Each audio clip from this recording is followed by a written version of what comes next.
Hello and welcome to the pre-show. We're here on Wednesday, and it is a wonderful week to be a League of Legends fan. I am Valdez. With me is Wolf and Chronicler. Also, definitely not Ox, still with us. But either way, guys, we are here for the pre-show, and we're going to be talking about everything from last week for the upcoming week, for the new patch, and all that good stuff. So let's get right into the standings and talk about where we're at here in the LCK. Really important week for KT and T1. The telecom teams face off this week. KT could, in theory, with T1 and Genji making some mistakes, take first place, but it's a tough week for KT, one of the toughest at the end of the round robin here. I think that is definitely the focal point. And we have Kwangdong themselves actually doing still, I think, much better than expected. You can see, even though DK isn't that far behind in game score, because DK have been able to win a lot of individual games, they are actually pretty substantially behind when it comes to Series 2, Series down. And DK is going to have to fight to get their grip on this playoff spot when they face off against Fearax later this week as well. Yeah, it's going to be an interesting week for a lot of our teams, but let's talk about our individual players as well here. We have a lot of mid laners, a lot of junglers, and Zeus. It's the only role that's relevant is mid lane, and then jungle because it helps mid lane, and then just Zeus by himself, who is just playing Aatrox blind most of these games and still gets POC points. I think before the season, you'd be shocked to see Cousin Pyosik in this list. Only one POG away from actually being first place. But after you've watched this first round robin with how well these two are playing, I mean, they might be the two best junglers in the league. So not shocking anymore, but still cool to see that performance. Yeah, absolutely. So it's going to be interesting to see how that does develop when it does come down to it. Let's talk about our predictions, because Ox is really dumb. He went for DRX instead of D+. Wow. And honestly, I think that was, I was actually considering going for that as well. So jokes aside, Ox, unfortunately, he did go for DRX, and that came back to bite him. Very unfortunate. It makes sense coming in as they're not Doesn't even show up. We don't know. Not even there. See? Wow. So he didn't know that you roasted him, which is good. I'm expecting there to be a lot of this, especially as we get into the later weeks. You got to start taking some gambles. You got to try. We have the upset every week. Every single week we've had one where everyone was wrong. So, taking a gamble left and right, unless you're Pony. Pony's getting them all right all the time. He was the original KT believer last season, even before me. And there were some big gambles here on the KR side. Captain Jack thinking Hanwha could do it against Genji. Fearax over Kwangdong there. And then Coco also decided to do the Ox move there and think that maybe D+ is doing so poorly that DRX could do it. He also went for Breon, which was That's very brave. That was very brave. Very bro of him. Didn't end up working out. I mean, Nongshim were honestly looking pretty weak going into that match, so it's like, okay, you can see it, but bro, unfortunately, kind of down at the bottom. But yeah, Pony, the anti-Ox, he gets everything right and is very intelligent. Guys, let's talk about our Gold King from last week, because, of course, presented by Uri Bank, we do have this wonderful little award that we give off to one player who did get the highest average gold per game, and this week around, it was Dudu. He got a lot of money, 16,000 gold on average. So this is just total gold, of course, earned throughout the week. And Kwangdong, they play a lot of long games. Bulldogs won this before. This time it's going to be the flanking Aatrox and the K'Sante that stands in your way. It really is. You might take longer. You might have a tough time with actually killing the Nexus, but your stats are going to look amazing. And Dudu, as much as we joke about specifically the gold, he's back. And I'm really happy about this. I think we all are, because Dudu was, once upon a time, one of the top laners where we're like, this guy, he can make big moves, right? He can actually beat some of the best top laners, I think, last year in summer. Not necessarily his fault. We kind of saw that die out. And I'm just happy to see this player play as well as we know he can. Yeah, Dudu great, having a great week as well. A lot of long games where he was able to build up a bunch of gold, which certainly does help as well. But let's talk about our next award, because we do have our OPGG Player of the Week. Of course, OP score calculated by players' kills, deaths, assists, CS, gold earned, and other factors. And we generally go for the higher OP scores. This guy had a very high OP GG score of 9.8. It's Pyosik. Yeah, I mean, it's about as close to 10 as it often gets. And Pyosik also was the player who basically alone set up KT to destroy Genji in our biggest upset of the week. So here on the global side, we often really heavily weight the difficulty of opponent and the importance of the match itself even over the score itself, but he got both. He beat Genji and had a 9.8, so for me, it was a pretty no-brainer. And yeah, it's easy to be like, oh, but Genji early on in the week, they weren't really aware of the meta, but the fact is, Pyosik has just been an incredible jungler this entire split. I think he's the only player on KT that has just been basically only hits with, maybe BDD right beside him, but I feel like that's what BDD does. The fact that Pyosik has been as consistent as he has been, given the reputation that this player has had within the LCK for since 2020, is really mind-blowing. And we love our imports. We love Mark. One traitor import himself, though, going for Faker, not sticking with us. We had the whole global team, and then Huni just had to do the Faker vote. He had to get the clout. He had to say, that's my GOAT, and put his name on that list. Yeah, you can see the other player that had more than one vote was actually Keria, who played the support Ezreal and support Nico, which he's done before. But yeah, the interesting picks, I can kind of see it. He had a high EOP score as well, so... but we on the global side, we controlled the vote this time around, and we all went for Pyosik from the LCS. Thank you so much, Mark, for your wonderful play. And coming back, let's talk about Week 4 pick ban percentage, though. We did have 2 champs that were 100% presence this time around. Look at that Senna win rate 7-0. Who could have thought? Look at that Lucian win rate 2-9. It has the same amount of losses +2 as the Senna has in wins. And obviously, Lucian fell off super hard this last week. I think the Senna pick has been really well drafted around by a lot of her teams. I think it's not just the Senna alone. Even with the double support items being taken away on 14.2, she was just definitely the most prolific pick of the week.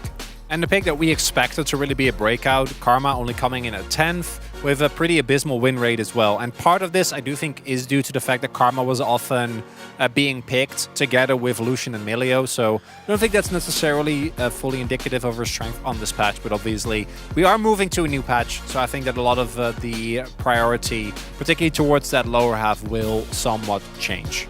Yeah, definitely should change, and we should talk about a couple of these picks that we have been talking about pretty much week in, week out, right? We have to talk about Azir had an abysmal start to the LCK Spring 2024, 10-29, but now this past week on 14-2, he went 7-6. So what changed? I mean, this is definitely, for me, pilot. It's not about the patch. This is just about the fact that we had a bunch of East Side teams, using Azir as a crutch pick and draft a lot, not really drafting around it. I think we've seen a big change on how teams are using Azir. They're using it a little bit more for peel, a little bit more for disengage, playing it very slow. Itemization has also improved on 14.2, so he does end up breaking the 50% win rate here. I think people have learned how to draft with Azir instead of just blinding it every game. And yeah, blinding Azir every game will get you punished. I think there's also a lot more Orianna bans and Talia bans to kind of facilitate a pick, as opposed to what it used to be, where you just pick him and then you have free lane prio and you just kind of win the game. So really good adaptation on that part. And then unfortunately, I think we also have to talk about the pilot problem here, which I don't think had anything to do with the patch. Obviously, the one substantial nerf that you could talk about was the loss of double support item, which he used very well, because Bloodsong was a really good item, allowed him to go first strike while still having access to a PTA.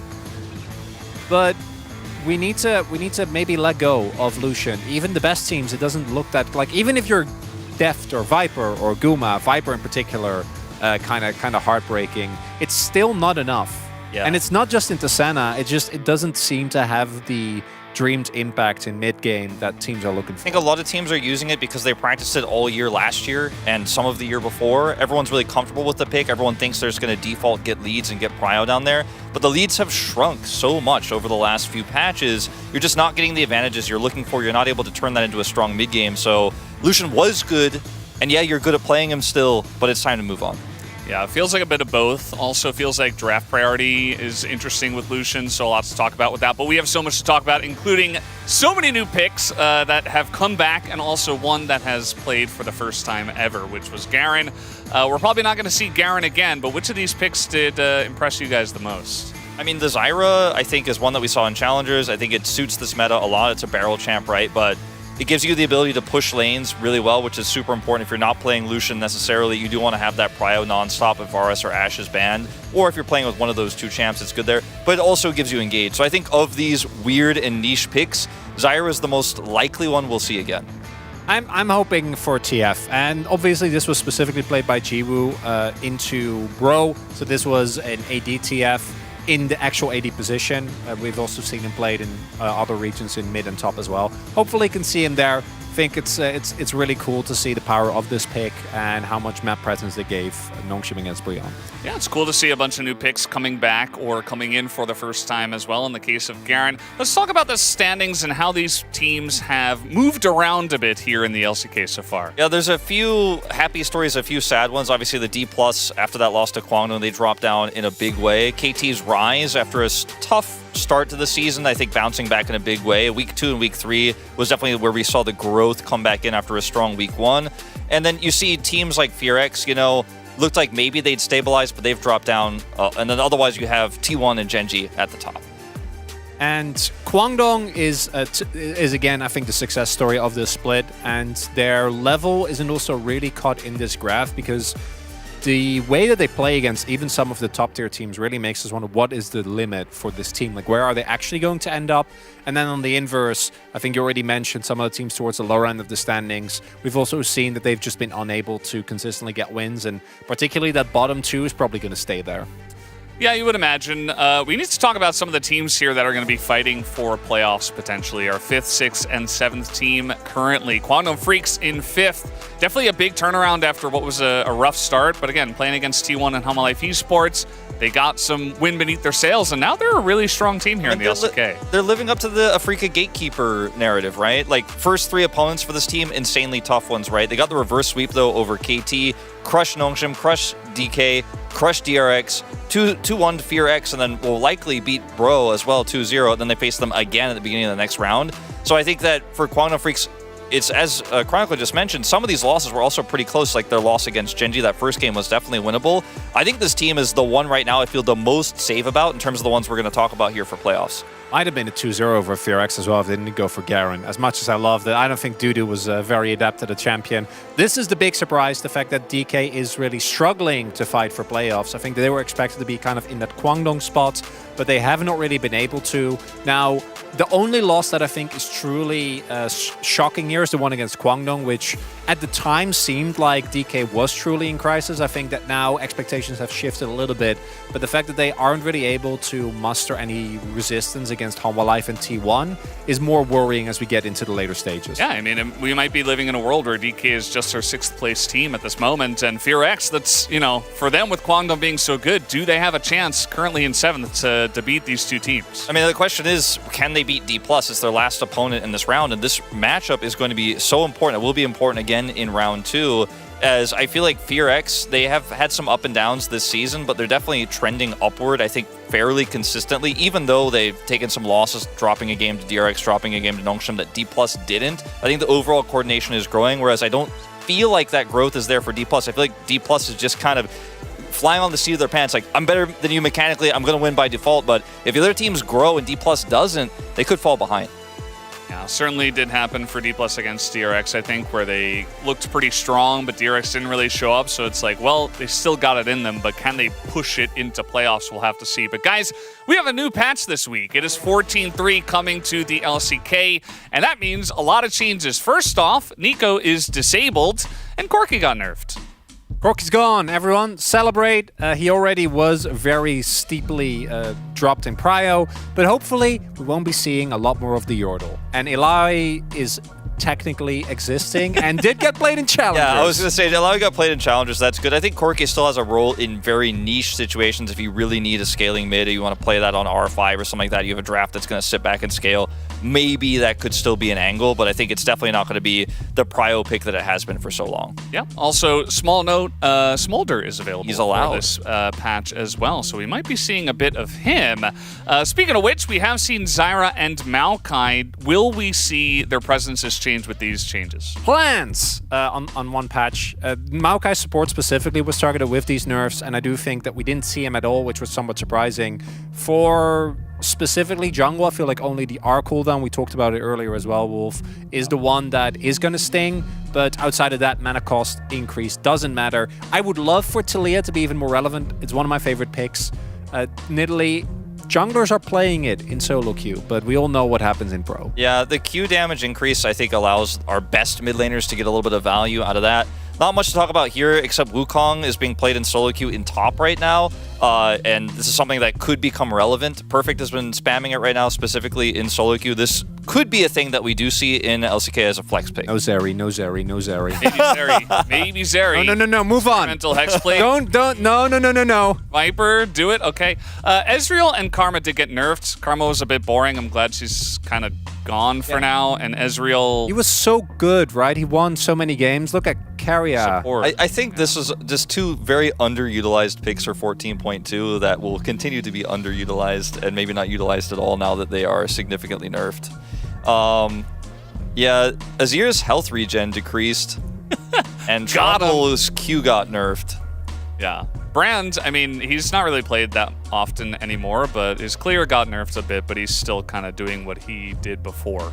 So Malignance, the champions that were super broken with it got nerfed, and Corki's interaction with it was one of the big nerfs, obviously, so they kind of buffed its cost here a little bit to make it a little bit more relevant. I think it's still going to be strong on those niche picks when we do see it, but it won't be broken, and some of the interactions, I think, were the biggest problems. Strikebreaker, it needs a big rework, I think, before that's going to be relevant. This is a huge nerf, in my opinion, with a huge cost that comes through for pro. It just doesn't make sense to pick this item right now.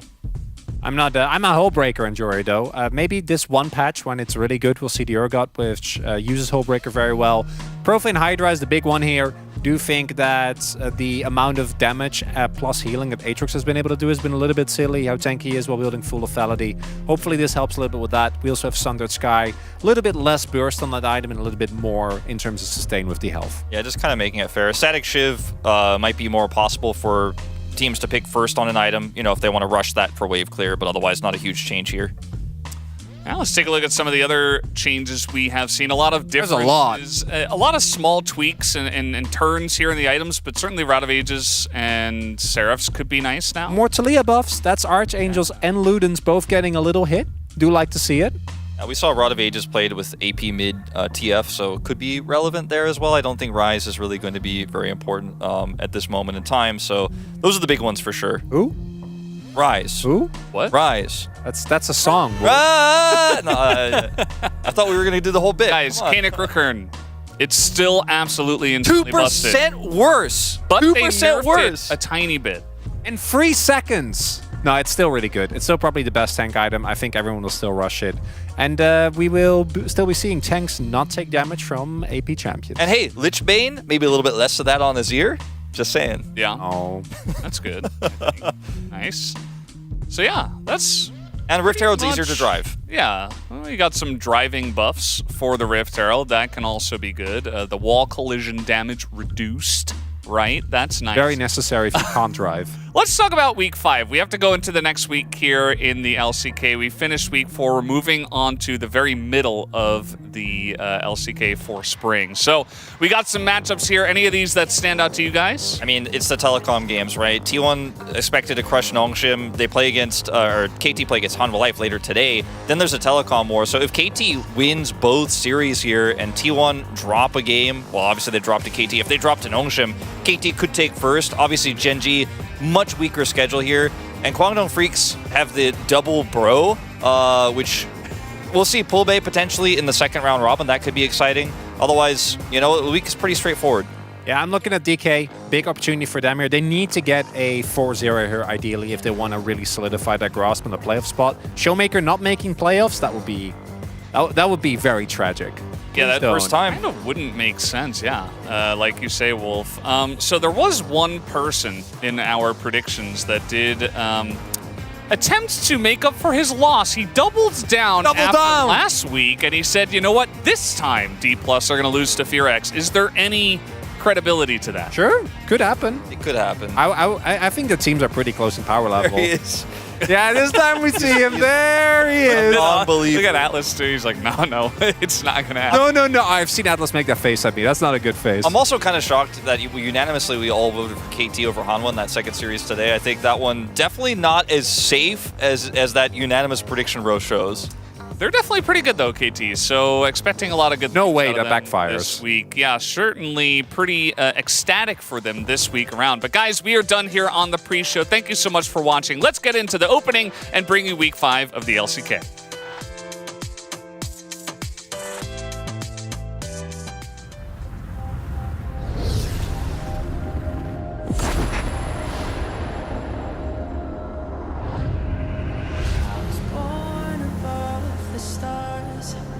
With iron in my heart and steel inside my blood.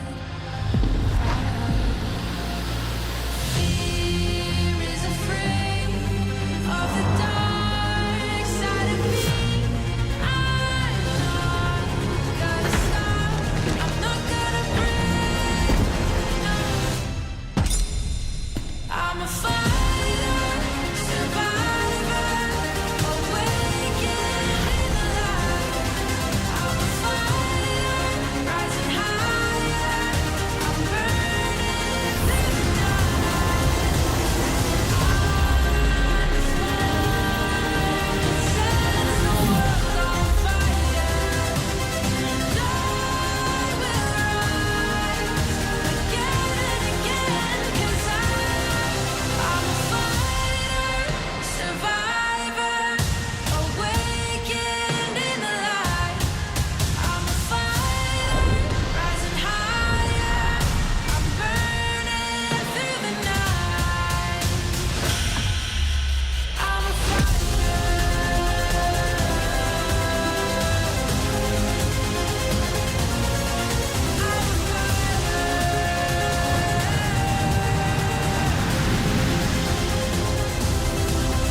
농심 레드포스 화이팅! 농심 레드포스 화이팅! Welcome, ladies and gentlemen, to LCK Spring 2024. I am Max Atlas Anderson, joined by Daniel Orcs Harrison, here to jump into our first match. Nongshim taking on T1. Theoretically, a bit of an uphill battle here for the Noodle Boys, but I don't think that this is a team that is going to take that to heart, right? Yep. They're just going to play their game, right, Orcs? Exactly, and we've seen previous times that we've kind of had like little bits of just a game here and there when we've had Nongshim going up against T1, like a game being dropped. So, you know, potentially you get something interesting, especially when it is a new patch. That's what Exactly. That's actually true, and we've got a lot of changes. I think the Space did a great job trying to address all of them. They all, like, I really wish we had had comms on, by the way, because I was shaking my head at the amount of KT predictions, not at your very, I guess, aggressive Fear X pick over D+. A bit bold. Yeah, let's have a look. First match of patch 14.3. Exactly right. Azir was nerfed on this patch. So we'll probably get him every game. Oh, I would assume. See the nerf? Do you see the numbers? Yeah, I did. The base health regeneration? He lost 2, man. Not only that, Unplayable. but for some reason Talia was buffed. Yeah, so maybe that makes it worse to play the champion. We're not entirely sure. Of course, Call Me does very much like playing that. But it's a bit of an auspicious day. We were celebrating a lot of things to do with Faker earlier on in the season. I believe it was 600 wins and all sorts of ridiculous things. We've got his 900th game coming up today. Yep, quite a lot. What was it? It was 3,000 kills as well. Absolutely absurd. Anyway, both bottom lanes with a wide champion pool. Yeah, this is sort of the two chefs down there. Jiwoo, of course, known for his Neela, and he's more of a chef when it comes to building items. I think he built 3 different mythics last year before settling on anything, on Neela specifically. And Carrier plays Nico. He's not going to play her this week because she's disabled, but he plays Nico Smolder support. He plays Scion. Will that come out? What do you reckon? Which one? Smolder support? Smolder. Well, actually, we were talking about this during the Challenger broadcast over the last couple of days. And people were asking, well, is Kerry going to play? I don't think so, because Gumyushi is obsessed with the champion But at I the didn't moment. think he'd play Ezreal either, so... Hey, that's true. You know? And maybe he shouldn't have. I don't know. I don't think it was all that great. The Horizon focus Ezreal, you land a Q, you get vision, or it's... I mean, to be perfectly honest, it is pretty good support work, isn't it? But here we are, another historic milestone. The living legend Faker reaches 900 games today. He's at 898, so no matter what happens in this series, we will be getting the 900th game. What is he going to play? Does he extend that unique champion pool to, like, what, is it 75 or something like that he'd be getting to? Smolder mid? Smolder mid? I mean, bringing it up. Is Smolder actually a champion that should be played in the bottom lane, Orcs? Like, what's your opinion? That's the only place we saw it in Challenger, but we've seen lots of people playing it all over the map. Yeah, I feel like it's still a contentious subject. I've seen people saying that they prefer it in the mid lane. Yep. Like, you know... Sort of like Corki, right? Kind of like Corki. You have an opportunity to scale. You eventually hit this point where you're just unstoppable. But, I don't know. It's a bit here or there. Wow, that Dindin, by the way, is a very accurate-looking Dindin. I don't know what's happening. His mouth was very strange. But let's have a look at the endless legacy of Faker here. 120 Azir games. That number might go up. 48 games on both Ryze and Orianna. Actually kind of crazy that he has this many Azir games. It's so many. Because Ryze, of course, iconic for Faker, as well as the Orianna. Look how much gold in. That's a lot of items. Wow, yeah. That's a lot of damage to champions that he's done as well. Yep. Yep. Well, actually, one of the things is that 15 million damage was actually 3 Corki rockets. Ah, So got it. it's kind of, you know, you might Yeah. We should actually separate the Corki damage from the rest of the damage. Yeah.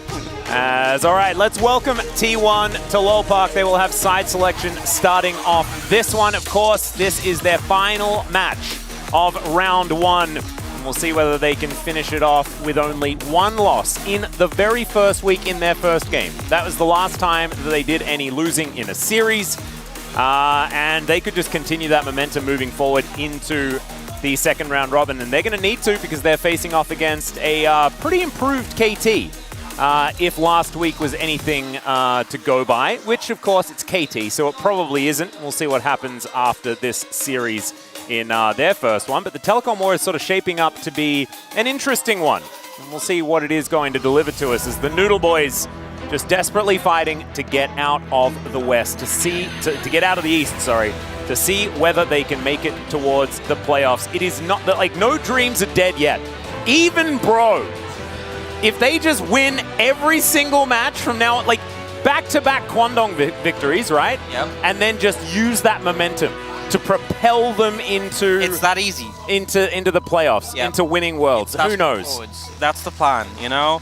I mean, I feel like Nongshim, they've always been willing to bring out some more interesting things. What a new patch. It's still a big upsell to try and suggest them beating T1, but they are a team who will still bring it, you know? I feel like they're a team who you'll get the same from them. No matter their opponent, they'll just bring the same vibe. And Dundun was like back-to-back solo killing his opposition in their last match. So who knows what could happen as these stats are looking a little bit in Gumyushi's favor. Look at those duo kills, man. That is an absurd number. That is a lot. I also find it hilarious how damage percentage, damage per gold, and kill participation is so low because his teammates keep killing everyone. Yeah, and because he ends up getting a ton of gold, so yeah, his damage per gold struggles a little bit. That's why gotta take these stats with a pinch of salt. Yep. I don't think that he should be too worried about these statistics. That's another reason why you should probably definitely keep an open mind when looking at these stats pages. Same thing can be said to a team that's been doing a heck of a lot of losing. Their stats are just going to look not good. Yep. That's sort of how it goes. So Jiwoo's obviously suffering there as well. But it's also been pretty clear in the gameplay that Jiwoo hasn't really found his stride so far this season. I think that we were pretty hyped up about him moving into this year, but he hasn't really reached the same highs that he had when he was playing the Neela and finding these angles. Yeah, I also think bot meta has been a bit of an awkward one. You know, yeah, the AD carries have been struggling a decent amount. You know, we've seen the Lucian, which has looked really awful in the most recent match. And then it just kind of feels like, you know, there's Varus, which is good, but often banned. A lot of bans are targeted towards the bot lane. Kallista's really strong, but pretty much always banned. It's just, I feel like it's difficult to find a consistent pick that works for a team because things are just getting played off for struggling, and we do have, you know, new picks expected to see coming up with the potentially the Smolder, and the TF is obviously something he's played, so hopefully he finds something he feels comfortable on. Yeah, no, I would agree. It's Carrier going for a bit of a reboot here. Didn't see Faker with his patented shutdown and restart. But we may have just missed it. You know, sometimes the camera guys miss the restart, although not very often. We often do manage to get it. As you can see some more solemn faces on the side of Nongshim. Oftentimes they're relatively high spirits, but feeling a little bit of the pressure, you could say. Interim head coach HLE here, back with us once again. Of course, was here last time as well, as Irene did leave Nongshim. But now, less shell-shocked, you could imagine. So we'll see whether they've got themselves back into gear as they look towards taking on T1. Jumping straight into the draft here. T1 will be on our blue side to start us off. And Cassante will be banned away from Dundun. An honest matchup towards the top side of the map. Isn't that pretty? Yeah, I'm very grateful. I love how 14.3, has anything changed, Cassante? Nope. Still incredibly strong. Honestly, I feel like from what we've seen of challenges and other regions, draft priorities haven't changed massively on the new patch. Which is a bit of a shame, because I'd like people to stop picking Lucian. Smolder banned? What? T1 have just said no fun allowed. Wow, so it's not only the stats for Gumayushi, but also he's not allowed to play fun champions? But it's like also denying Jiwoo, who obviously brought out the ADTF, and then also I feel like would be the sort of player who I could see bringing out the Smolder, and they just said no. Well, let's find another champion that starts with A. That's Ariana. Ariana, yeah. Ariana. What a grand ban that they... oh, God. But they left We've started strong. Senna open, potentially problematic. Oh, but Lucian Melio is up and available, Orcs. Please. Lucian Melio is up and ready to be picked. Just pick Varus. Varus is open. Yeah, I think Varus. it sounds like a good one. Maybe like Varus Nord, if you want to deny the Nord away, would make a lot of sense. But really just not Lucian. Yeah, thank goodness. Yeah, you know, we can sort of rest easy on that one, because had a bit too much of that last week of playing the Lucian Melio into Senna Nord and just losing repeatedly. It was not a fun time.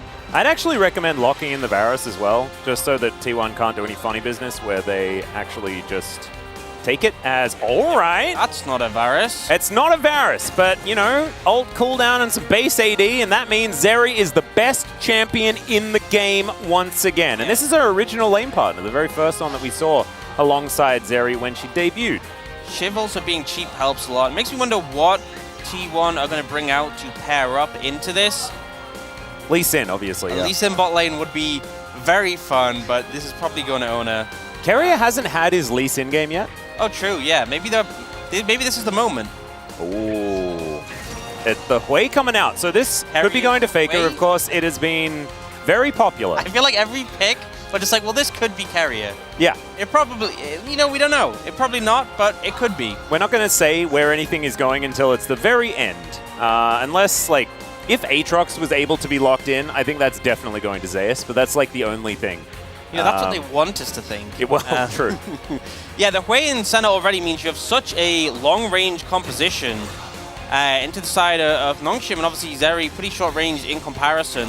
Ooh, like this. See the Tlia come out. Again, it did get those buffs, but in terms of range, you're really going to struggle to reach this Hui and Senna. So for the next rotation of picks, Nongshim really need a jungle that's going to help them close the distance. Lee Sin in a pinch can kind of kick people away and create space. So I said that I like the Talia. I like it because I think it's very strong on this patch. Yeah. But that was, in my mind, I thought the carrier was playing both Lee Sin and Hui at the same time. He could. And the Hui is likely to be in the mid lane, which is not exactly the most fun for the Talia. You can't really abuse any dashes when Hui's just sort of wandering around painting things. I feel like that game from Bulldog kind of started to show us the potential of Hui, especially when it came through. I think the champion is actually pretty obnoxious once you get to a certain point. You're just able to spam abilities at such a range, such a rate, very difficult to deal with. And bans starting to come through. Viego targeted, which, you know, honestly, I don't really feel like that is a pick that Nongshim necessarily need to run out their composition, but could just be about the matchup into the Lee Sin that they're more concerned about. And Rumble, which did get nerfed on 14-2, and we saw the nerfs definitely lower the prio, but not make that much of a difference overall. Yeah, so Tom Kench going to be banned away here. Always dangerous to throw bans towards Carrier. because of course he could already be playing all 3 of these champions, Yep. and it's hard to know. A lot of flexibility. But still, we just wanted to get rid of 2 of the most popular center bottom lanes, which is the Tahm Kench and the Nautilus. Pick one away, ban the other, and that should be able to work out. The Maokai is still up and available unless Sylvie decides to lock it in here, and that would be the top 3 center lanes taken away, right? It's going to be the Sejuani instead, and so a tree is still possible, and so is an Ornn. Yeah. Imagine if it was Ornn and Maokai locked in, and then Keria could play actually all 4 of the champions. Yeah, you could just anything. Literally anything. We'll see what they have to go for. Obviously, center Ornn, something we've seen be a really strong scaling lane, but still does have a lot of...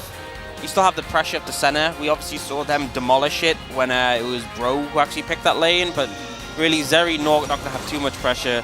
Not going to come out for Zeus in this situation.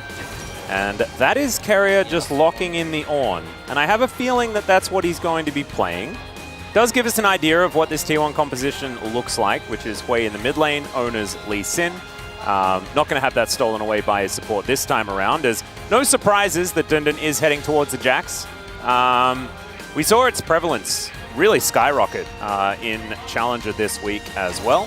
And so Dundun, of course, very happy to be on his Jax. We'll be locking that one in, but not exactly the easiest matchup, especially into Zeus' Gnar. Of course, the champion that he debuted on. He's played extraordinarily well his entire career. This is going to be a roughie, I could imagine, unless Dundun manages to get the upper hand. Well, I think a big thing is the backup from the Sejuani. You know, if you can jump on top of the mini Gnar and quickly stack up the passive, you can definitely punish in that 2v2. But, you know, I feel like Nongshim have some decent engage options, but their composition really needs to close the distance. If you end up having T1 set up in position, they're going to have so much poke, so much range, a lot of disruption between like the Gnar, the Lee, and the Ornn. And if you don't close the gap, you're just going to lose every setup. So yeah, definitely important that they find angles in team fights to get on top of this backline. And also goes without saying that an early lead would do a lot of favors. If this composition does play extraordinarily fast and loose and finds these engages, though, they do have a whole lot of tools in playing forward, right? Yep. Going after things like a Nautilus or a Sejuani, both of them with non-committal engage options. And then the follow-up with the Jax, and then Zeri to clean everything up. I think that there is a possibility, compositionally, for them to take this. Whereas T1, they have, I mean, just so much longevity and range, and if they can keep Nongshim at arm's length, then they're just going to all die. It's going to be really, really rough. Let's jump into the Rift here for game number 1.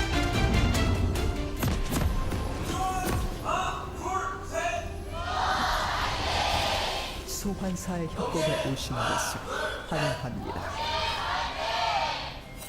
All right, here we are, ladies and gentlemen, onto the Rift for the very first game of this week and the final matches of round 1. We will really have an idea as to where all of our teams stand. Currently, T1 7-1 versus Nongshim at 2-6. So you don't need to be a genius to work out who the favorites are for this particular match. It's T1, isn't it? I think it is T1, yeah. Well done, Orc. Wow, he's getting better. Took me a moment, but I got there in the end. Sylvie going to get hit by the first ability. Faker really getting his eye in to start this one off, as Keria going to get pushed out of his jungle just a little bit here. He's going to smack the ward a little. We are seeing the double Doran start for T1's bot lane, and the even more broken thing is that Ornn can just build the support item. Oh, true. Just wanders back a little bit and makes a book. Yep. Pretty cool. Oh, Faker going to see what... Oh, does manage to hit that one. Skolmy going to be able to make use of the slight buffs here of the Taliyah. As this is Faker's 76th unique pick in the LCK. And so I guess my memory is all right. I believe that was the number that I went for. Yeah, you did. You said 75. I thought you'd seen the graphic because we had the graphic earlier. No. Just seem to remember there was a unique pick at Worlds last year and it was something around 75. Spot on. I think I was mainly lucky, but that's all right. That's all you need to be. And, you know, I feel like Hui, because you can obviously use those rotations abilities, has a lot of power in the lane if he's kind of unchecked, but definitely can have issue if champs can get on top of him. I feel like really, though, you're looking to scale up in this pick. Once you get to like the later points of the game, 3-4 items. Monstrous champ. We all remember that like 15-minute game where it was just Quandong Freaks in the mid lane, not moving, trying to get the mid tower, and the siege impact is really powerful. Whoa, Gumiushi already down extraordinarily low. Still going aggressive onto Peter though, understanding that he does have that range advantage. 7 wins in a row here for the center. You want to show it, you know?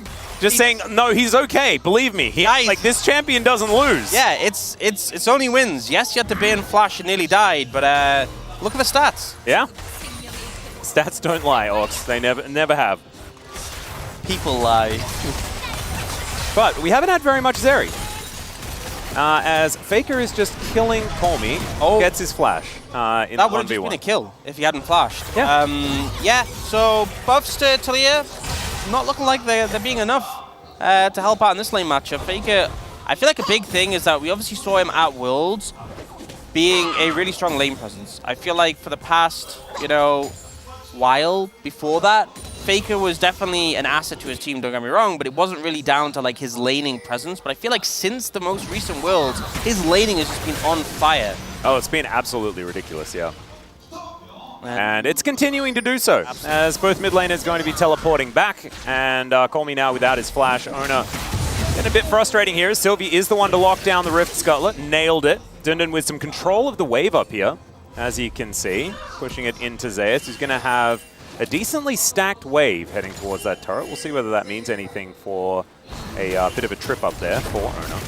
Yeah, went to 12 HP, the Scuttle there, I believe, so close, but not quite able to get it. And you can see Nongshim set on the map, so it looks like Ona might want to look towards that boss side Scuttle. They may be concerned about being contested on it. Faker is just pressing Q a bunch of times at Colmy, and Colmy's losing a bunch of his health bar. That's what I'm seeing in this lane, basically over and over again. That's kind of what he does, just in general. Yeah, just QQs. As he's going to get flung back towards Colmy here, is now Ona finding Peter. Nice little hook there as the Permafrost is available. Sylvie going to flash on over as Ona has to flash his way out.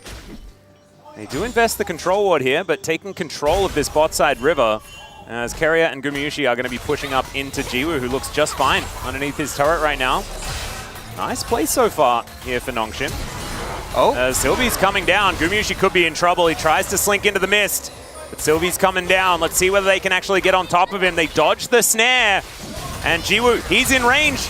Piercing Darkness comes down. That's the safeguard. Gumiushi's still alive. Ona as well. He's going to get hooked, and first blood goes to the Zeri. Bit of a disaster to start this one off towards the bottom side for T1, but Gumiushi does stay alive. Don't think Nongshim are really picky in that situation. Yes, they wanted to get Guma, but the peel comes in and they just end up getting Ona instead. I think they'll take that in this situation. It's especially good because Keria was beating Jiwoo in farm, so certainly good news as Peter going to find the hook. Good Bellows Breath there from Keria to absorb the CC. Yeah, you can see Peter try to go for the auto minion. Okay, that's a gnar into the wall, but there is a turret that's still getting aggressive onto Zeus. Throws some houses around, and Dundun is going to have to leave. Still, not going to be bullied here, as you can see. Good old Dundun. Yeah, and I feel like in the bot lane... Oh dear. Some more. If they can find Gumiushi here, he could just be dead. Hex Splash is going to come forward. Peter just looking to try and start this one off with an auto attack as Guma going to get lit on fire and Jiwoo just dashing around. That's the kill. And 2 of them onto this bottom lane. And now Colmy's going to turn up, but Bjorn's able to get a kill back onto Peter.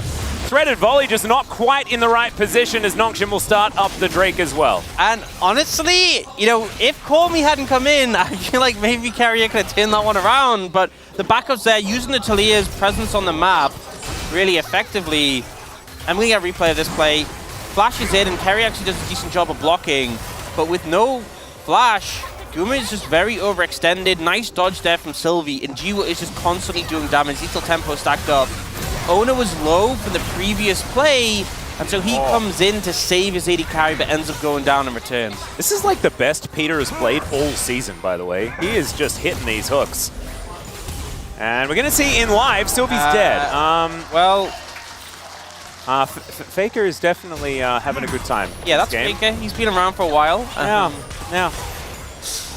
Yeah, not sure how that. Sure, we got a replay to see how that situation arose, but not ideal for Hui to have this much, because we already saw him have a lot of lane pressure against Call Me. For him to also be getting a solo kill like that, not a good omen for Nongshim. No. But they still have that 3-0 Zeri. They do. And 3-0 is definitely getting towards certification territory. Thankfully, we do have Wolf standing alongside. He can let us know whether this is, in fact, certification. As Owner is going to turn up, Dundun could be in trouble here. He is going to manage to flash, but it's not really going to work out. As a Hyper Proc going to be enough to do it there. Zeus, he had Mega Gnar prepared as well. So that is a nice little kill towards that top side to give this Gnar as much advantage as possible. Yeah, you can see Dundun tried what he could to create as much space as possible. But, Aha, happened? just caught back and speeds himself up. Flash roll. Cool guys, don't look at explosions. Yeah. Do the damage, able to get it down, and here Dundun really tries everything he can to create the distance. Even ensures that Owner kicks him towards the wall, but the damage is too big. Ends up going down. This Jack's not very tanky yet. And enough CC there as well. Just get that little mini stun into the wall. Allows a little bit of extra damage to go down. And so Dundun, without Counter-Strike, of course, just not going to be able to survive. As Owner down here towards the bottom lane once again. Seismic Shove just barely missing onto Faker here. Yep, and part of the concern right now is the fact that both T1 solo laners are ahead. And on top of that, yes, the bot lane is obviously dealing with a 3-0 Zeri, which isn't ideal, but the center Ornn just scales so well that I don't think they're too concerned now. But all in all, Nongshim been doing pretty solidly. Okay, ulti is going to miss there from Faker, but if it had have hit, Call Me may have just been dead. Yeah. A lot of damage available even this early for the Hui, so got to be really cautious in these situations. Zeus turning Mega one more time. Looking forward to seeing what these team fights are going to look like as these two top laners head towards their first items. As Weaver's Wall comes in. All right, here's Peter, here's Jiwoo, and they decide they want to get some money from Faker. Peter might die, and he will. So Faker able to trade 1-for-1 here underneath his turret when all of the goons turned up. Yeah, and it is the Zeri who gets the kill, so definitely who Nongshim want to be picking it up, but the amount of damage that Faker didn't return there, just kind of absurd. I like the set play from Nongshim. Oh, Dundun was thinking about leap striking onto Zeus there.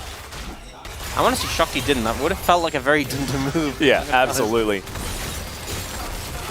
Man, that really did. It felt like a 2015 Worlds play, you know, where it's like, let's just stack everyone in the mid lane and try and kill Faker. By the way, isn't that's what you're supposed to do? That's the strat. That's the plan. You can understand why they did it though, because he was definitely the pressure point on their side. As Peter gets yet another flash. He's a man possessed today. You know, I just realized that I was saying earlier how Ornn could just build a support item, but they kill double support items, so it's Senna who's building the support item. Right, but he could have done it if Senna decided not to build one. Yeah, he gets to build the normal items. Yep. So you've been watching too much LEC, haven't you? Yeah. That's your issue. We don't do the farming center here. Watching LEC because the time it's on as well is like so late for us, and I'm tired and delirious. I'm just not sure what's going on. That's what I felt. Best way to watch it. Watching the final, it was that was a fever dream. As they tried to chain CC him, but he managed to press 2 buttons before he died, and therefore almost 3 people died. Yeah, that's part of the issue I'm seeing with Nongshim's composition's lack of range. If you have to get close to Hui to kill him, yeah, that can happen. And also if you have to get close to each other to do stuff, that can happen. And that's it's a little bit of a worry, because this is feeling a little bit like a deathball composition on the side of Nongshim. And that's precisely what Hui really likes to deal with, especially if he doesn't need to be up close and personal. Second dragon, this game will be a Cloud. We have got a couple of the less pivotal dragons out of the way as far as souls are concerned, as most people would say. I'd personally say that Cloud Soul is the strongest. Cloud Soul with Zeri? Yeah, exactly. I'm often overruled, though. I do also really like Cloud Rift, because running fast is fun. But we have to admit, okay, let's be honest, the current best Rift now is Infernal. That's true. The Cinders are very... And also that gives you a bit of a taste of Cloud Soul as well, which I'm okay with. His movement speed is just the greatest. I genuinely think they could have... Oh, well, it's Ocean. But I genuinely think they could have just given the Cinders nothing. There's no stats on them. And there's just a little speed boost. And I guarantee people still would have collected them. They would still zoom around the map picking them up. Oh, yeah, 100%. The Cinders, it could have just been Cloud Soul's effect, you know, is the Cinders, and it just gives you movement speed. You just go and pick them up. It'd kind of be like you were a disciplined priest in World of Warcraft in that patch where you'd be able to pick up the little feathers and you'd run fast. Yep, yep. I don't even remember which expansion that was. I think it might have been Cataclysm. Can't remember. But it was a lot of fun. Yeah. You can play some down for your teammates as well. Yeah, right? It was really cool. It's like Bard.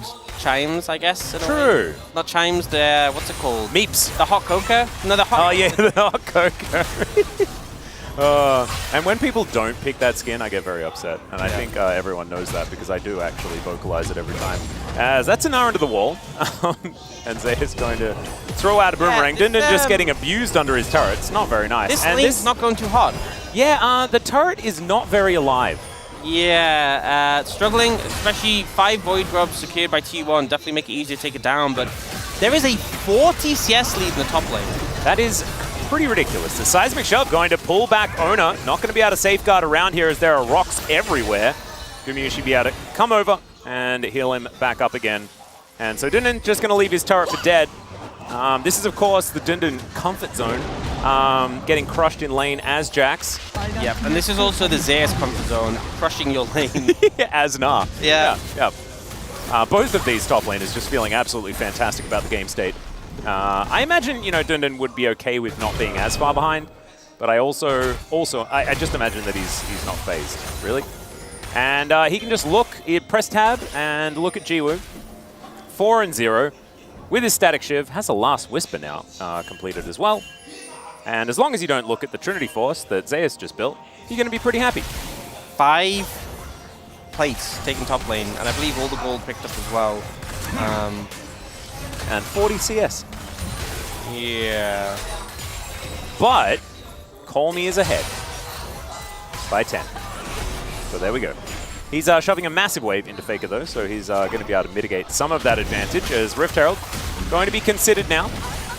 I don't think there's going to be too much of a contest here on the side of T1. Just going to let this one go over. A lot of vision control here for Nongshim. As they are aware of it. As you can see, there is a ward in the pit. T1 just not interested, yeah. Even after the buffs to the driving capability, which is something, you know, I feel like maybe not to name names, like he's like Harrier could have appreciated. Absolutely. Although I did like his Around the World that he went for. As, all right, Ona going to get the mini stun into the wall here onto Call Me, who flashes immediately. Good Seismic Shove, and Ona is just taken down! Call Me outplays it beautifully! And now Faker, he's going to have to run as fast as he can, but the Weaver's Wall is going to come through, gets the flash, and Call Me has just ticked to online mode! Absolutely on fire, completely outplays Ona there, and then even gets the flash from Faker as well. Might be looking for more. Yeah, and this is the Bloodthirsty Peter. He turns around, never mind. Not the Bloodthirsty Peter, it's different Peter. He's just sending a message. He is. Wandering in to say hi, and then we'll leave. Yep. But... He's congratulations on 900 games, bye-bye. I think that's what he did. I think Ona honestly just felt like he'd go for that play, real slick, just slide in, get the combo, but Call Me ready, great use of the flash as well, and now, you know, as much as we talked about T1 having a long range advantage, I feel like if Nongshim really start to get power in the carries, obviously the Jax is a bit of a lost cause at this point, but the Talia and Zeri are going to be major threats. All right, Jiwoo. Just trying to scout out where people are. I think that was actually a huge turning point. I think you're exactly right. I think this, we may have a game. I can see it. It's on my hands somewhere. And Nongshim, they're going to have to keep the momentum moving forward, and they are still down by about 2,000 gold. Yeah, I'm looking into that top side of the map as far as that issue. Well, you see, Dindin just picked up his Triforce, and so that now means he's... Oh, no, there's... All right, there's a hook onto Carrier, but Carrier doesn't seem too bothered by it. Still going to have to flash to get himself out of the way, as that control ward will be the only prize that Nongshim are able to pick up outside of the Summoner spell. A lot of Summoners being bait now. No flash on Faker, no flash on Carrier. Definitely sets up for a potential play here. And it is Ocean Soul, so it's not the most fun as far as souls are concerned. Nice little snare, but good buffer as Peter avoids some of Faker's damage. But T1 will gain some control of the river here as there's the Weaver's Wall. Peter misses the hook, but it's still so much damage as everyone is just running over the rocks. But this fight is so broken up. They're not able to grab one kill. Good fear from Faker as well as he tries to keep himself alive, but the flash from Dundun is going to be there. But it's Ona that's taking matters into his own hands. Jiwoo gonna get Q'd to the face, and it's a triple kill for this man's Lee Sin. And Zeus is looking to hunt down his lane nemesis. Not going to be able to find the house there, but T1, they will find the dragon. And it feels like the engage from Nongshim, the concept was pretty cool, trying to cut them off with the wall, but the execution wasn't quite there, and T1 refocused first, and Zeus just kind of came in. He is so strong right now. We can see they're attempting to cut off T1 here, but unfortunately the Q from Peter doesn't connect. Komi doesn't actually catch Kumiusi on the side, and if you look, the 3-man knockup from Carrier also being hit by a lot of AoE damage from Faker, and Zeus just completely pummels the backline with the help of Ona. And you know, while this was happening, Dunder was getting some work done, but it just wasn't enough in comparison. This Gnar is so much stronger than the Jax. Yeah, this is one of those things where it's like you press tab and you're like, oh, that was what was happening top lane. Oh dear, that's not really what you want to see. 50 CS in the lead and now 2-0-2. As Faker's just going to get thrown around like a ragdoll. Not very fair. Grasping More going to come on through, but it's not going to do anything. And so Nongshim able to get one back, and they lose just one dragon, so not end of the world, I guess, but it's 5,000 gold. How did that happen? Yeah. Where did that happen? You know that fight around Dragon? Oh, yeah. That. Oh, that was 5,000 gold worth Well, they were already 2,000 gold up. So 3,000, still 3,000 gold? Yeah, well, one thing, they got the shutdown on the Zeri as well. I believe, true. one. And Faker just kind of caught wandering here. Not something you really do on Wei. As we said, great at a distance, but up close and personal isn't his forte.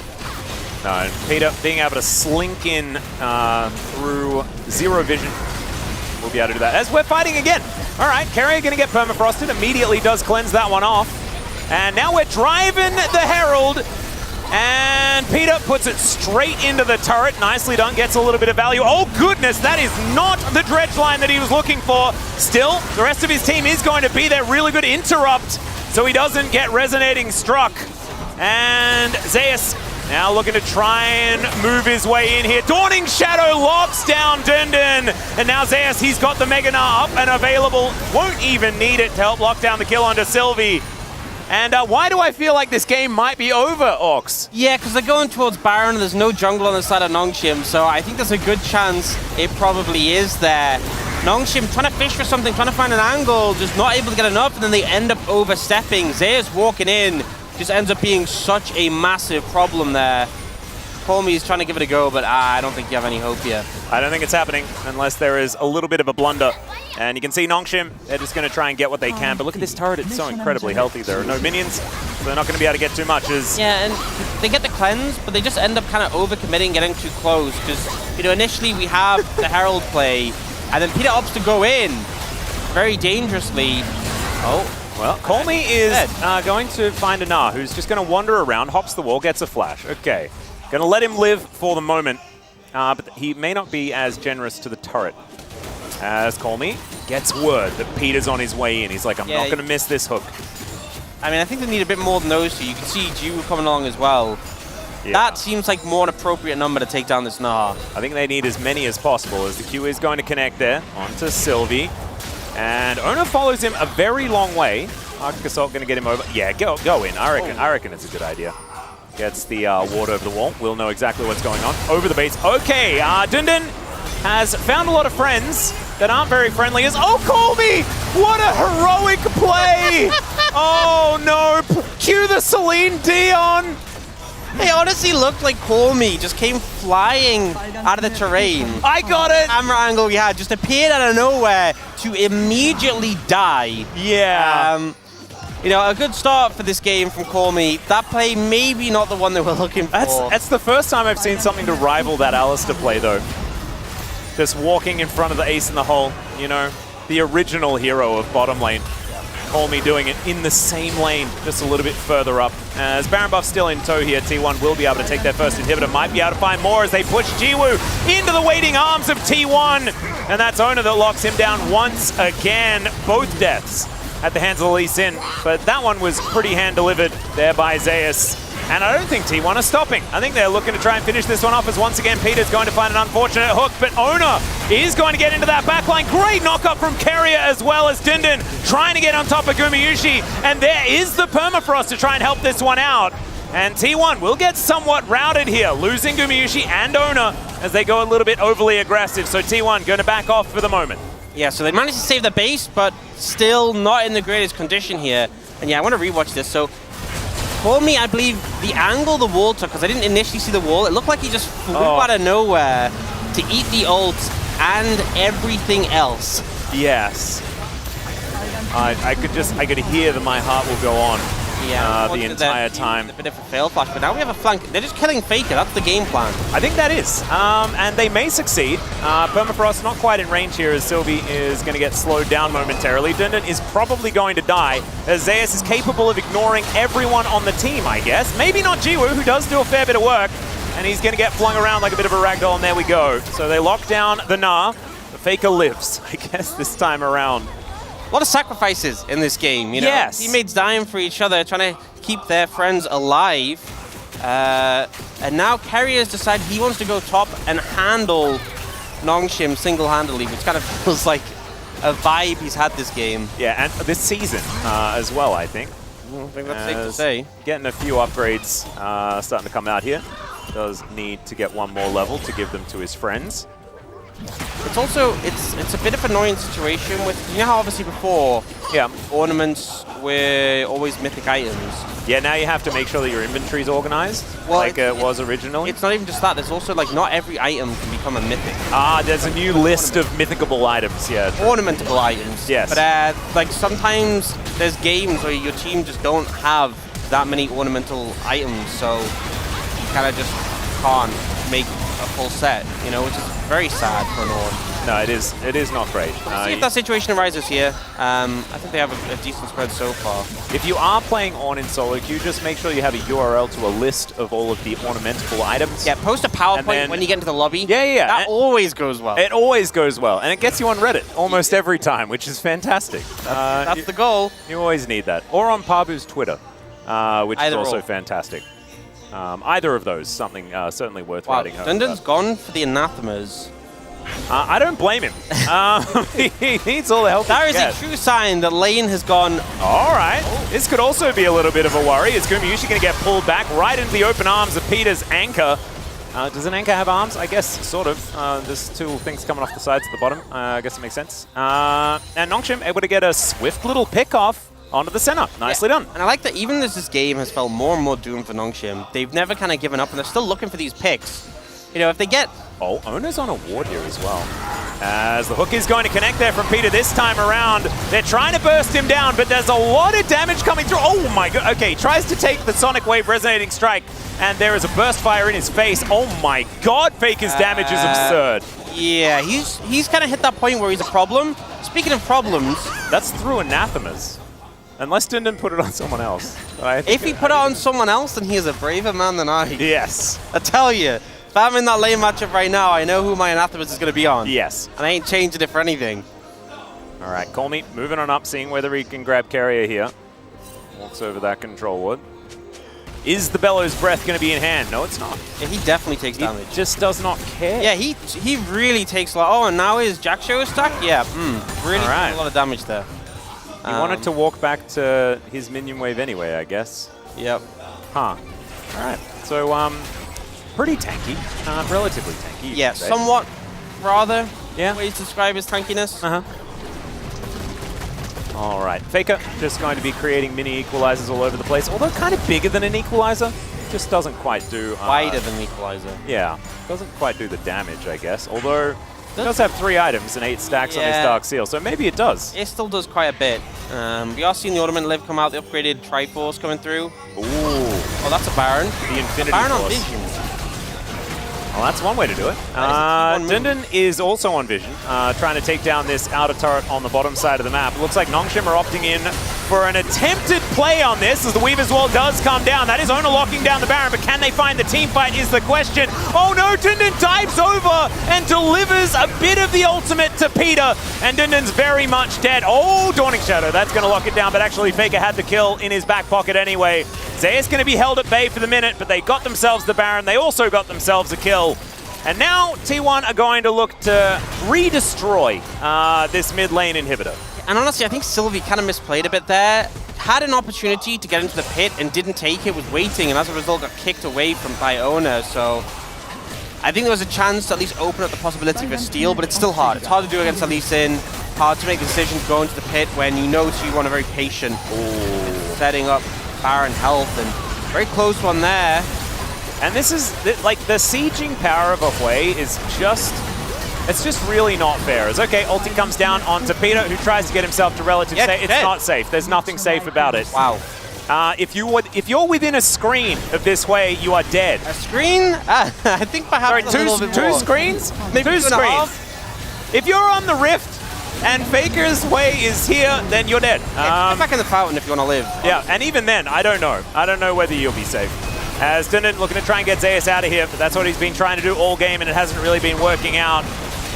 They are starting a little bit of a battle. Nice grasping more there from Faker to pull them together, and these health bars are just evaporating. There goes Sylvie. That's going to be their first one. Crypt Bloom going off as the seismic shove goes completely wide. And Zeus trying to charge up the Gnar. He does manage to get in this, the Gnar at the same time. And in the meantime, the Nexus just explodes. T1, they'll take game number 1.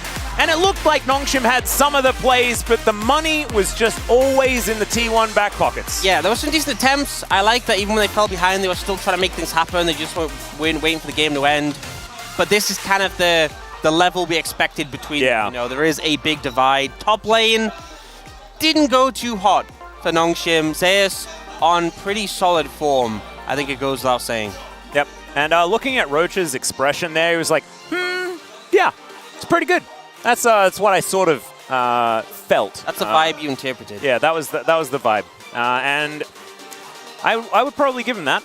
As Nongshim going over the tape to see whether they can find what they can fix up, and I think if you just look at the top side of the map and say, let's not fall this far behind, maybe that's the way to do it. Oh man, if someone had just told Dundun, don't fall behind against Zip, man, why didn't they think of that? They said it against Bro. They were like, don't fall behind against Morgan. He's like, all right, solo kill 1, solo kill 2.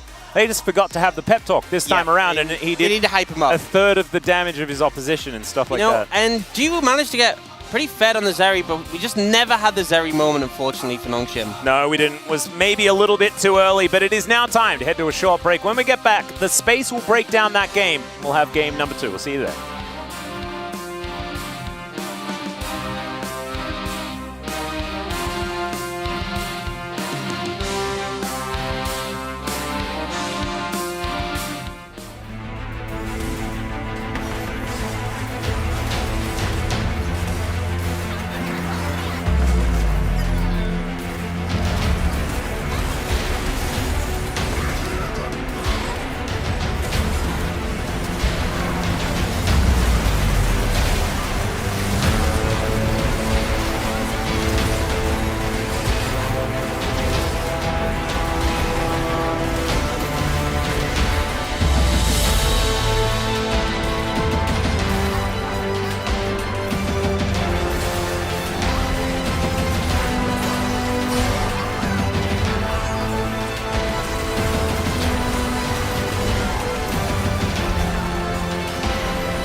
이제 웨이브 더 지키면 좋을 듯. 오케이 오케이.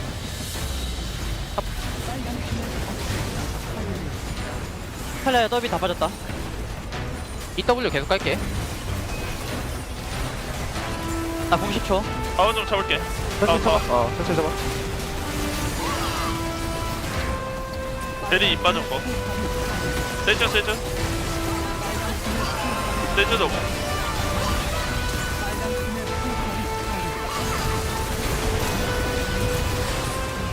나이스. 나이스.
Hello and welcome to the space. We are here after game number 1 of T1 up against Nongshim. I am Valdez. With me is Wolf and Chronicler.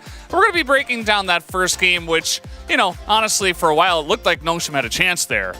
And then T1 decided to play the game. As long as you took very selective looks at what was happening in terms of golds and individual matchups. Actually, it was a competitive game, and then they like almost beat them at 22 minutes. So for draft, I thought it was a pretty good draft. You know, the center win rate continues, but outside of the Jax, I think that this is a pretty good draft from Nongshim. A lot of comfort. I thought that the Gnar pick was pretty cool because I thought, okay, there's a pretty high chance they're going to play a tank top here, but they decided to go for the Jax into the Gnar, which really defined this game, unfortunately. But up until that point, we were pretty happy with it. Deny the Nautilus pick. Zeri's going to scale really well. Then they played around the Zeri, got the Zeri accelerated. We certified that pretty early. We'll get to that in a minute. But T1's coordination as a team is just overall way better. When there's a hole in the top side of the rift, they're going to win eventually.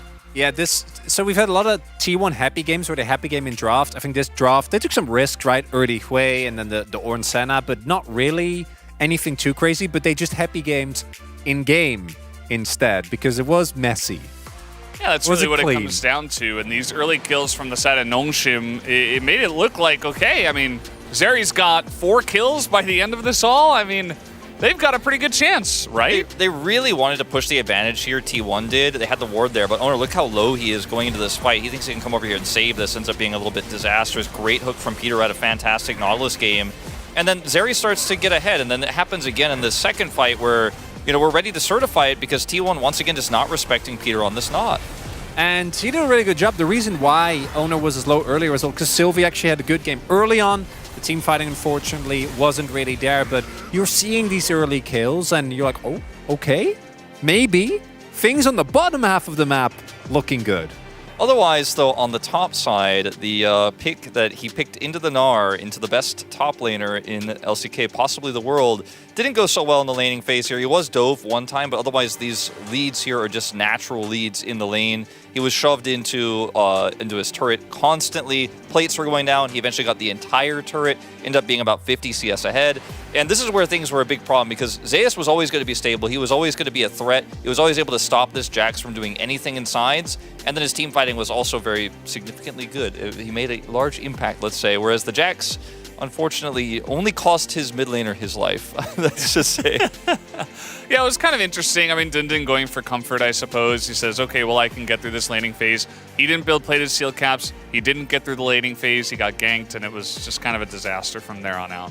Yeah, in theory, like, it's comfort for him. You have the Sejuani, but realistically, Sejuani's going to be drawn towards the Zeri to try and snowball that lane. You don't really want to have that Senna Ornn lane play out in isolation, so it's a bit too much for Nongshim to handle. T1 banned Cassante, so of course had to go for the Jax. It was the only option. Guys, let's take a look at the second highlight here, which is where T1 decided to win the game. And it felt somewhat winnable, even though obviously we know these two teams. We know that's not likely. Hook doesn't hit. And crucially here, Call Me ends up on the bottom side of the objective, and no one gets Faker.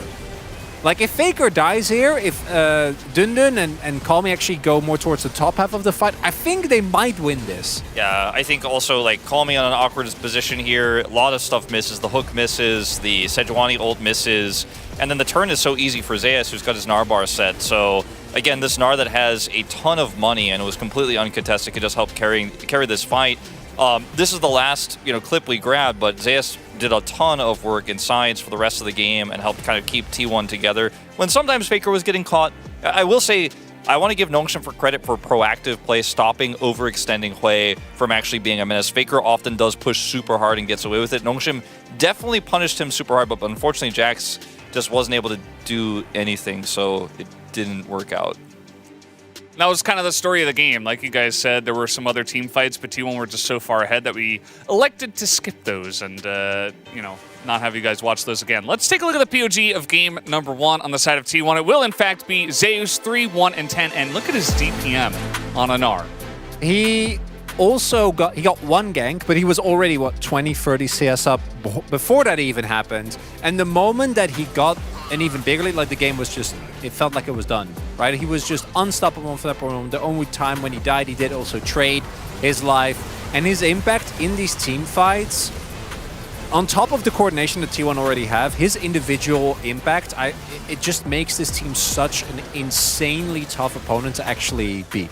Yeah, I mean, he's just a second strong 80 carry threat, basically, with how fed he was in this game. And Senna's obviously tough to deal with on its own. And Yeah, finding Jiwoo here is just the final nail in the coffin. He just had a really aggressive game, both in lane and also in team fights. And now, the only top laner in our top POG is tied with the mid laners. Yeah, and he's up there with Faker, his teammates, so obviously the two of them sharing quite a bit. We did have some looks towards the mid lane. I think that's fair with Faker playing the way he also did a huge helping of damage, but Zeus for us was kind of the obvious choice, and the obvious choice for the majority of us. 9 out of 12 for Zeus. Let's see what happens in game number 2, though, as we go back to the casters.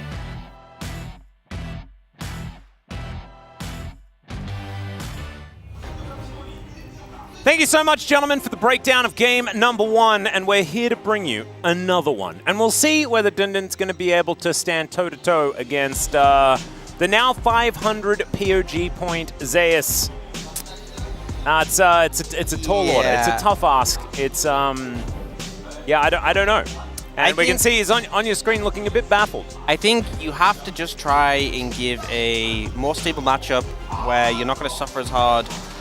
Whoa. It's a big ask because that's a big amount of games. That is a large amount of games. That's yeah, very, very large. 100 and what is that? 32, 42, 142 games over the second place. And normally when we see these lists of like people have the most in terms of like games, wins, assists, stuff like that, you see a lot of players who haven't been playing for a while, but only Score there, I think, isn't actively playing. Yep. Everyone else is either active playing in the LCK or LPL for Ruler. So, yeah, cool. True. It's kind of nutty. Faker, I don't think he's going to have to retire before anyone ever gets to any of his records. He just makes milestone after milestone after milestone and makes it very difficult for anyone to ever catch up. And hopefully he never quits, just so that we can just... I'm looking forward to celebrating, you know, his 6,000th kill and his 2,000th game. Isn't it? It's just going to be great. We'll be old men, he'll be an old man. Yeah. You know, good times.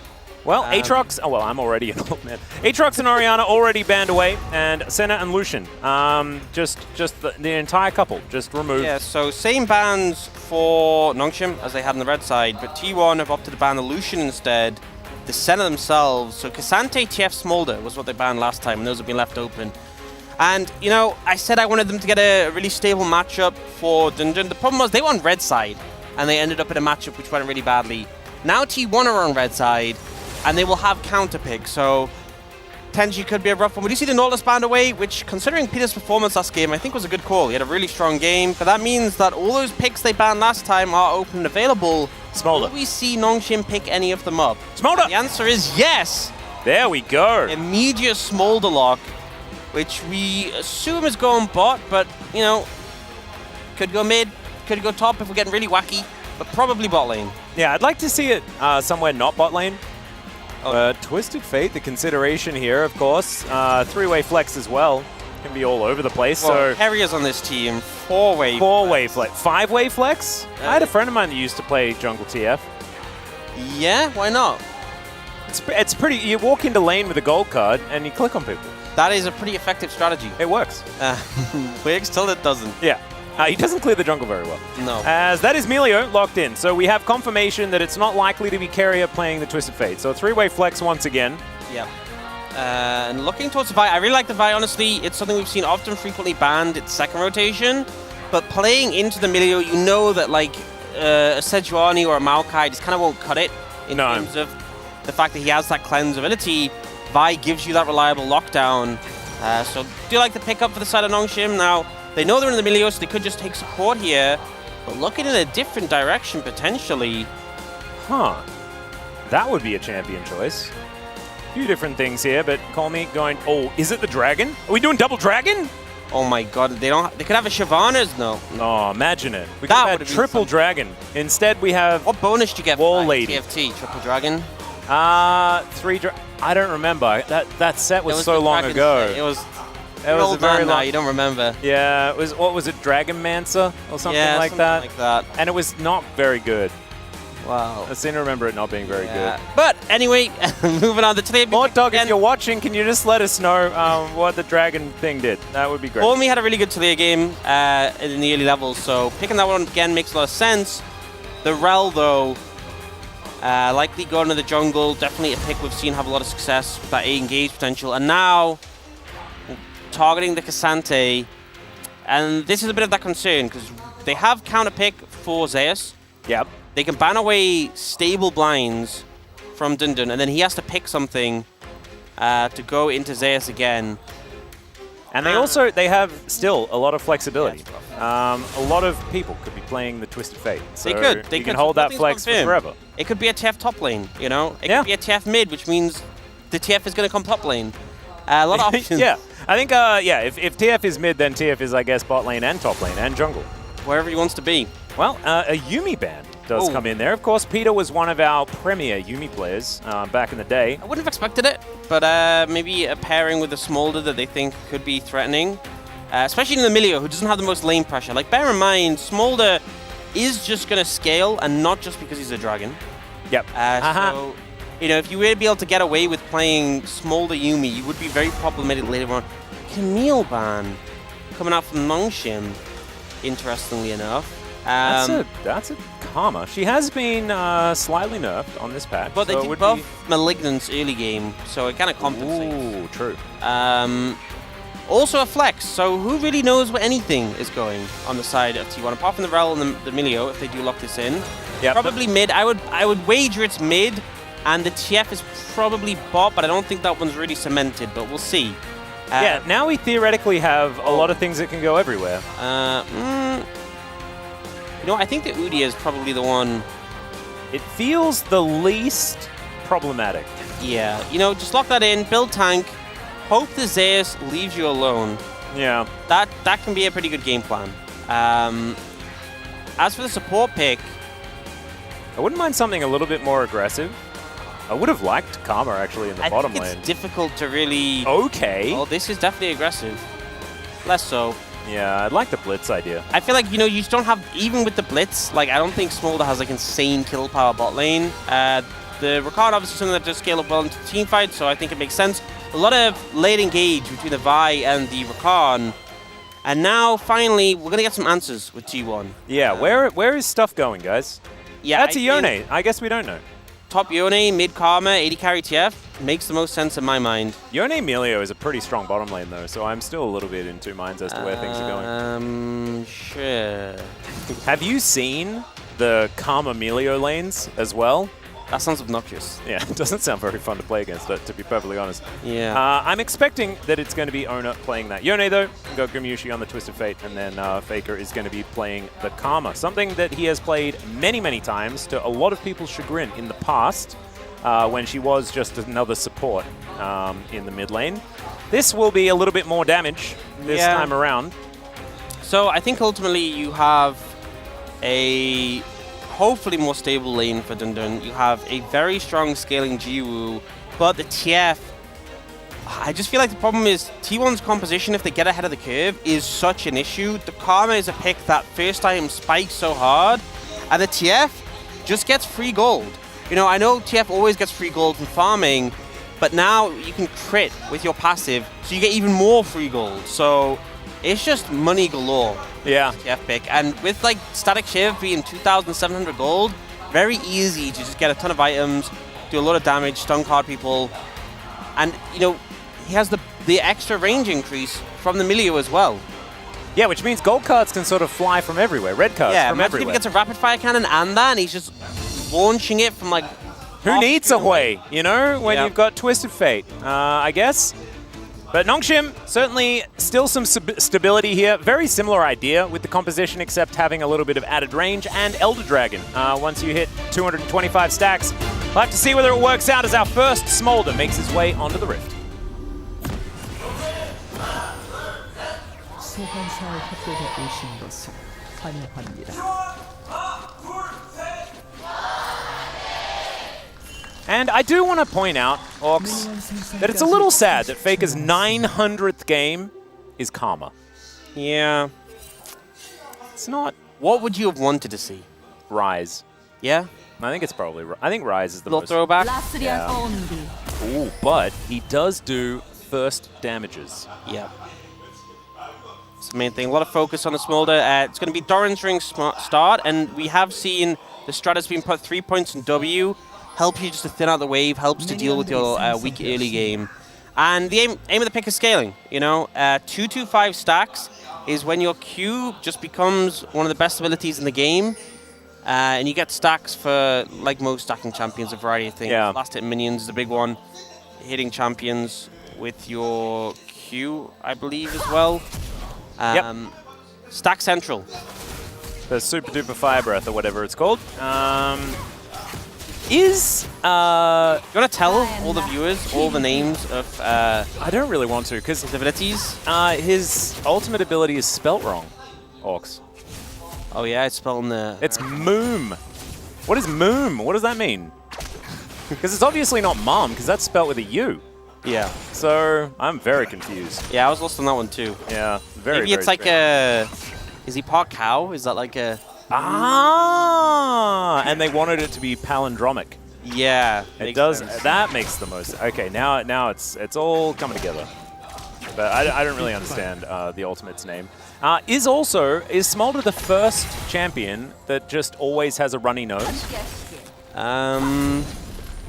Because his W is called a chew, and so he just sneezes all the time, I guess? Yeah, I don't think there's any other actively sneezing champions. Yeah, right. Well, I mean, I say that. I've definitely had some champions sneeze on me and I just get one. It is dangerous. Yeah, you definitely had a game where there's like a Fed Talon and he just sneezes. Oh, I'm dead. Oh, my whole team's dead. Okay, cool. When Talon sneezes, though, shurikens come out. So yeah. Which... I don't understand. That must hit your sinuses. Yeah, it certainly must. You can see why he continues to sneeze afterwards. I don't think it does help him out at all. Yeah, not too much of a reprieve in that situation. Speaking of reprieve, Nongshim not having much of that in this bottom lane either. As you can see, Gumayusi just continuing to rain cards down on them. Faker going to avoid all of the threaded volley, as Colmy not quite able to find too much there. And he's been pretty good, Faker, at choosing champions that don't do dashing. Into this Talia, and Colmy has not really found as much value as he would like. Yeah, I think it does have a decent amount here into Yone and Rel, but definitely not as much in the lane matchup. Just basically there to wave clear. That blob looks so...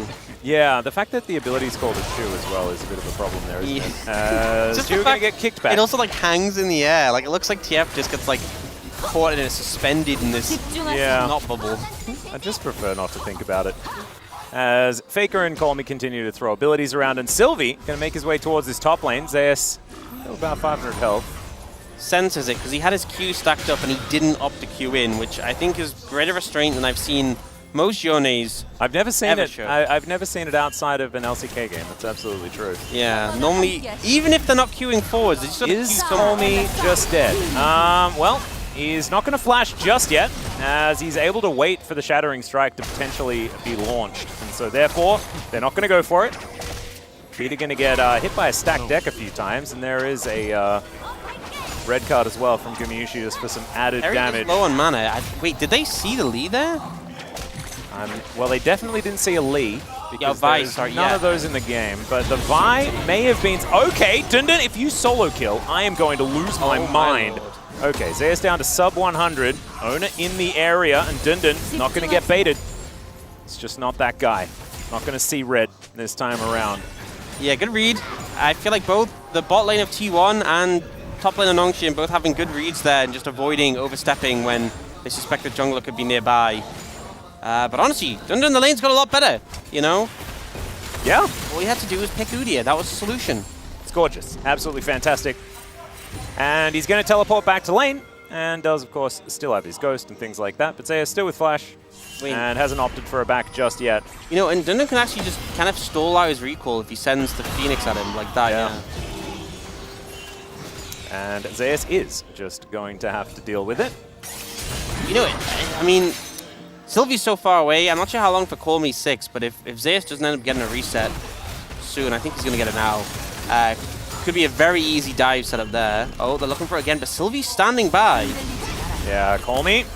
Going to once again be put on a leash here as threaded volley, not going to really find the target, but now Owner could be in trouble. Shattering Strike, double value there as he gets flung back into the rocks, and there's the knock-up. First blood to Sylvie, and it's elementary here for Nongshim. Yeah, disrespectful from Owner not to flash the seismic shove there. I think you have to do so. The CC layering comes in, and Owner ends up going down. Good roam up from Peter, and solid read from Sylvie on the play. Really nicely done, and now Sylvie can actually transition towards his top side. Zeus is he teleported back, but now he's down very low again, but has thrown the ultimate out. Dundun just going to boop him a little bit and run away. Very Udyr of him. Yeah, I saw the health Zeus was on, and I was like, wait, he has reset, and he's back to that health already. Oh, pull me in trouble. He certainly is. Does have flash, is going to elect not to use it here, as Faker just needs to hit a Q as the Weaver's Wall, and then he's dead.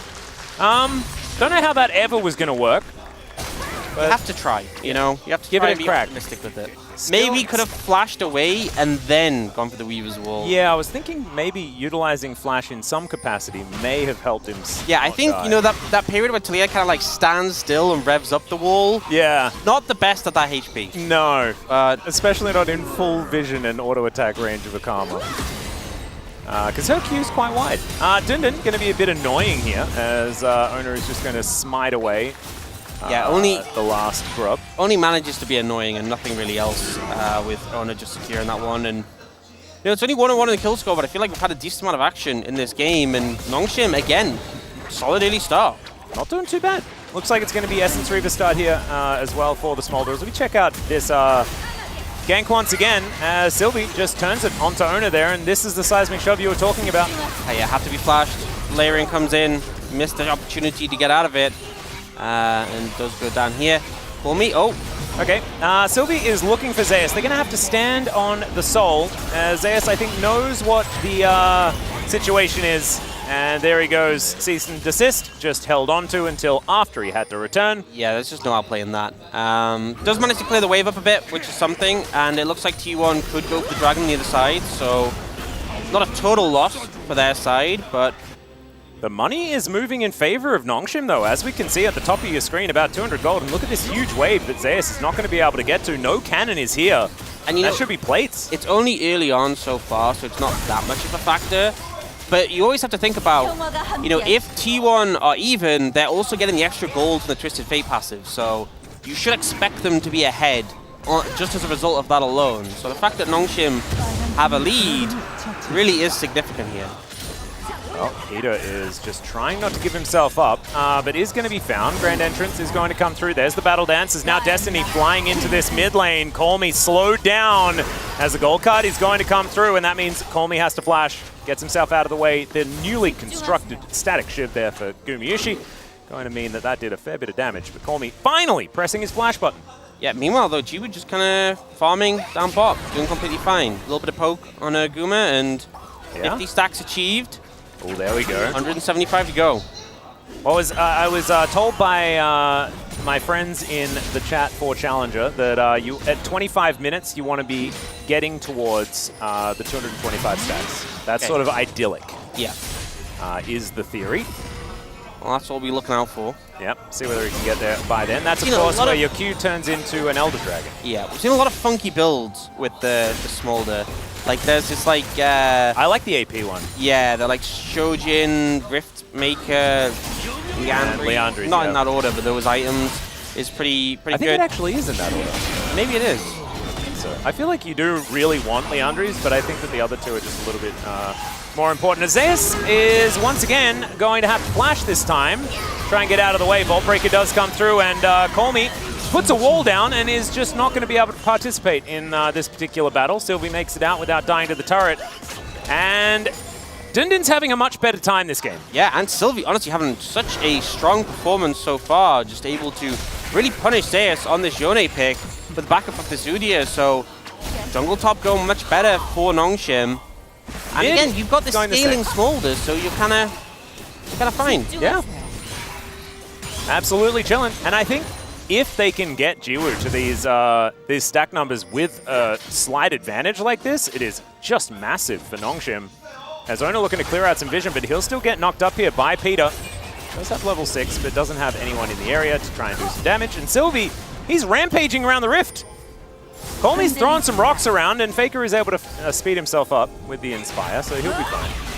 He is going to take the Vi for a walk, and he is going to take a lot of damage. And yes, Karma was nerfed, guys. Yeah. She also doesn't have an item yet. Golkar does connect. Fire kick there to just send Peter the message.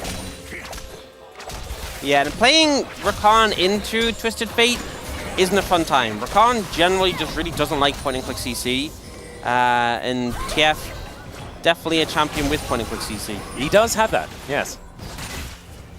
You barely even need to point, you just really need to click. As Dundun does the whole walking away from them strategy to avoid the gank, and then walks back again, and now is even more fine. This game is really going well. Yeah. For Nongshim. It's honestly, it's going pretty solid so far, but, you know, I feel like they've been at this point before, and things kind of got out of control. So it's just about maintaining this, keeping it going. We can see bot lane, TF does have a massive lead. A factor in that, he's obviously up in CS, but also the extra gold you receive. So the initial die that's rolled is weighted towards 6, and the follow-up one is weighted towards 1. So it's not as much gold. Oh, okay. There's Godzilla Mom. She's making her way in, just trying to clear out the way. That easy. But yeah, so TF will be getting a ton of extra gold. Obviously, the more crit you get, the more you get. But just generally, TF is supposed to be up in gold, but on top of that, having a lead is really going to become a problem later on. Well, Sylvie is going to spot that Owner is up here trying to defend, so they're not going to be able to go for a dive. Look at the items Guma just backed for. He just got Zeal and Clear Chase Shard. It's 12 minutes, and he's only got 2 items. And Fake has Malignance. Ew. Oh, goodness gracious. So this next fight is certainly one that T1 are going to be very strong for. I'm glad you mentioned it. I think 2-item spikes are certainly things that you can be pretty happy with when it comes to T1. And 1 item for the mid lane. Just getting a Malignance, especially now that it's been changed to have that more early game focus. It's feeling pretty good. Sylvie not going to lose his Raptors. So a little bit of positivity there. Drake going to be up in 25 seconds. Just give the Dragon, honestly. I don't think Nongshim should go for it. Try and get something somewhere else in return. And it's only an Ocean. And if there's a nice soul this game, then a 3-stack of that sounds pretty good if they can continue to have some control. I just think the TF is so strong already. The Karma's on a really big spike. Definitely feels risky. Doesn't feel risky for Dundun, who is just having the greatest of times here towards his top lane. Colmy, maybe not in the same spot as he flashes for the Shattering Strike, but now Sylvie in perfect position once again. Magnet Storm coming down, but not really doing too much because Faker not quite there to offer too much damage back. And Gumayushi's ghosting, trying to get in range for this Destiny as they now look for Sylvie. He's an opportunity, but the quickness does come down. Seismic Shove, just gigantic with Colmy over the wall. And there's the Vault Breaker as Owner goes back in. They're able to grab the kill on the jungle. It's a big shutdown for the Twisted Fate, but now Dundun is going to turn up. Carrier gets into position, and now it's Peter that needs to be their hero. Gumayushi goes down in the fight. Owner surviving for so incredibly long, and Peter will just catch a stray Q there from Faker, as Owner might have to go for a bit of an execute, but I think it is going to be achieved, and there he goes. Jiwoo just by himself towards his bottom lane. Such a scrappy fight there. Honestly, I think that T1 overcommitted a little bit, but it still ends up working out mostly because of Faker. I actually want to track how many mantras he got to use in that fight, because I think the value was a little bit absurd. Yeah, it turns out you can... The Malignance was nerfed a little bit, especially on Corki, because of course the interaction with the Eclipse is no longer there, but it looks like Karma is still making great use of it. Still doing pretty good. So in this situation, just a normal Q there. Oh, do you see the Smolder nearly dying in the bottom of the screen? Yeah, even had to call his mom, and his mom wasn't really able to do too much. Yeah, actually, this was a really nice show. The first Mantra actually missed, so it kind of delayed Fake to getting it back sooner. But then hits one there, kills the Vi, and then I think gets another in a second to kill Peter. Yeah. Yeah. There's another one, yeah. Wait, there's another one, and then wait. And then there's another one. Back to back. Wow, what a champion. So the base cooldown on it at the moment is 22 seconds, and he was able to use it within 4 seconds, I think, in that fight. I mean, the thing there is he hit the Mantra Q, and then the explosion after also hit, so that's another refund. And then the W tether hit twice, which is 20 seconds reduction, and a couple of seconds of waiting.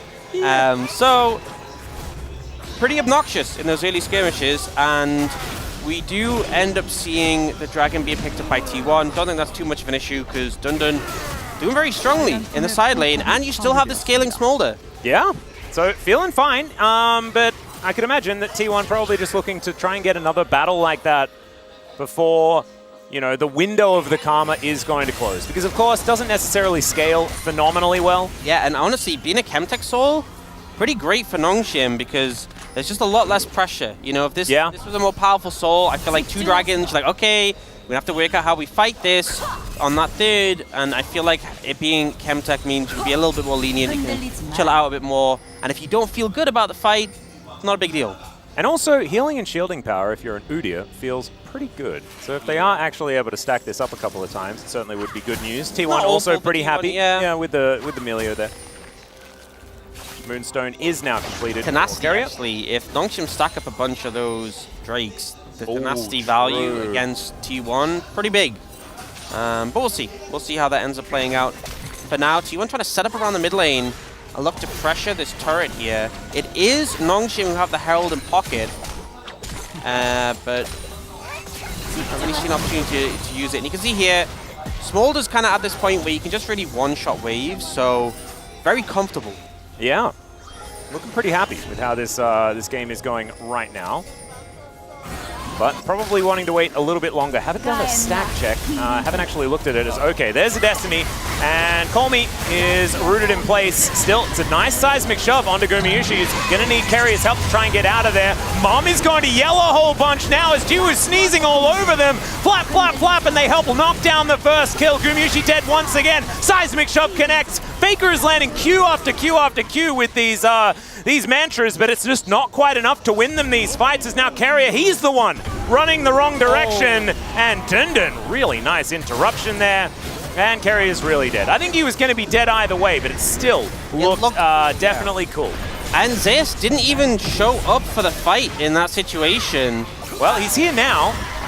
Does that make up for it? I don't know, because I think this turret is still very dead. And there it goes. 153 stacks right now on the Smolder, so definitely approaching. And the fact you're winning team fights before that point, Nongshim doing fantastic. 2,000 gold up. Bear in mind, I'm going to say it again, the TF getting all that free gold is worth a pretty substantial amount. So the fact that they're 2,000 gold up despite that, crazy. And we see it starts out with T1 thinking they're the ones setting up for the pick. A little bit of a mistime from Sylvie, but the ult keeps Cormy away from a difficult situation, and this Udyr comes in.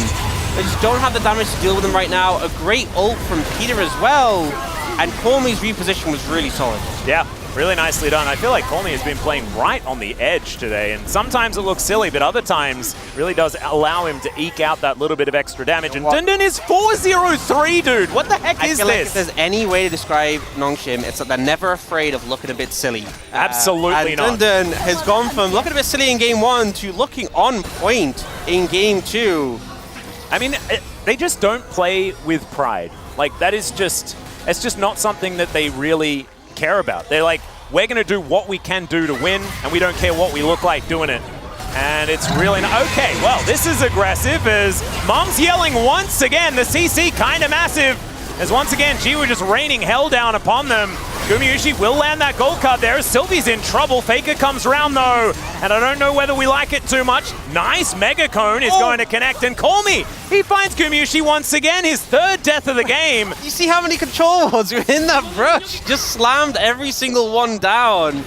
That's what you got to do. And the more wards you do as a team, the more coordinated you are. Yeah. That's the rule. 300 gold worth of control wards in that brush. That's a kill. Yeah. Now, obviously, one was from Nongshim, the rest from T1. Wow. 300 gold worth of wards slammed down there. And we see the play looks a bit scrappy at Fish, you know. You can see Sylvie knows they're strong, forces out cooldowns, ults Guma, and Guma actually throws the stone card on the Vi, so not achieving much with it. It starts to look a little bit painful when the Q is missed there by Sylvie and Faker turns up. But this snipe from Cormy ends up being huge. Yeah, the big rock into the back of the head. He's going to lock down that kill. He's still 1,400 gold ahead, I think, at this point in time. Just TF things, I guess. Yeah, just TF things. But Nongshim might be able to get their first dragon of the game. So they're going to look for it right now. Decent gold advantage still there, approaching 3,000, and they're going to be able to stop the dragon stacking of T1. Certainly putting a lot of halt into their plans. I think actually denying that, kind of a big deal. Yeah. T1 do want to accelerate. I mean, it's also, I mean, we said this game for T1 was very much about being ahead of the curve. I feel like the TF, a large part of his strength is the fact that you get so much extra gold. Oh. All right, let's see whether Gumayusi can get it. He does. Gets himself out of there. No seismic shove in time. Yeah. So the Destiny not going to get interrupted. That is something to be concerned about, is the map play from T1. Yep. But I think Dundun being so strong really solves a lot of those problems.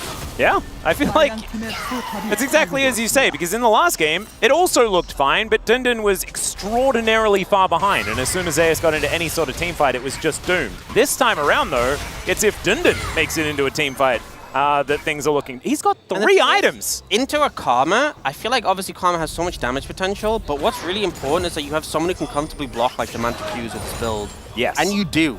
Yeah. You know, you really do have someone who can just kind of tank these and be fine with it, so... Imagine if he stacked 4 Chemtech Dragons and had Soul as well. That would be a big shield. Yeah, he'd be able to press W and be pretty K.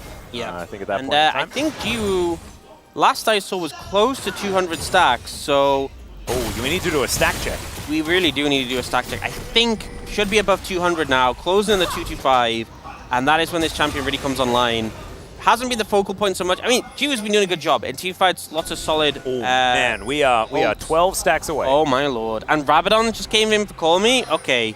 He's ahead of the curve as well. If he gets to 225, and he should relatively soon, he's going to be ahead of that 25-minute mark. Looking very, very nice. 219? All right. There's 220, so only needs 5 more. 5 more, it's go time. And you can see, I feel like Nongshim are really ready to sort of capitalize on this spike, on top of the item spikes they came in for the likes of Call Me. T1 have to be really cautious here. They certainly do. Sylvie looking for a possible angle here as he gets over the wall. I don't know whether he's completely out of dodge just yet. Decides to go in. I don't know about that, but the seismic shove is amazing. Gumayusi going down extraordinarily low as Mom yells into the back line. Sylvie manages to get that kill, and now they get the knock-up onto Ona. He's underneath the turret, but I don't think that's going to matter. The Shattering Strike is decent, and my god, the damage from these Mantrid Qs. Another one connects, and Faker just demolishes him. Get that? How long was that on cooldown for? Like it just wasn't. It just wasn't, okay? It's if mode, apparently. And I'm not going to lie, that was probably just Baron if Faker didn't get that play. Chunks them all out, kills the Smolder there to save the day, but Nongshim, this level of aggression coming out from Sylvie, it looks like he's going to get picked, and he just says, oh, I can buffer the stun with my ult, let's do that. Yeah, who's picking who? Let's go further in instead of trying to get away. Absolutely fantastic. Well, we're going to see it once again. As Sylvie looks like he's going out. How are you supposed to expect this? You know what I mean? Yeah. I feel like T1 are like, okay, they're going to try to get away. Nope, Sylvie's just going deeper. The Monk goes over the top. And then, again, this looks like you could just turn towards Baron and go. But this Mantra Q... Oh, no. And Q actually flashes in. That's just 3 in a row. Yeah, okay, that's really... just 3 in a row. Yeah. Back to back. I think Jiwoo saw the fact that he was like, I've got the stacks. It's happening, and then he just went way too aggressive in that fight. Faker really doesn't want to lose. No, not his 900th match. No, he really doesn't want to. Honestly, you know, I don't think Harry has done anything particularly egregious, but the rest of the team has been struggling. It has basically just been Faker against the world. That's how they celebrate his 900th game. They're like, Faker, you're the main character in this game. We're going to guarantee that that's the case. Yeah, because oftentimes he is just anyway, but he really is this time. Because everyone else is having a bit of a rough one. Nongshim have been pretty obsessive with their targeting of Gumayusi in teamfights and things like that, but Dundun laning very, very well up against Zeus. And Call Me finding some great angles outside of just being in the laning phase. But look at this, 3 items for Faker. He's got a very cool hat, as well as his Horizons Focus and some Malignant. And the thing is, they haven't actually stacked that much MR. I'm going to be honest, Dundun, I see that cloth armor in the inventory. No, we don't want that. I have enough armor. Oh, well, Sylvie's going in once again, and guess who it is? It's on to Gumayusi as he's taking so much damage. In goes Peter, but is going to get interrupted. No one's really going to fall down yet, and now the Karma has them at arm's length. Yes, there's an execute range there that they have to be worried about. Oh. They're not worried about it at all as Faker is flashing in to land these Qs. Gets another one. That Mantra is definitely back up again. It's just always up. You always have to assume it's up. And yeah, Vinland's got a lot of armor. He is very tanky, but not too much magic resist. Oh, what the heck? Every second ability is Mantra. Yeah. This is crazy. It's problematic. They are, whoa, T1 are going towards Dragon, so like, cool, we'll go towards Baron. The jungler isn't there yet, but looks like they're just going to start this one up. Guys, you're in a Baron pit against a Karma. And there's a Twisted Think about Fate. it. So they always know. They will always know. Sylvie going to try and get himself towards the rest of his team. Will be successful as, yes, Ona locks down the Rift Scuttler. And Nongshim, they just want out. They don't want to deal with this. Soul Point goes over to T1. And Nongshim unable to get anything off the back end of it. And even with T1 now get mid-tower as well. So Nongshim really fumbling on the back of that fight. And T1 appear to have regained that composure we typically expect from them. It's the classic scaling Karma, you know. That's just how it works out, I guess. Just buy some magic resist. I can see Sylvie's going for it, but Dun, you've hit the armor quota. I'm gonna be honest. Yeah, I also like.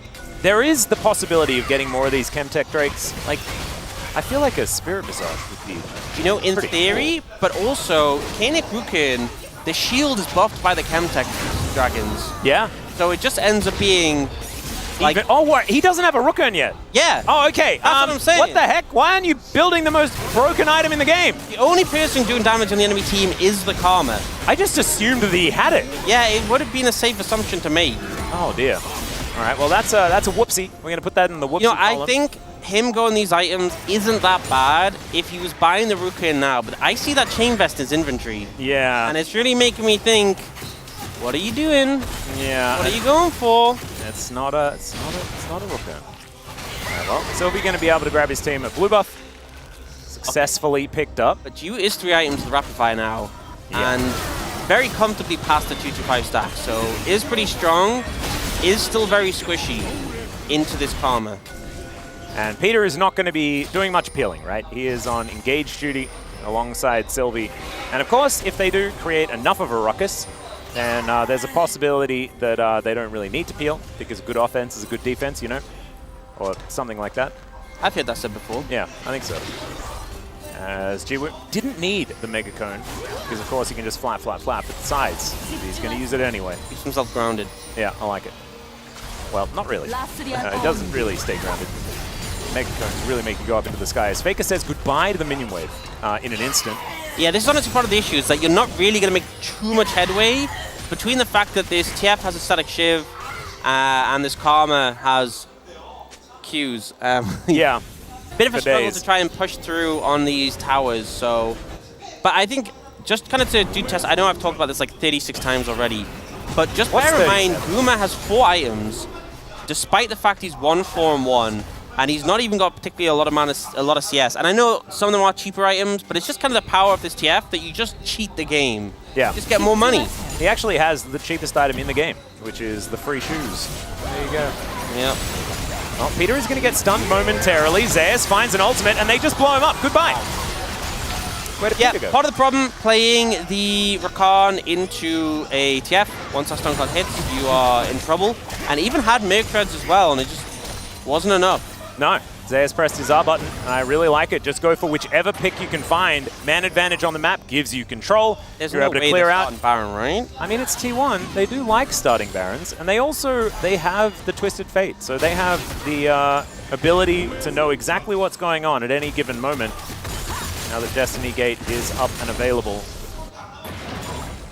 And the thing is, I feel like Zeus was really far behind early, but he's kind of just done this thing where he farms, and now he is a Yone with items. And that's all you need to do. Level 17 as well, so he is suddenly a problem again. Yeah. I think they've weathered the storm. It's absolutely true.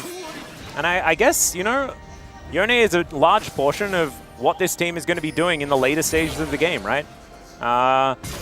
He'll be able to add a lot of the extra damage. And, I mean, Faker is so accelerated that I think that he's going to stay relevant the entire time, building towards a Void Staff as well.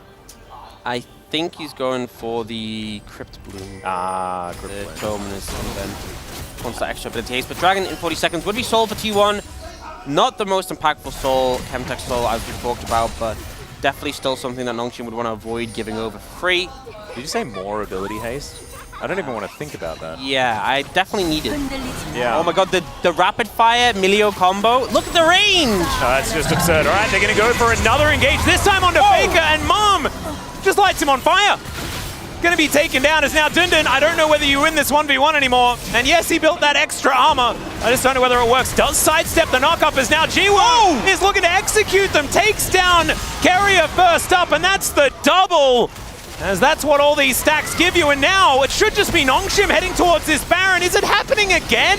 Are they just going to do it again, just taking these games off T1? Yeah, I guess so. This is why they banned away the Smolder in the first one. You do see Zeus moving over to try and get the soul. The TP is going to come in from Dundun. They don't want to give anything up to the side of T1. Baron secured. Oh, Gumyushi, I don't know about this. He is just very dead. Well, never mind. He does stay alive for a bit longer. It's a 1-for-1 trade. Still, Nongshim should be able to gather themselves the dragon and deny the soul from T1. Still a little bit given on over.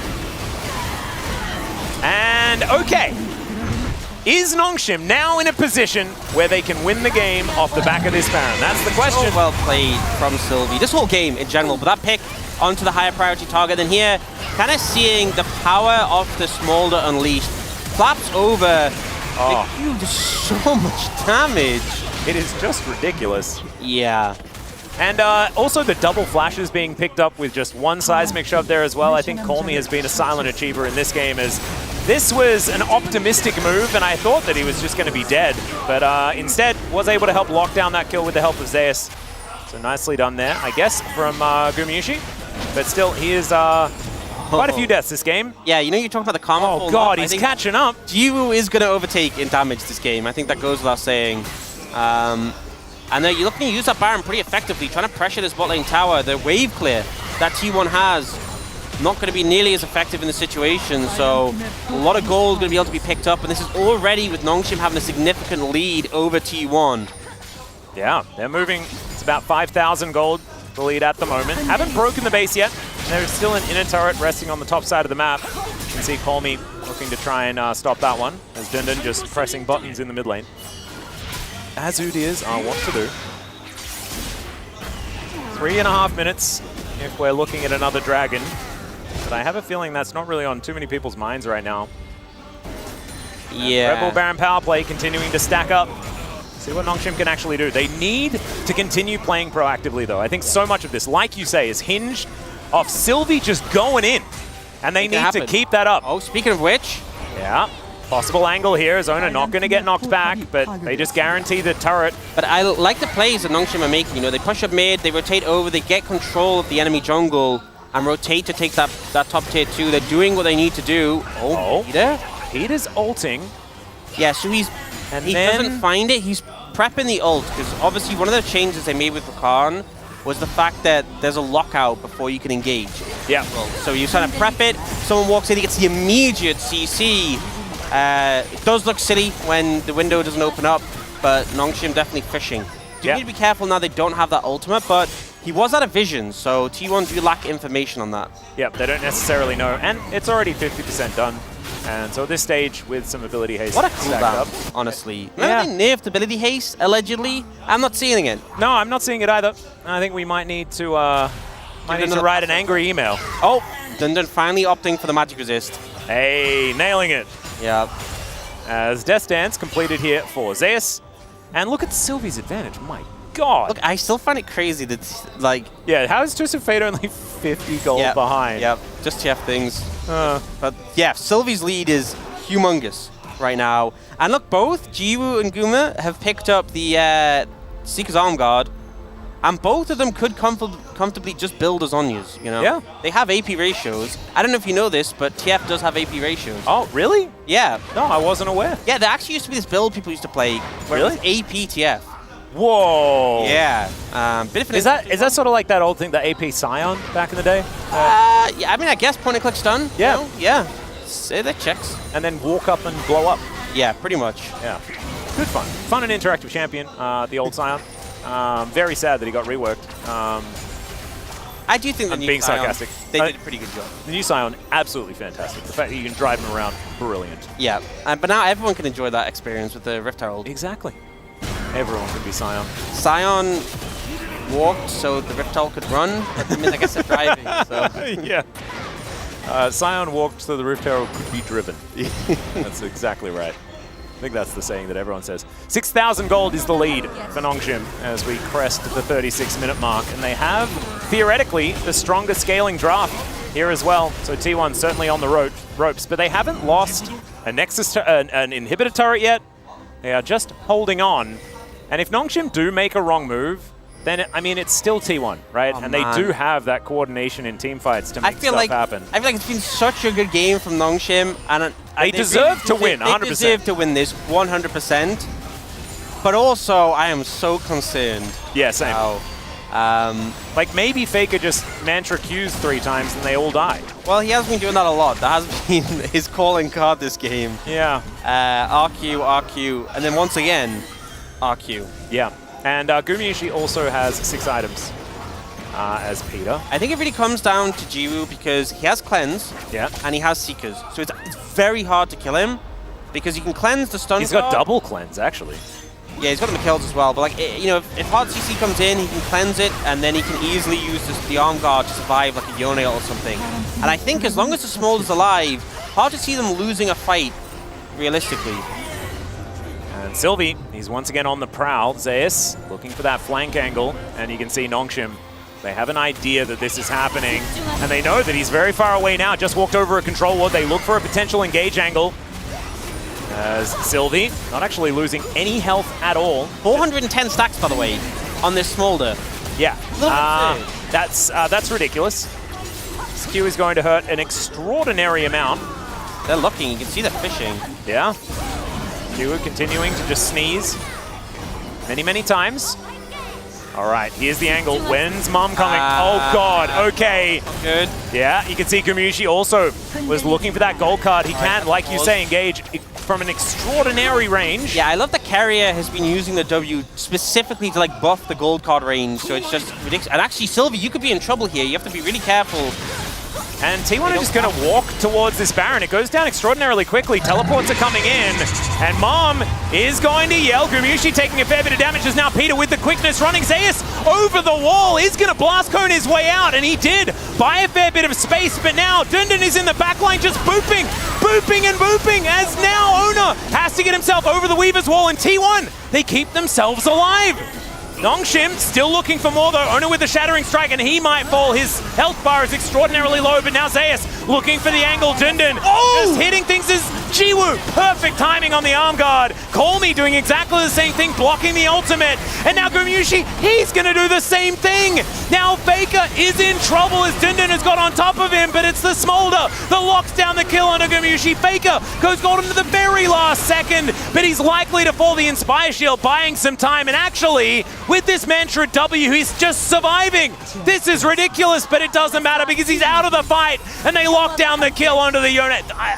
He's still going. He is still going, and he's able to slow down Sylvie, then Mantras again, so he's immortal. Is Sylvie actually going to be able to kill him? We're just not going to watch, I guess. Ult's up now, so he just has to burst with the ultimate. Yeah. He just has to do that. It's that simple. It's that simple, guys. That's how you do it. And now Faker is going to channel the back. As you can see, Nongshim, they are just winning the game right now. He's going to opt in for the teleport to make sure that he can get back to his base. And yeah, Faker has the wave clear. Matt, everyone on T1 flashed away in that situation. This was such a hectic fight. So many mechanics on display. And you can see Nongshim trying to trap T1 in there. A triple flash to get out. But I think the moment really Jiwoo stood out. Oh, we're getting a Baron play as well, but I think it's fine. But the cleanse coming out for the gold card. All right, we're going to go straight onto live here as Gumiushi going to get the stun onto Sylvie. That's high value, but the flick back onto Ona. He's going to explode as Mom flies over the top. And now Dundun, he'll be stunned up. Man, Turtle Stance giving him the most gigantic shield ever as Carrier going to get caught out by the seismic shove, but there's the Inspire Shield from Faker. He's keeping them alive. Zeus as well is burning. Keria was also... Look, it's not okay that he's doing such big mantra Qs and the shields as well. He's got the most damage in the fight and the most shields. Yep. He's just keeping them all alive all the time, but not going to be able to stop this Baron by the looks of things because Keria is limping around the battlefield.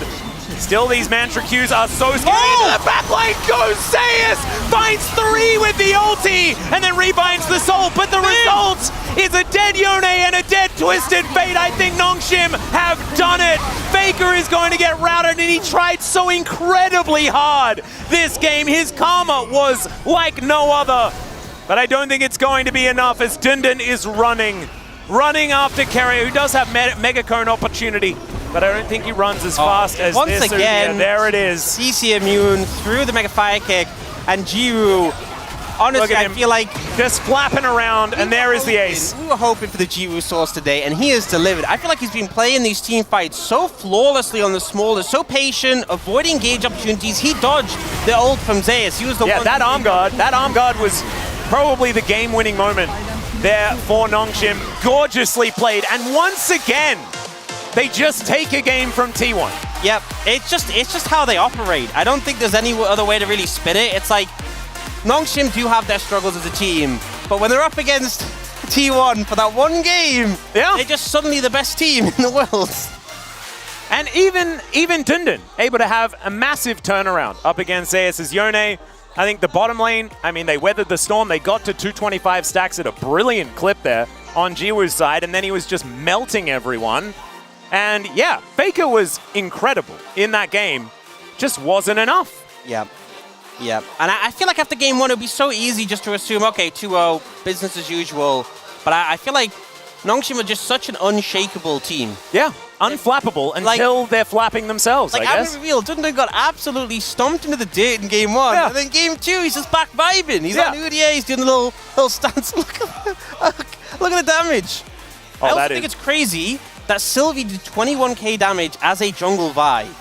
Like, true. That is a substantial... I mean, you saw how he was fighting, and maybe a lot of that was to the karma in the top lane, but that is a lot of damage for a jungle Vi to be doing, and he had a spectacular game. I know towards the end, it all became about the Smolder who'd scaled up. Yeah. But Sylvie was really on form. I think the only reason he got there was because Sylvie was just not afraid to go in over and over. And now we're not afraid to go to a short break. When we get back, the space will break down that game and we'll head to game number 3. We'll see you there.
미드 가자. 너 혼자 잡아라. 노플. 나 레드 챙기고 미드 가줄게. 잡았어. 기억해, 노플이야. 나이스. 그냥 끝내면 될 듯. 빡세다.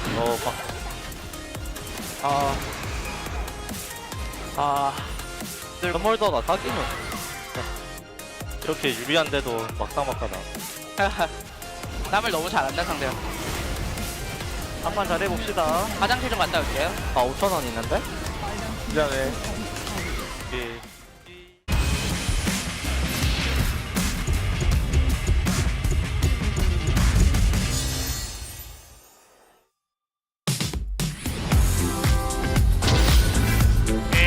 gonna respond with his own flash to get away from that one. Wait, ultimate is down. You see Ando looking to get in here again. Dudu's got a very nice angle on the backside. Look at this damage right now from the Hui is huge as Rascal goes down early and the double knockup comes in from Q2. And that might just be it for this team fight. Everybody just taking heaping helpings of damage, and Dudu's not done with it yet. There he goes. Just taken out immediately. And Dudu up to 3 kills. Gonna try to lift him away as now they try to turn, and Edian's on this comes out from the side of Bulldog. He's in trouble, has the flash, but he gets a big sweep and behind him is Clash and the 3-man! Knockup with the kick is massive from Cuz!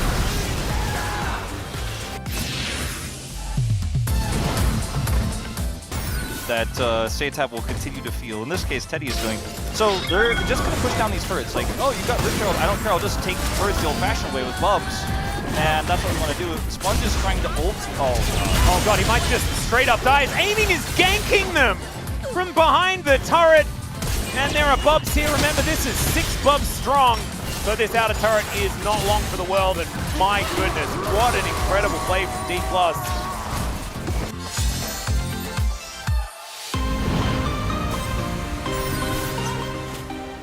Here's the thing, right? Aatrox was updated a lot earlier than Kante brought out. Yeah, true. The knockup's not going to happen. And now BDD has just got them again.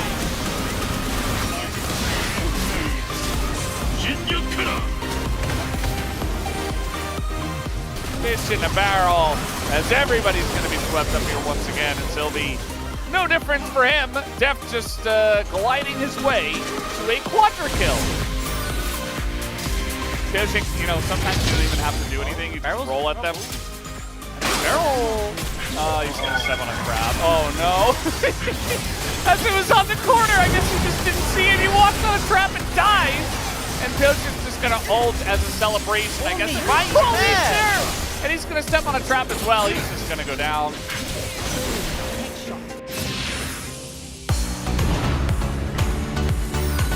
Faker so safe on a control ward here as well. As Ona now doesn't have flash, or at least one charge now missing. As alright, in goes Carrier, he finds the backline, the shockwave to take down Closer. And they're going to utilize Ona to try and get on top of Henna. He's going to get feared and taken out. And the damage dealers are just dead in the blink of an eye.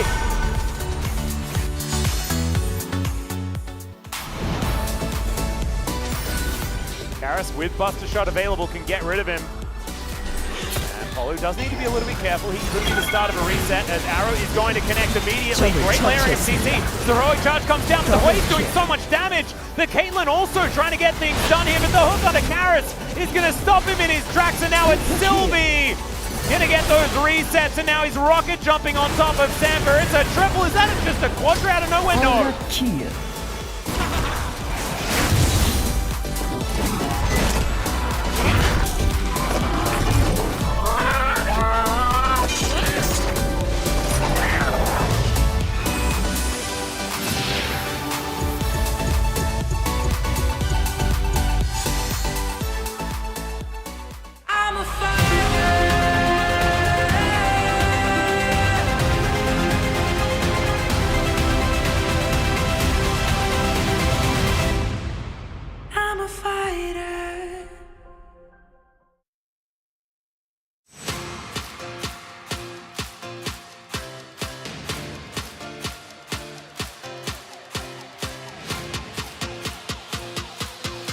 Hello and welcome back to the space. We are here after game number 2, where surprisingly, Nongshim was able to win a game back against T1, or was it a surprise? We'll look more into that a little bit later. But Nongshim with a big victory here over T1. Was it all the smolder, or was Nongshim as a team just playing really well? I think Nongshim as a team played really well. The early game was great, just like game 1, except this time they didn't have a hole in the top lane. Actually, they patched that, and it was a winning top lane for Dindin, where he was beating Zeus's Yone. And yes, I mean, sometimes things can get a little bit out of hand with the Udyr pushing, but he had a pretty decent advantage. You know, the Yone was pushed onto the back foot. Karma, not as strong, it felt like, on this patch until we got later into the game. And I'm not really sold on Milio Twisted Fate. You can shoot that gold card real far, but I don't know how great it's going to be when you get to the late game.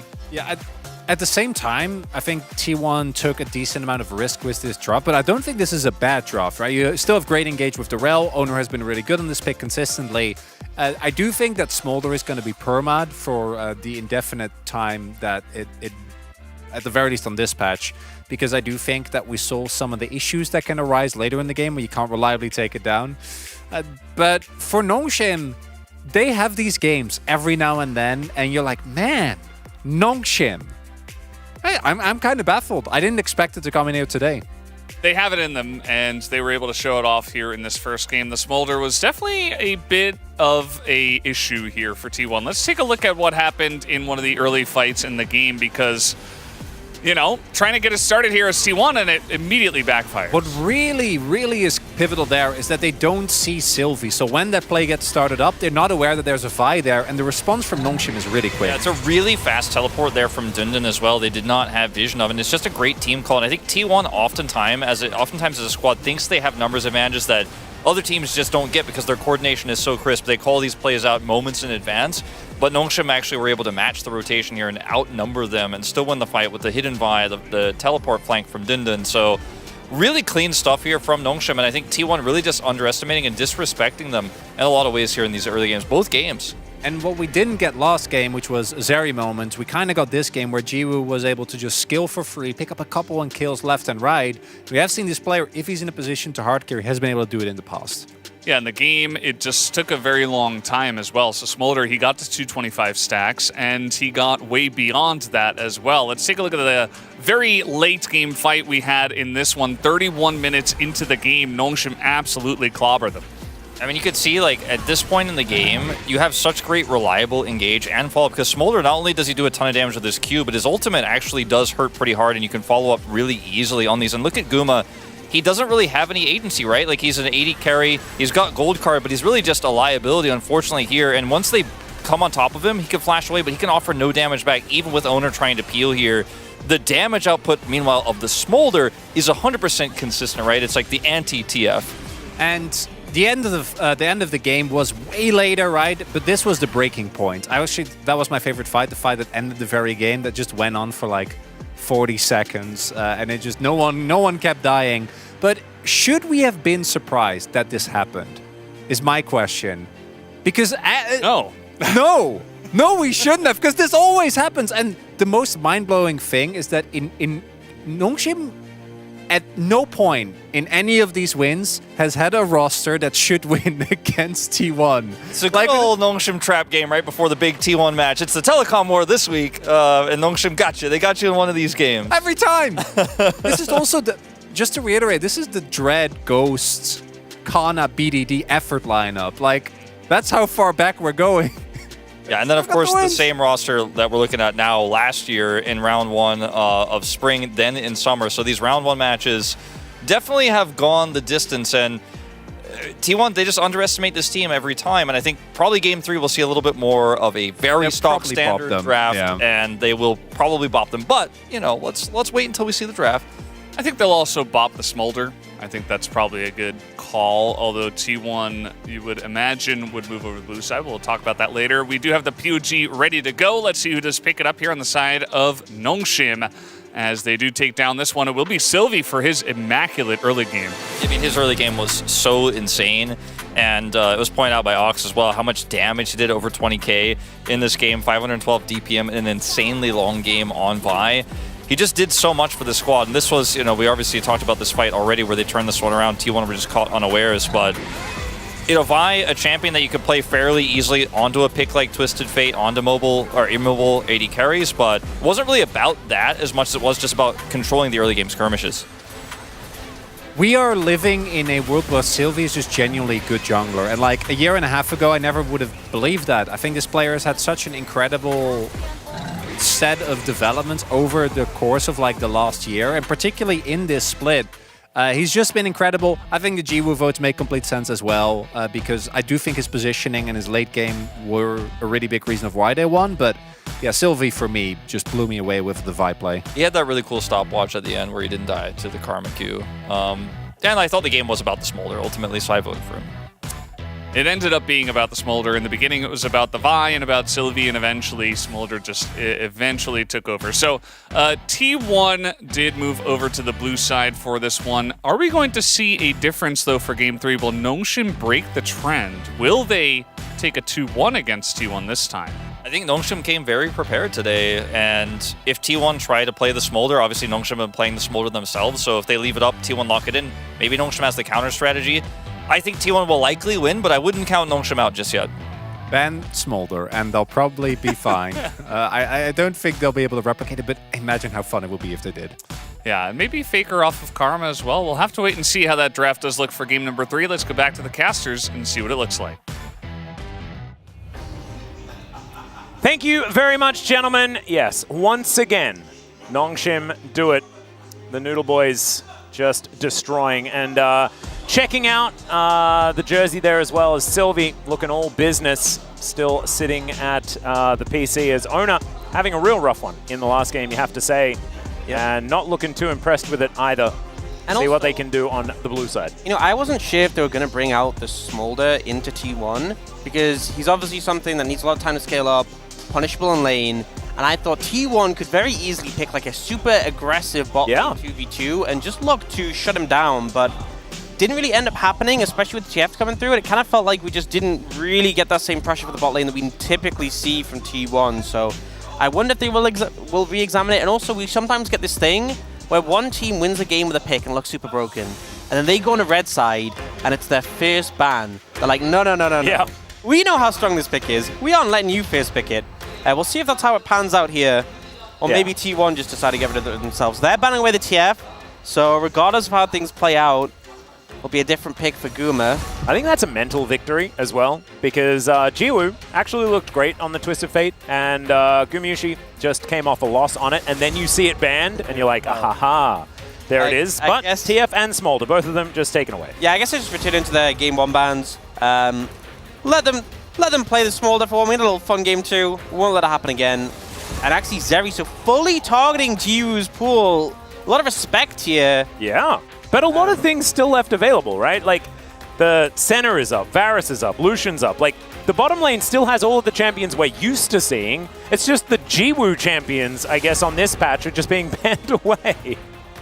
Guess this is probably just a Senna first pick in this situation. And now, I mean, Jiwoo's definitely a player who I feel like has the champion pool, isn't going to struggle too much from this, but can they bring something out that gives them the same level of success as that previous game? And the problem is, if this game goes late, you're up against a Senna, which is obviously very problematic. Yeah, and we saw Nautilus actually banned in the last game. Peter had a great game on it in game 1. Well, a great early game, and then the mid game was a little bit rough. But if he ups the consistency, I think it looks good. It's once again the blind Talia from Call Me. I mean, he's had such a good performance. I feel like if it ain't broke, don't fix it. I think the Karma is probably a good choice here for Faker as well. I wouldn't mind if he went back to that. He was pretty good.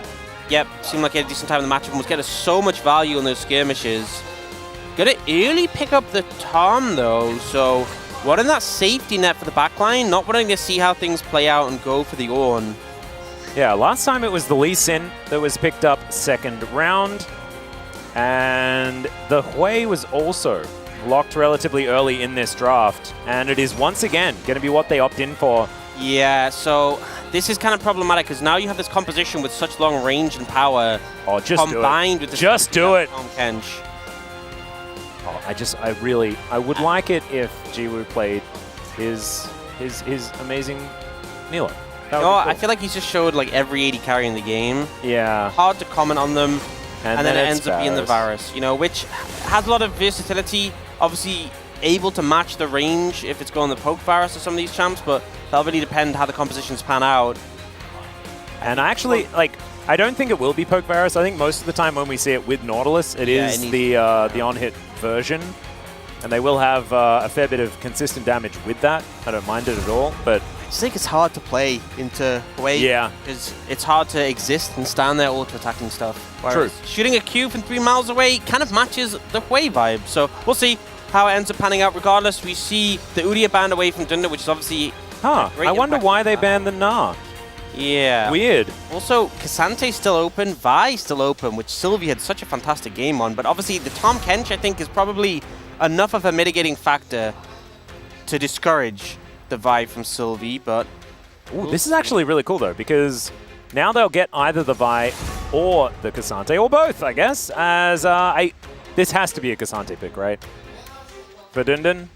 I don't him know. something that he's not going to struggle with? Because the thing is, I'm not sure how scared you would be of Zeus taking Cassante, because as much as Cassante is really strong, it's less problematic than some of the other picks that he could take that would pop you. So I think kind of pick makes sense. They're going to go for the Vi again, so obviously the Tahm Kench is fantastic against the Vi, but you can just target the Tahm Kench, and it looks like Zeus might just go for the Cassante, which again, like, you get Cassante, it's pretty great, but if they do go for that, it's less scary than if Zeus had like the Gnaw pick, which just kind of ran over the game. I mean, I don't know, because I've seen Cassante's... Cassante will always Cassante, but Zeus Gnaw, I mean, I know the Gnaw's banned, but a pick like that is very scary. I think it's all scary, to be honest. So we'll just have to see what can happen in the play from Dundun to make it work. This feels like the sort of situation where Dundun's going to bring something like Garen out. I don't know why. It just kind of feels like that vibe. Oh, I want it, though. Do you? I want it last real bad. Garen that we saw? I'm not sure. I mean, you flip the name upside down, and you flip the result upside down as well. That's all I'm saying. Yeah, I hope... From Dudu to Dundun, from a loss to a win, know what I'm saying? Yeah, bit of a weird when they go for the Nocturne here. So I feel like, you know, as much as they had the long-range, safe backline... Oh, that's not Garen. It doesn't really fit in with the Nocturne who wants to be diving in, but they do obviously have long-range follow-up abilities with the Senna and the Hui. And Dundun's thinking of just going for the Poppy, which isn't the Garen. It's not Garen, but it will be Poppy. Honestly, probably a bit more of a stable pick than the Garen. What about Vi? We've had one LCK game ever of Garen, and I'm going to be real, it kind of stunk. I also, I don't know whether we're going to have another one, which is a little bit of a shame. Is it? I think it is, because I really like Garen. You know, give it another 14 years. We'll see whether he does get reworked or something. You know, yeah, I'm sure they'll do something. Maybe they said they're going to make Runans available for melee soon, so maybe you'll be able to ult and 3 ults will come out, you know. Whoa. Who knows? Or spin and like 3 Garens come out. Oh, that'd be crazy. Whoa, that'd be the Every time best. you spin, there's just more Garens. yeah. Until you've just got a full team of Garens and you're actually like basically playing StarCraft instead of League of Legends. That's the goal. That's definitely the strategy. Yeah, and we'll see whether StarCraft 1 only 12 units can be in there, so you actually need to create control groups of Garens in the game, and you attack move them into different lanes. Oh, glorious. And the Garen universe is really taking off. It's really popping off. In my head, it entirely exists in HD. I'm not going to lie, Max, sometimes I just feel like, you know when you like get a view into someone's head, I could just see a Garen spinning around. That's basically it, yeah. That's the entirety of it. It explains a lot, to be honest. And we'll just have to see whether T1 will just do it once again, where it's just the 2-1. They have the blip, and then they take down Nongshim, or whether it's the other timeline, whether Nongshim Red Force are able to take advantage of a T1 preparing for a telecom war and just beat them in Game 3. Let's jump onto the rift. 소환사의 협곡에 오신 것을 환영합니다.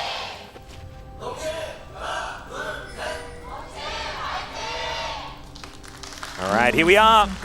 Players making their way out onto the rift. Is that the more goth-vibed Poppy? It is. It's a bit of an old skin, but I like it. It's a goodie. Is that Blacksmith Poppy? I think that's the one. I don't know. After a rework, it's harder for me to recognize. It's really hard to know. I'm still not over what they did to Lollipoppy. Do you think it's a bad thing or a good thing to not give everyone nightmares? I think it's a bad thing. I think that was an iconic skin. It was, definitely. The splash art, though, is the main thing that I'm bothered by. The splash art's the main thing, like, yeah. The splash art was so scary. I think in game is better than the splash art. And when someone has like a toaster computer as well and you're looking at that splash art for like 15 minutes before you get into the game, oh God. We deserve like a RP payout for that, I'm going to be honest. No, seriously. I actually like, I almost lost every single one of those games. Like, if the loading screen's too long, I just know that it's over. Yep. It's just doomed. That was the old school strategy. Just have toaster PC and run Lollipoppy every game. I actually had a friend who had a Poppy-only account who got to Challenger, or the equivalent of Challenger when there wasn't a Challenger because it was a very long time ago, and he didn't have a great computer. So I think, and he played Lollipoppy every game. So maybe that's actually what he did. It was just all psychological damage. He knew the strat. Yeah, it's beautiful. as Dundun throwing bucklers around and having a pretty good time. As you can see here towards the top side of the map, doing just fine. And Steadfast Presence going to be pretty powerful into the Cassante, especially. Yeah, I think, look, as much as I'm still in two minds about this, because yes, giving T1 Cassante is generally a bad thing, but I just feel like this lane's not going to be, it's going to be a lot more stable. I think having a stable lane for Dundun is more important than not playing into Cassante, which is a hard sell, but I'm standing by it. We'll just have to see whether it works out, because you could be a genius at the end of this one. Yeah. You know, if Nongshim win, I'm a genius. If T1 win, I'm not, which is not good odds. It's not great odds, no. But wait, let's just say if Dundun does decently well in lane after the first 15 minutes. Still not great odds. I'm going to be... Well, I mean, it is right now. It's He's 4 times the CS. Yeah. Cut the video. Yeah. Cut the video now. You know, the wave just got to his turret. We can make the statement. We can leave. Yep. It's all good. Yeah. And it's a Nocturne, so I doubt there's going to be that much jungle pressure going towards the top lane. Generally speaking, probably just going to be farming towards level 6. Call me, don't die. He's getting reminded of just how unfun it was last time around, as there is the Jaws, and it just gets solo killed. Man, I told him not to die. I even said. And Faker had flashed extraordinarily early in that play. Like he decided he was killing Call Me no matter what. Oh no, he decided like a minute and a half ago. Yeah, I think so. As Gumayushi, he's also probably dead. Does have to flash to get himself out of the way. And now Keria is just licking Jiwoo over and over again. That's not okay. No, it's not. Not very fair at all. As Peter taking a fair bit of damage off the back end. And after that, after it looking like Gumayushi was just dead, T1 kind of win the trade outside of losing a flash. Yeah, Nongshim trade up in sums, but the sustain coming in from the center Tom definitely outvalues. And you know, we no longer have the safety net of the Tom Kench early being able to gobble up before level 6. But one of the concepts that still applies to the center Tom is that if you focus the center, the Tom is so strong, if you're just sitting on top of him, you have to respect it. You can see Jiwoo is so afraid to step up, concerned that Nocturne could be lying in wait. And he kind of was. They just have so much vision towards this bottom side of the map, as you can see. Scattered with wards throughout the river. And that's why Nongshim just pressured out of the way. Zeus, certainly having a rough time. It's actually getting, I was going to say, just buckling. Ooped, but I guess it's a poppy, so getting popped, you know? Having a roughie. Yeah. Then there's just something else. I don't know what it is. It's like every loss makes him more powerful. It's we're going to have a look at this to place his level, honestly. Yeah, it is. Yeah, and you can see Faker just very clearly waits for the last moment to flash the, what's it called, the seismic shove, and then patient with the cooldowns. Yeah, just QQs. He just knew. Picks it up, not too bad at all. And so Call Me limps back to lane, and is going to see whether he can... I mean, he still has a decent advantage as far as CS, which is nice, outside of the fact that Faker does have a wave coming towards his turret, but not the end of the world. But still, a way that gets too far ahead is really difficult to do anything about, just because he gets to hit you and you can't hit him. Yeah. That's a flash lick, and an Abyssal Dive to come on forward as well. The Fear Tether has come on through, and Call Me is really dead. Jiwoo tries to help out as the dredge line is going to connect to the wall for Peter, but Dustbringer is down. Owner is a little bit extra speedy. Another Abyssal Dive. That's going to get the flash out this time around, as Keria might have overstepped, but there's the Faker damage flying on through the Tongue Lash. Just barely not catching the backside of the Nautilus. And Nongshim will have to deal with their mid laner dying yet again. Yeah, and loving the confidence from Keria. He knows Call Me has no flash. Soon as the Tongue Lash lands, confident to go for the play. And seeing a lot more action already than we really got from the Milio game. Yeah. And I think Keria is just celebrating the fact that he's not playing Milio again. Yeah. I think that it really does go against his style. There's quite a few players here in the LCK that we're just like, prefer not to see the Milio. If your style is winning, then Milio goes against at the moment. Because I think before that game, he was like 1-9. I think it was on 14.2, he's 1-9. So if you add that on, 1-10. not great. Not looking hot. And it's been, you know, a few barrel games, a few execute games, and now Keria. I think these are players that want to be going in, and that's exactly what Keria has just done. That play was actually risky, because if Peter was ready for it, he could have interrupted the Abyssal Dive, but you can see that just like no one on Nongshim expects a play like Whoa, okay, Dundun and Zeus going aggressive. The all-out comes through once again, and now Dundun throws another buckler. He needs to get onto the shield. Well, he doesn't really. Oh, the flash forward! He finds the Q, and it's a solo kill for Dundun. Now he'll take a victory lap and head into the death chamber, but the damage has been done. I just can't understand this player. Game 1, he just gets absolutely massacred. Game 2, he has a really solid game, mostly with help from Sylvie, though, to be fair. But Game 3, he just solo kills Zeus like nothing. On Cassante as well, this champion we think of as being immovable. Well, the only thing that's immovable here is Dundun's mental. Absolutely, and that has always been the case. But I was not expecting a solo kill, I tell you that much. Drake now going to be secured here by Nongshim. And there will be some grubs going over to Ona. He has 2 kills as well, having been able to pick up the lockdown of Dundun.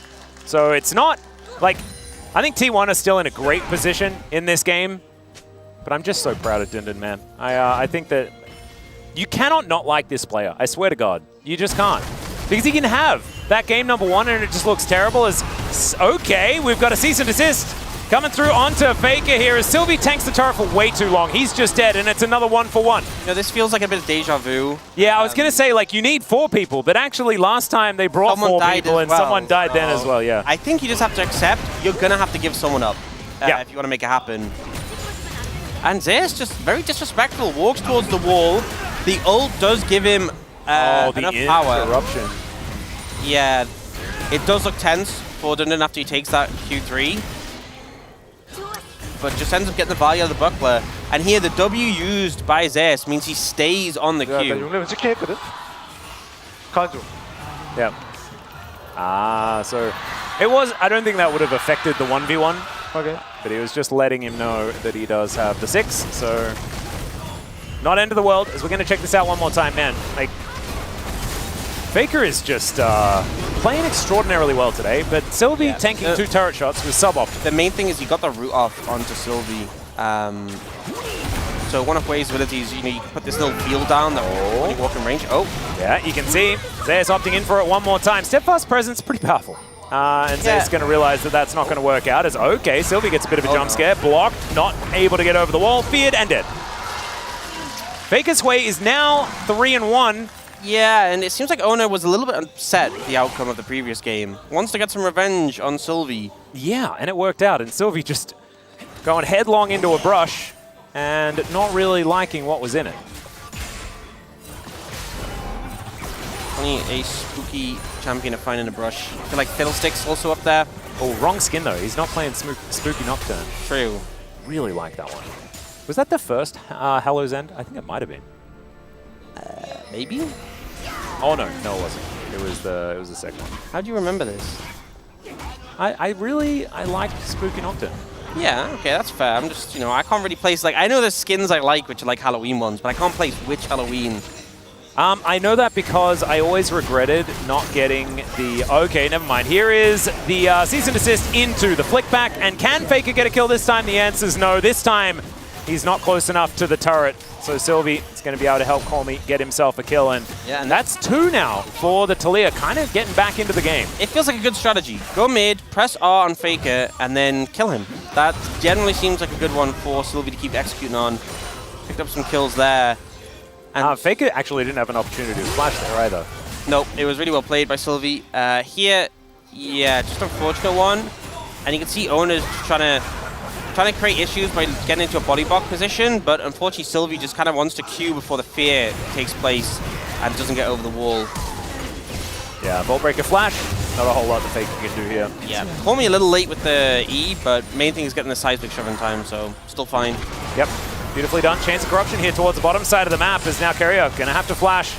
Gets out of the way there. Faker's very low as Colmy just eats the ultimate. Dawning Shadow does keep Faker alive. I don't know quite what happened there, but Colmy definitely finding a really good combo.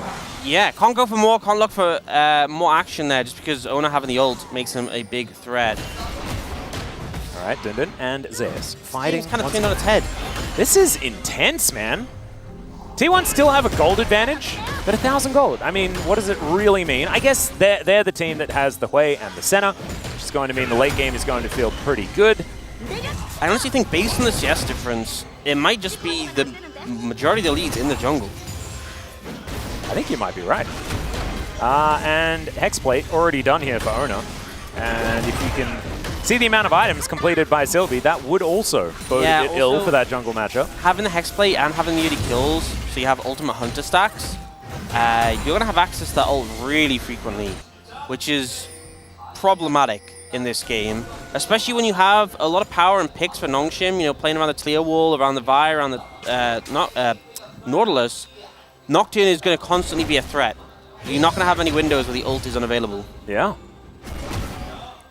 All right. Zeus and Dundun just hitting each other with abilities and things. Once again. And Faker clears that a wave. Colmy shoves over towards him, and I think Colmy's in a good spot right now. Able to threaten side lanes pretty consistently with the fact that his wave clear is really online. But you can see T1 also playing aggressively. Not going to find the Chains of Corruption, but it doesn't matter. The center just explodes. Ona tries to get into the backline, but Peter's there with the dredge line, and Jiwoo is just raining arrows down onto T1.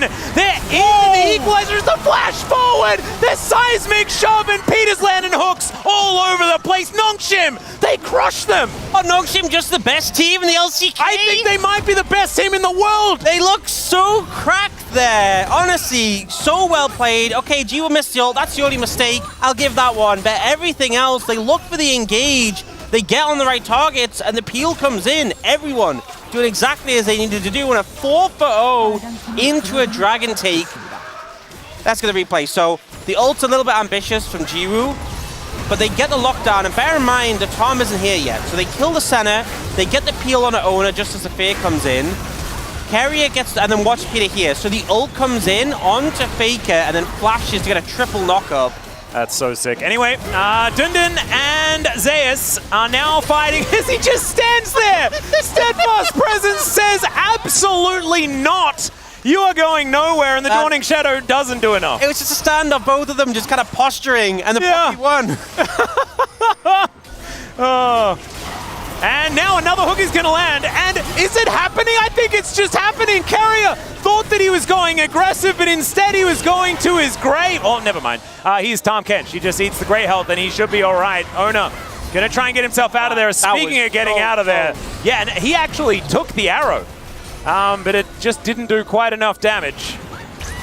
And okay, there's Paranoia, and now we're back to T1 finding themselves some picks, although Sylvie kind of here, but maybe he is just more food, as he does have to flash, get out of the way, Vault Breaker as well to avoid. Hui still a problem, and I think it was Fake who got that 700 gold shutdown, so... Not great. Right, well, Nongshim still have a slight gold lead. Oh, and Peter pressed R. That was cool. And Abyssal Dive going to come on through here. So Peter doesn't have flash. He's going to get gobbled up and spat at towards the turret. Does find himself a hook. And Jiwoo just not enough damage to actually do too much there, as the health actually is going to go back. The shield is gone onto Carrier, and Jiwoo just stands his ground, able to fire back. And now Weaver's Wall to come in. Oh, he's actually interrupted. Still, the turret is going to go down, but not before Faker gets in here.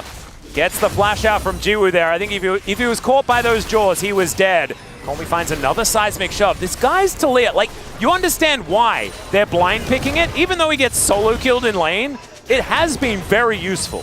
Absolutely. I mean, yes, rough moments.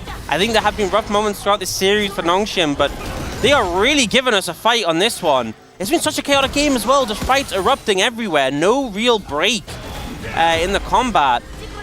I swear I have an edge, but it's razor thin. It is, and the result of this game, in my mind, doesn't matter for Nongshim fans. They've already won.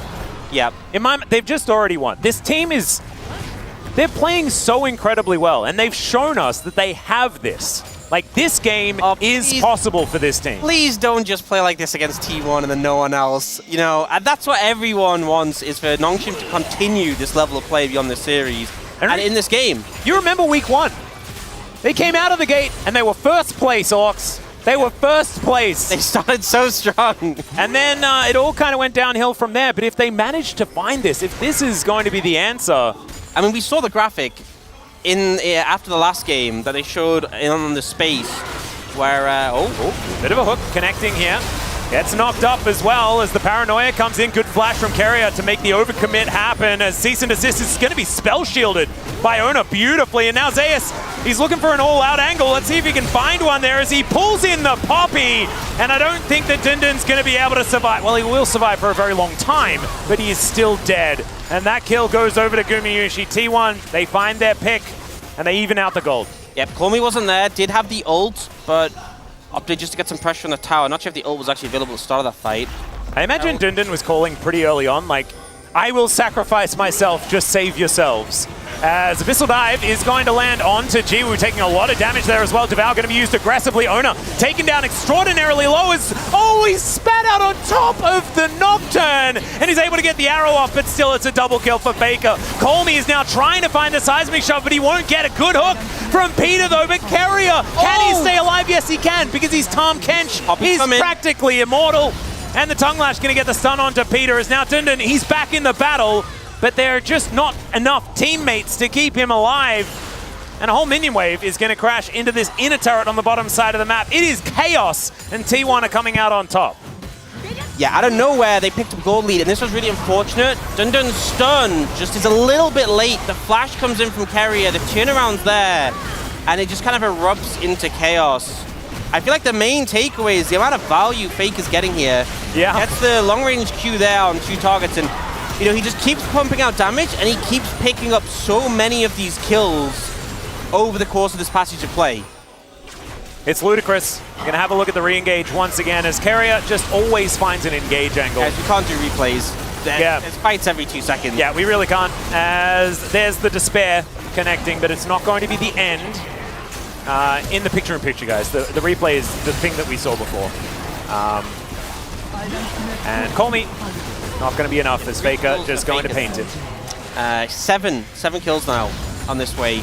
901. 901 was the game. 900, it was almost the game, and he almost did it by himself. But now, 901, I mean, this post-900 games Faker is pretty good. He's turned over the Sentry, and he's like, new Sentry, new me. Yeah. I'm just going to be the greatest that there ever was at throwing out a million abilities definitely and a new people dying. For Faker. Do you know, ever since he crested that Sentry, he's built Horizon Focus. Every game, yeah. It's crazy. See how long he can keep it up for. As Colmy has decided that split pushing is going to be the way. Because he just probably wants to get as far away from Faker as possible. I just feel like Nongshim as a team this series have had so much killer intent. Oh, yeah. Like, whenever Guma just decides to exist, they're not happy with that. No. They took personal offense to it, I think. Yeah. As Dundun throwing bucklers around, pressing Q, and just like interrupting and things. I feel like it literally achieves nothing, right? Yeah. But he'll still do it anyway. And he sends a message. Yeah.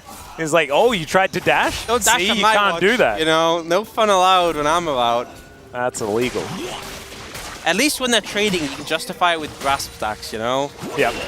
I wonder how long it's going to take Dundun to build a Rookan as well, because I feel like this game, it's also a pretty good idea in fact, to have I some would magical resistance. Say even more so this game. Like last game, the Karma was doing a lot, but not so much to Anudia, I feel. Maybe he just read the patch notes, and it said Rookan was nerfed, and he's like, oh, well, I guess I shouldn't ever build that item again. Yeah, I think until they say Rookan removed, I think it's safe to say he's still going to be pretty good. Or maybe if it was 5%, or 6% less instead of the 2%. Yeah, 2%. It really does feel a little bit like, see guys, we nerfed it, but actually nothing really. Yeah, still has the highest MR in the game. Yeah.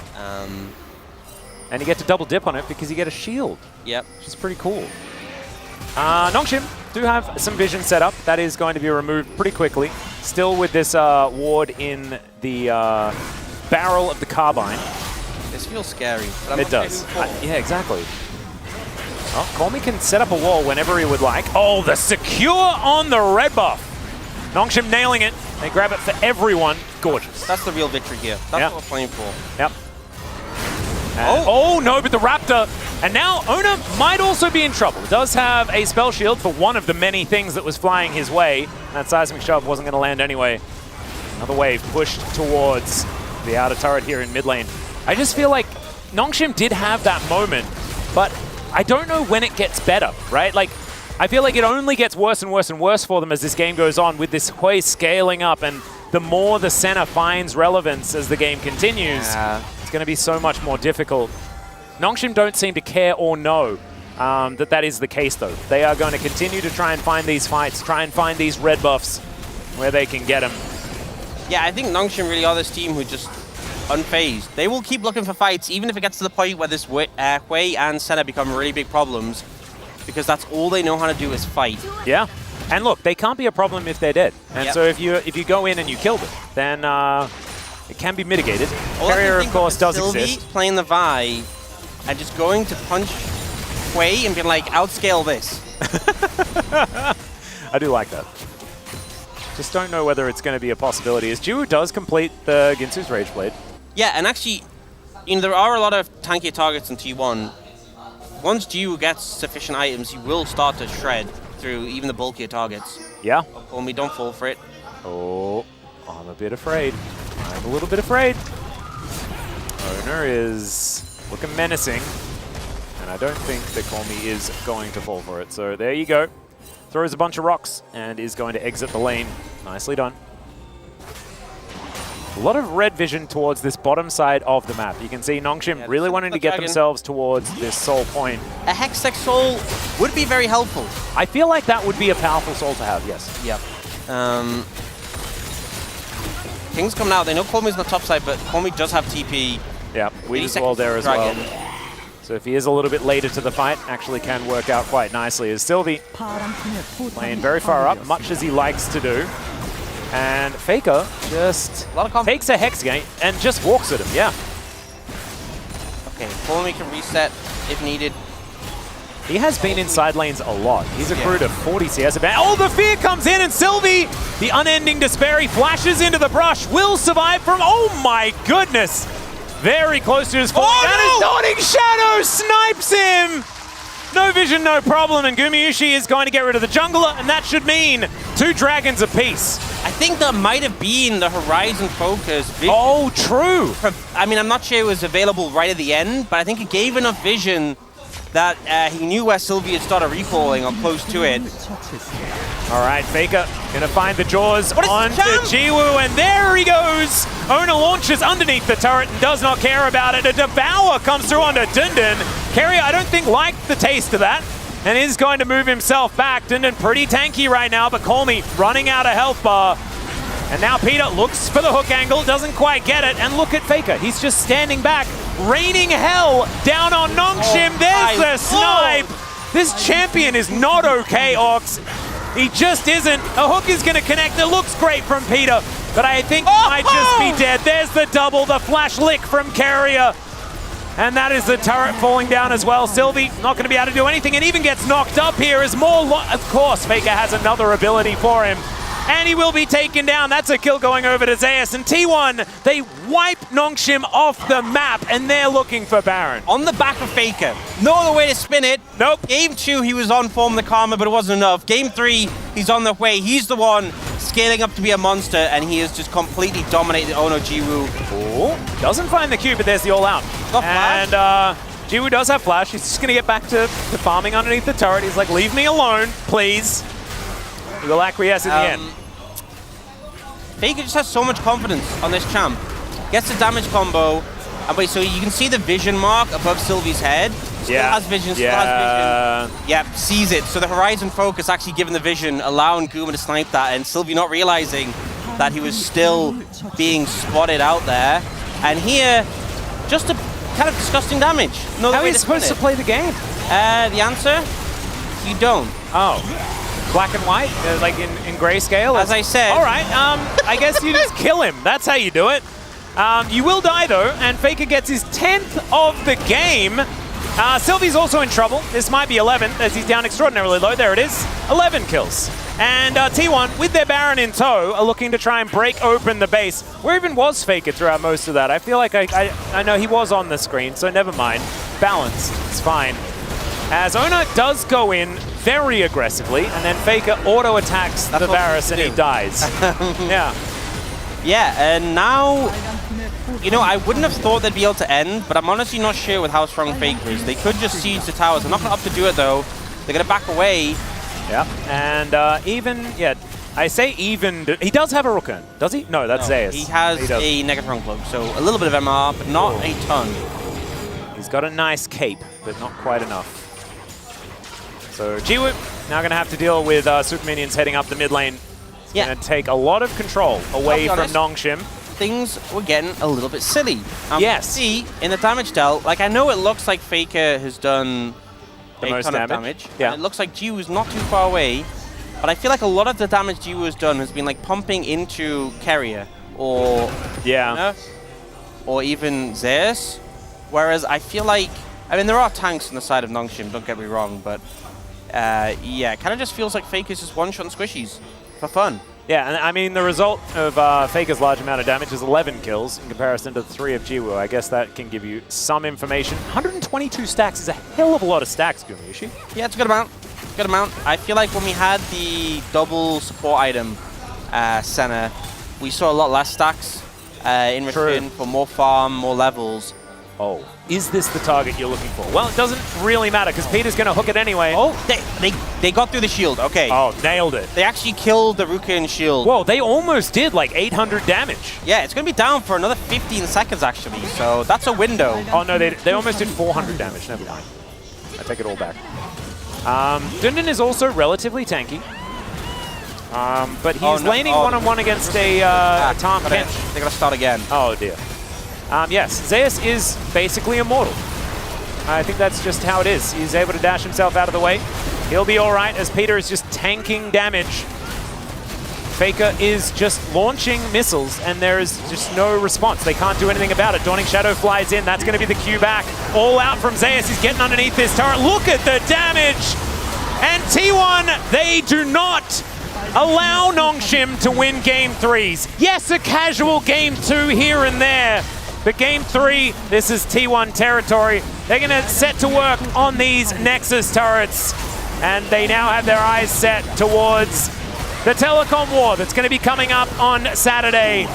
This one, I mean, there were some moments. And honestly, Nongshim had a great early game, but it was all T1 from about 15 minutes onwards. And it was just all Faker. Yep. I mean, this guy's way's too good. A couple of fights in succession, but it felt like game 2, game 3, both games Faker played really well, but the difference was in this game 3 he had a champion that held up in the late game. Yeah. And could 1v9. Had a bit more of a team around him as well, I think. I think that T1 was certainly able to come together, and Carrier's Tom Kench is another thing as well. I'm going to say it, possibly the easiest POG this season. Yeah. Definitely up there. No, I think the barrel one was the easiest. When he debuted Hui, I think that was the easiest. Yeah. We have had some unanimous votes, but I think this is the most obvious. I think you're right. Definitely, it's just weird that this keeps happening because the graphic, it's like, is this like the 6th time in a row it's been a 2-1? Well, it's not in a row. That was just all the times over the last couple of years that it has happened, but it does just tend to happen. They just tend to take games. Yeah, it just seems to be a consistent thing. No matter, you know, you can have Nongshim at the bottom of the table, doesn't matter.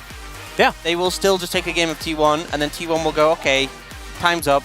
And it used to be that it was Homolife Esports that would do that as well. They'd always just get the game. They'd also find series. And this was back when they weren't necessarily as strong. It just sometimes happens. The T1 happy game. I just really hope that we see this level of play more from them. Right? Because if they bring this level of play against teams that aren't T1, they'd do a lot more winning. Yeah, and I say happy game, and I think it was a little bit of like, we want to pick the cool champions and like try out the Twisted Fate, see whether it works out for us. And of course, Smolder is a bit of a problem in the drafting phase, but I don't want to take anything away from the way Nongshim played, because in games 2 and 3 especially, they were amazing. And hats off to Dundon being able to stand his ground 2 games in a row after getting slaughtered in game 1. There's no two ways about it. Like that's what happened, and he was Like, this was a very honest game of League of Legends until T1 all came together and got things done. Like, look at this fight from Nongshim. It was gorgeous. Yeah, it was so well executed, and I feel like there's so many positives to take away from this for the side of Nongshim. I feel like T1, you know, we expected them to win the series. Definitely some mistakes came out throughout it that maybe aren't as characteristic for them, but at the end of the day, they managed to close it out. But I think Nongshim showing up is the big takeaway I think we should take from this series. Yeah, 100%. That flash from Carrier really put Nongshim into an awkward position. I think is a large reason why this fight was a little bit more difficult than the others. Plus the ultimate center value with damage going down and shields going up. Zimden was a very tanky boy. It just feels like every time like some CC comes out from the side of T1, the long-ranged snipe from Faker just is there to follow up. When you take the fact that their skill shots out of the equation for Hui, like with a bit of CC, it does feel pretty imbalanced. Wait, their skill shots? Yeah. Didn't look like it. No, as you can see here. At what point does Jiwoo have any thing to do other than die? Yeah. I feel like if you just track the team fighting and look at how much, it's because of the range the Fake is at, it doesn't even look like he's actually the one doing it, right? If you he got hooked there. It looks like he's just doing his own thing, and there's just random skill shots appearing on these champions so far away. It's done so smoothly. Oh my goodness. Yeah, pretty good performance. Yep, I think the Faker had a good time in this game. I think that's absolutely true. And just calling out ultimates. And Vi no ult, and also Vi in Tahm Kench's tummy. So not able to do too much there. Well, that's one more champion we can add to the arsenal. Yeah. I would say so. As I believe, was that the first time he played it as well? So that was his 76th champion. Yep, 76th. Game number 1, of course, ticking over to that. I feel like, I'm going to be honest, I feel like Faker didn't do as much damage as I thought he would because Nongshim kept running out of health. Yeah, and the clock wasn't as large as it was in some of the other games as well.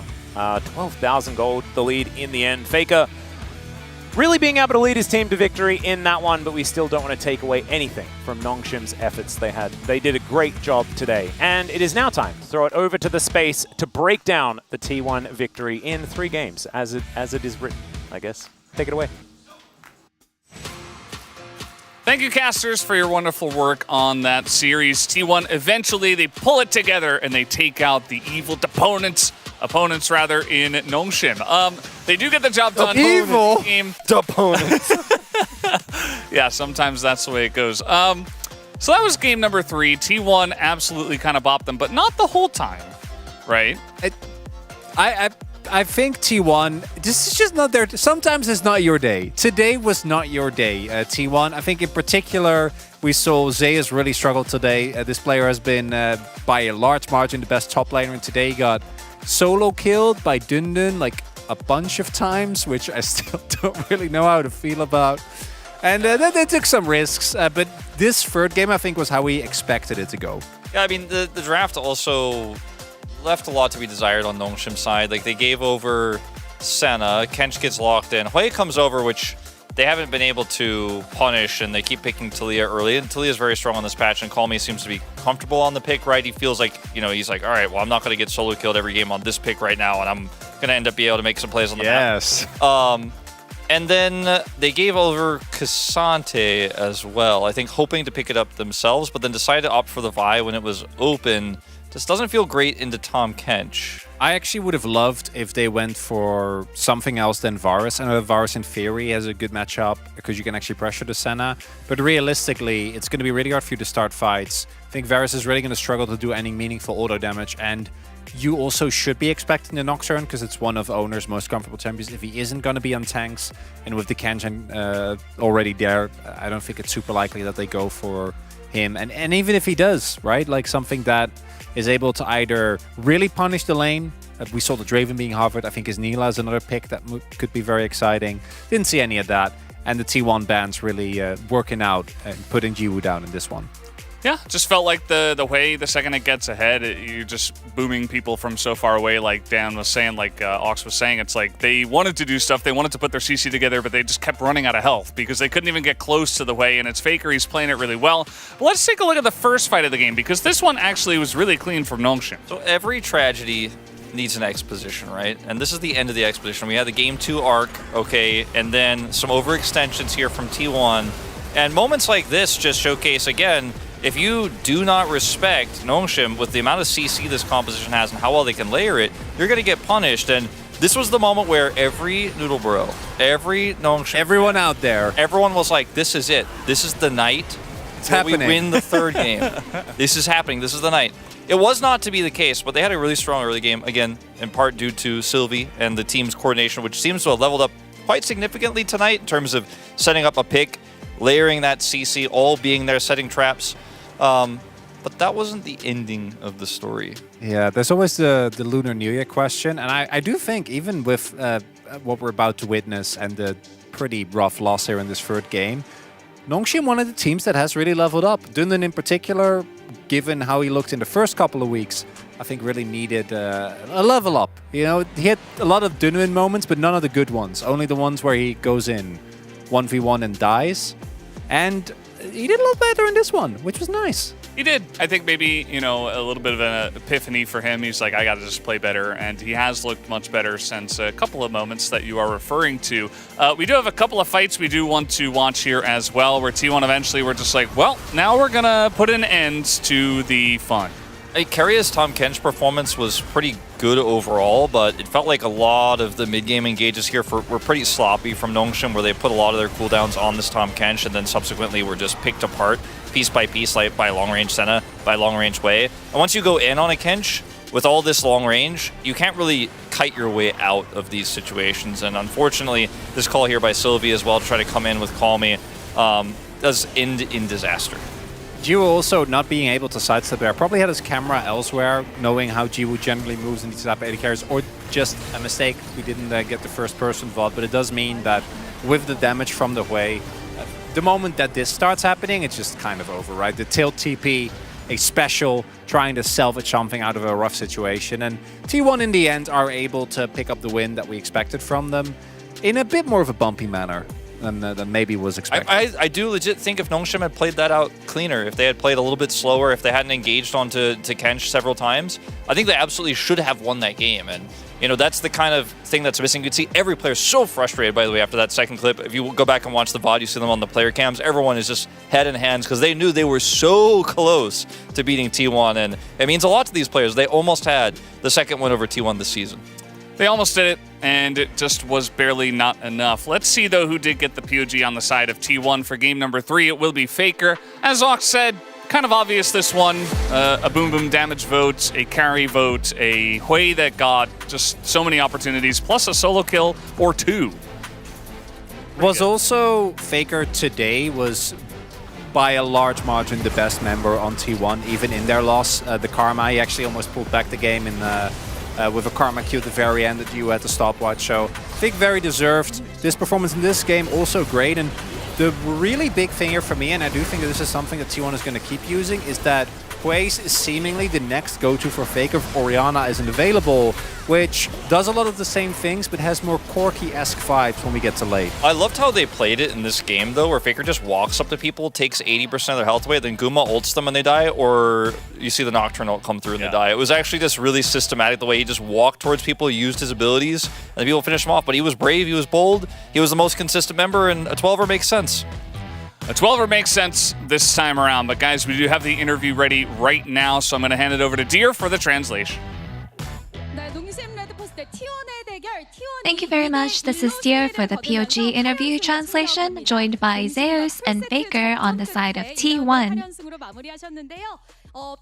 After a close 3-game series.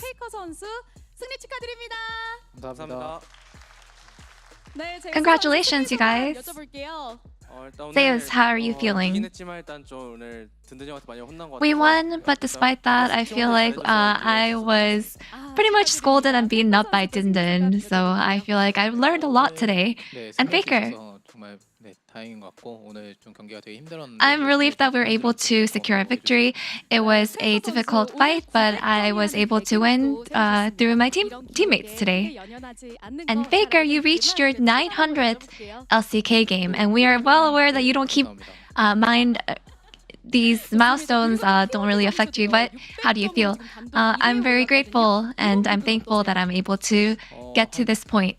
And you reclaimed the sole position of rank 1 in the POG rankings with 600 points. So how do you feel? I feel like I definitely had more opportunities to get more points for POGs, but obviously I have a lot of opportunities in the future as well, so I'll make sure that I am able to grab those.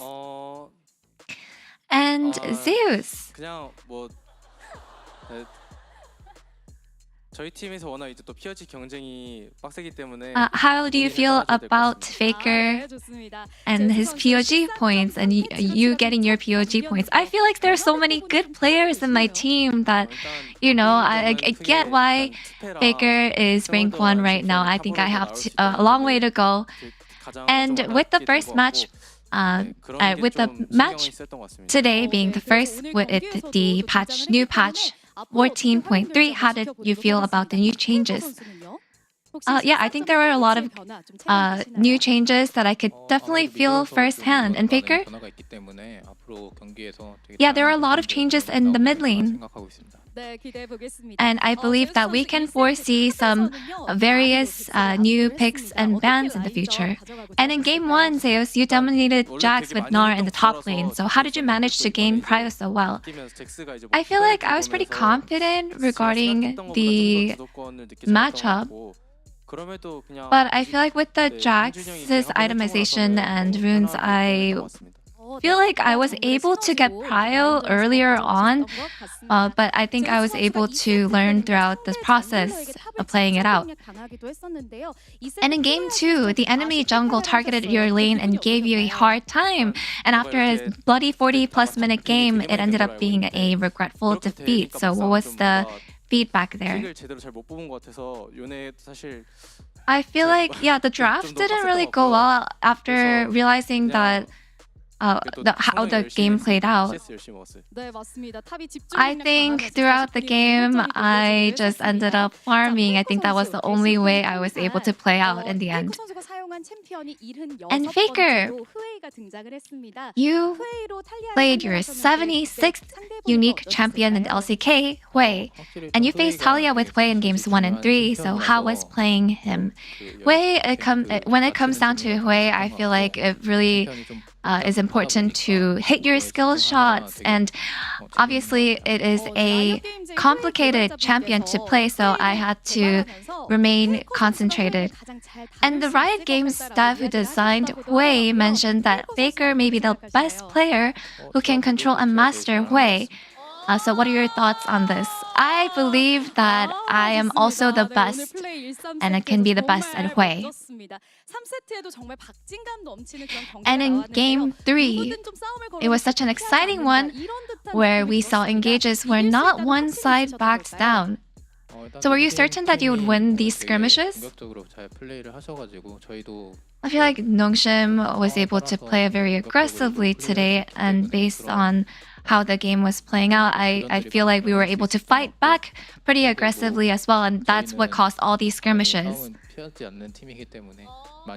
Obviously, we're a team that does not back down when a team fight opens up, so I believe that we were very well trained for these sort of situations. And for Owner's 3-year debut anniversary, we received a bunch of gifts, including towels, delicious bread, and coffee. Would you like to congratulate him? After the match, I held up 3 fingers, and that was just to congratulate his 3-year anniversary. And as many of you guys know, I reached the 3-year anniversary before he did, and I really wanted everyone to be aware of that. And Faker, would you like to share a word of congrats?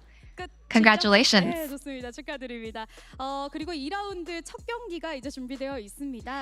And for your first match of round 2, you will be a part of Saturday Showdown against KT, as well will be a traditional telecom rival match. What will your goals be? 좀 고전하기도 했고 그래서 강한 팀이라고 생각하고 Obviously, as a big rival, they're a very strong team. I believe that round 1 was just as exciting, so we'll make sure that we are prepared for that match. We cannot foresee how round 2 will be, so we'll make sure that we are well prepared and make sure to give you guys a great match to watch. And this will be the end of the interview with Zeus and Faker of T1, and back to the space. Thank you, dear, as always, for that awesome translation. Let's take a look at the standings now. T1, 1 game ahead of Gen G, so they will move up to the first place spot and retain it for now. Yeah, I mean, a tumultuous series to be sure. I mean, T1 definitely wanted to take a 2-0 here, a tough match against KT to start the second round, but they are able to take it in the end, which is what matters. What is cool, because of this Nongshim win, if T1 also drop a game against KT and Genji go 4-0 on the week, they actually go even. And we get a tied first place, which would be very, very cool. Yeah, that could actually happen. Don't drop random games to the Eastern side teams. That could be the lesson at the end of the day, but it does happen to everybody on any given day. But guys, either way, we do have another match on the way after the break. We will have Hamalife Esports and KT Rolster. We also do have new content. We weren't wrong, where coaches go over some past stuff that happened in their careers, and they talk about it with Nofe. We've got Conqui, we've got Spirit, Moment, and Reaper on that show. So make sure you guys are watching that content. We'll see you after the break.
대위 선수랑 굉장히 많이 만나는 것 같은데 만날 때마다 항상 재밌었고 좋은 자극제라고 해야 되나? 그런 게 됐었어가지고 하지만 이제 KT는 역사적으로 T1한테 좋은 모습을 못 보여줬기 때문에 저희가 이번에도 마찬가지로 승리하도록 하겠습니다. 제가 알기로 8년도 때는 그래도 KT가 되게 좋은 성적을 냈어가지고 8년도의 기억을 받아 이겨보도록 해보겠습니다.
시청자 여러분 안녕하십니까. 야 드디어 저희 우트란이 스프링에도 함께하게 됐습니다. 와!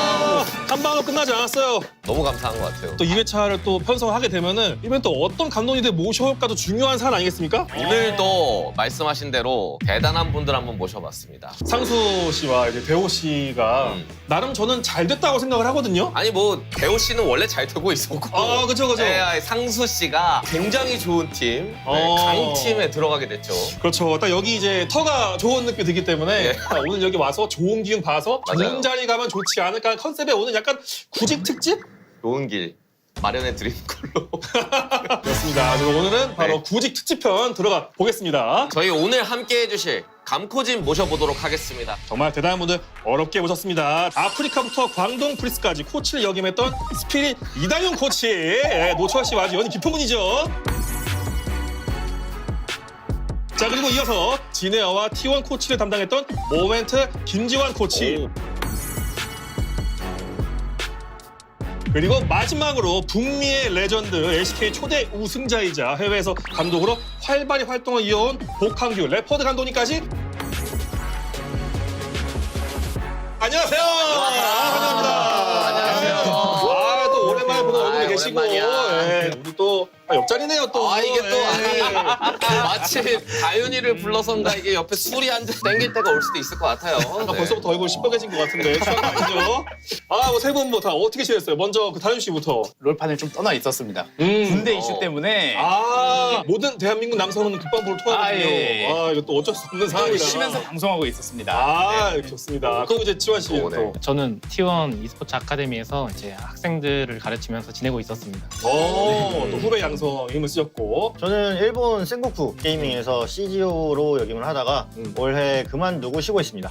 올해는 쉬고 계시고. 네. 여기서 좋은 기운 받아가야겠네요. 그렇습니다. 그러면 또 이런 질문을 제가 해도 될지 모르겠지만 우리 다윤 씨.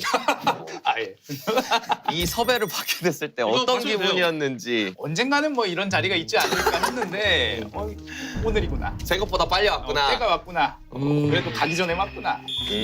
그렇게 생각하고 있었습니다. 평소에 본인이 담아뒀던 말, 하고 싶은 말 할 수도 있는 거니까. 각오해 주세요. 프로그램의 핵심적인 부분을 들어가 봐야 되는데요. 자신의 어떤 틀렸던 이런 부분을 어떻게든 좀 풀어볼 수 있는 시간을 가져보겠습니다. 첫 스타트를 끊으실 분은 바로 스피릿 이다윤 씨 되시겠습니다. 자, 나와서 때가 됐구만. 본인의 틀리지 않았던 부분을 적어주시면 됩니다. 제가 긴장이 되는 거 좀 이상한데요. 이거 뭐 노철이는 틀리지 않았다 이런 거 나오는 거 아니죠? 조치는 틀리지 않았다. 감독님께서 이게 또 뭐 틀리지 않았을까? 나는 그가 여기죠? 그는 그래도 저도 틀리지 않은 걸로 좀 쳐주셨네요. 왜 그러셨어요? 갑자기? 원인은 여기 있는데 근데 이거 여기야. 좀 상황을 설명하고 들어가야 되는 게 아닌가. 이게 모르시는 분들도 계실 수 있으니까 19년도 아프리카 프릭스 그 시절입니다. 전년도 굉장한 성적을 기록했던 저희 6할이 들어오면서 이 긴 스피릿의 6할까지 이거 잘할 수밖에 없다. 그거 보고 들어간 거예요? 없지 않아 있죠. 정노철이라는 사람까지 코치로 들어가면서 굉장히 시원한 출발을 했는데 그 시원한 출발과 다르게 굉장히 스프링이 저조했습니다. 왜일까요? 갑자기 바로 설명 중인데 갑자기 또 왜? 너 지금 이거 미안합니다. 공격하고 싶어서 아까부터 안달이 나 있는 느낌인데. 좀 말씀하세요. 그때 당시에 여러 가지 이슈가 있었어요. 어떤 이슈가? 하나미가 경기에 나갈 수 없는 상황이 됐어요. 그래서 원딜을 메꿔야 되는데 원딜로 갈 수 있는 선수가 없어. 근데 그나마 이제 경력이 많고 게임에 대한 이해도가 높은 다윤이가 빌 수밖에 없는 포지션을 메꿀 수 있는 유일한 사람인 거야. 그래서 이제 우리가 그때 당시에 일단 살려고 한 판이라도 더 이겨야 되니까 별일을 다 했죠. 서포터로 갔다가 그냥 원딜 뭐 모르가나도 했다가 애니도 했다가 걸렸어요. 그러면 이게 꿈인가요? 걸려버려가지고 전대로 방금 왜 거듭된 포지션 변경이 이루어졌다 생각하냐. 냉정하게 개개인의 전력만 봤을 때는 드레드 선수가 저보다도 위에 있어. 솔로 랭크나 뭐 이런 개인 피지컬인 부분이라던가 어리니까. 나도 그날 때 그랬어. 그때 다 그렇지. 그리고 각자의 팀에서 하던 플레이 방식이 이 아프리카에 와서는 좀 조화롭지 않게 가는. 제가 들어가면은 그래도 오더를 좀 많이 했다 보니까 이제 하나로 어떻게든 뭐 꾸역꾸역 이게 뭉쳐지기는 해요. 그러다 보니까 이제 어쩔 수 없이 이제 빈틈에 실로다가 근데 정글로 쓰기에는 뭔가 그때 메타가 이게 정글로에서는 살짝 아쉬운데 정글로 쓰긴 아쉬운데 정글로 쓰긴 아쉬운데 또 빠지자니 좀 아쉽고 리더는 필요하고 리더는 또 필요한 것 같고 또 그럴 만한 애는 또 당장에는 안 보이고 하니까 이제 또 여기 가서 한번 해볼래? 근데 생각보다 스크림 성적이 나오네. 생각보다 굴러가긴 하는데 뭐 살짝 이런 느낌이 없지 않아 있지 않았나. 그 당시에 본인 기분은 좀 어땠어요? 불편했나요? 아니면 새로운 길을 찾은 느낌이었나요? 그 당시에 솔직히 선수로서 포지션 변경이라는 거는 진짜 최후의 보루 느낌이죠. 이 포지션 변경은 함부로 선택해서는 안 되는 그런 거라고 저는 생각합니다. 당장에 우리 팀이 하나가 되기 위한 그냥 땜빵 같은 느낌? 들어보니까 귀인인데요? 너무 고맙고 진짜 말한 대로 귀인이었죠. 근데 귀인인데 서머는 왔지만 5인에 들어갈 정도는 아니었다? 그러니까 왜 5인 로스터에는 없지? 고마운 분인데. 고맙기만 했던 거지. 고마운 거랑 또 잘 쓰는 건 다른 거구나. 이제 서머로 갑자기 이제 들어가게 되면서 코치였던 노페가 감독 대행으로 이제 올라가면서 짝스러운 변화가 좀 찾아오게 됐죠. 안에 뭐 체력 싸움 있었나요? 다윤 씨파와 노철 씨파가 있었는데 본인이 승진하면서 상황을 설명하고 있는데 뭐 옆에서 계속 깐족깐족거리는데 밖에서 보기엔 그림이 그래 보이니까 그렇죠. 그래서 이제 이런 상황이었다를 설명드리면서 저희가 스프링 때 역대 최악의 성적을 냈어요. 맞아. 큰일 났다. 이거 뭔가 특단의 대책이 필요하다. 새로운 변화가 어쨌든 있어야 될 거 아니에요. 개혁. 그렇죠. 혁신. 근데 그 방법에서 이제 선수인 저와 이제 저희 감독님이셨던 정노철 씨 입장이 달랐던 거죠. 아쉽게도 이게 입장이 달랐던 겁니다. 사실 노철이는 다 잘 되자고 한 건데 그렇죠. 다 잘 되자고 선수인 한 건데. 나에게는 좀 출전의 기회가 사라지는 거니까. 솔직히 제 입장에서는 알바노긴 하거든요. 또 왜 다윤 씨는 배제된 겁니까? 5인 구성에. 팀에 굉장히 큰 문제가 많았어요. 말 못하는 문제들이. 예를 들어서 선수들 간의 뭐 신뢰라든지 단결력이라든지 서로에 대한 믿음 그리고 이제 코치진에 대한 믿음 이런 것들이 이제 겹치게 되면서 특단의 조치가 필요한 상황이 됐어요. 제가 그때 내린 결론은 당연히 하라미를 안 쓸 수는 없다. 그러니까 유일한 우리 팀의 원딜이니까 에이미 선수 하라미를 중심적으로 뿌려주는 것이 유일한 돌파구나. 대답이다. 그리고 이제 서브가 있게 되면 안 그래도 지금 단결이 안 되고 여러 부신 요소들이 많은 상황에 옆에 있는 이 자식이 아니면 대안이 없다 라는 거를 서로가 스스로 느낄 수 있게 해야 됐어요. 일단 하나로 규합해야 한다. 그쵸? 그러면 왜 여기서 이제 질문이 들어요. 왜 스피릿이 아니라 드레드였냐? 어째서? 이 고마운 분을 내칠 수 있었는가? 그 당시 솔로링크 1302점에 빛나는 아니야 이게 공격이 어마어마하고 나를 팀을 하나로 뭉칠 수 있는 이게 오해야. 지금 울고 계신데요? 눈물이 진 거 아니겠습니까? 계속 말씀하시죠. 그러니까 이게 그때 당시에 이제 스프릿 때도 같이 합을 맞춰봤지만 이런 마음 좀 그런데 그때 나머지 4명 기인이 정도 제외하고는 말 그대로 진짜 짐승처럼 했어요. 짐승까지 가는 거예요? 그래서 다윤이의 롤 지식 그리고 템포 흐름 이런 것들을 따라갈 수 없는 애들이라고 봤어요. 오히려 더 본능적으로 플레이하라고 로스터를. 그렇죠. 다 같이 짐승 되어라. 짐승처럼 할 수 있는 애들로 구성을 해서 뱀픽하고 환경만 굴러나게 두면 최소 반칙인 하겠다. 시간이 부족해. 예를 들어서 나한테 시간이 많았으면 멤버를 아마 다윤이를 넣고 그 5인 로스터로 길게 봤을 거예요. 그 짐승들을 교육할 시간이 되니까. 그치. 근데 길게 잡으면. 이 짐승들을 사육할 아니 뭐 맞아. 내가 여기 뭐 서커스 다니냐? 근데 실제로 그때는 그런 서커스를 해야 된다고 저는 개인적으로 느꼈고 정말 짐승 같은 별명이 비슷해요. 별명이 비슷했죠. 드레드가. 차라리 얘랑 하면 다 각자 그냥 마음 놓고 할 수 있다. 감독님들의 얘기를 들어보면 다 맞는 말이거든요. 저는 중요한 건 설득이라고 봐요. 감독들의 제일 중요한 일은 선수를 설득시키는 뱀픽이 되든 뭐 플레이가 되든 설득시키는 과정이 되게 중요하다고 보는데 제대로 이해를 못 시켰나 봐요? 오늘 청문회예요? 아니 이게 근데 이게 밖에서 보기엔 피해자니까. 아니 웃긴 게 게스트가 다윤인데 마치 내가 주제가 근데 그런 느낌이네. 이거 다윤이한테 물어봐야지. 그러면 이제 설명을 했으니까 어떤 부분은 이해가 되고 어떤 부분은 이해가 안 되는지 딥한 이야기까지는 저는 몰랐어요. 그 당시에는. 근데 선수는 앞만 보고 가면 되니까. 저는 돈 받고 연봉 받고 일하는 놈이니까. 근데 이제 자리가 없었을 뿐이지. 기회가 막타에 썸머 때 이제 그 증명조차 할 수 없는 상황에 대해서 스스로에게 되게 힘들었던 시기였기도 했는데 코치로 전향하면서 그때 제가 좀 어림잡아 알게 됐죠. 아, 이게 노버지 이런 마음이었구나. 짱구들을 어떻게 하나로 만들까를 생각했을 때 그래도 상당히 이게 뭐 극단적이긴 했지만 또 이제 그러고 나서 1년이 지난 뒤에 어쩌다 보니까 같이 적으로 만나게 됐죠. 그때 이제 나온 얘기가 노철 씨였죠.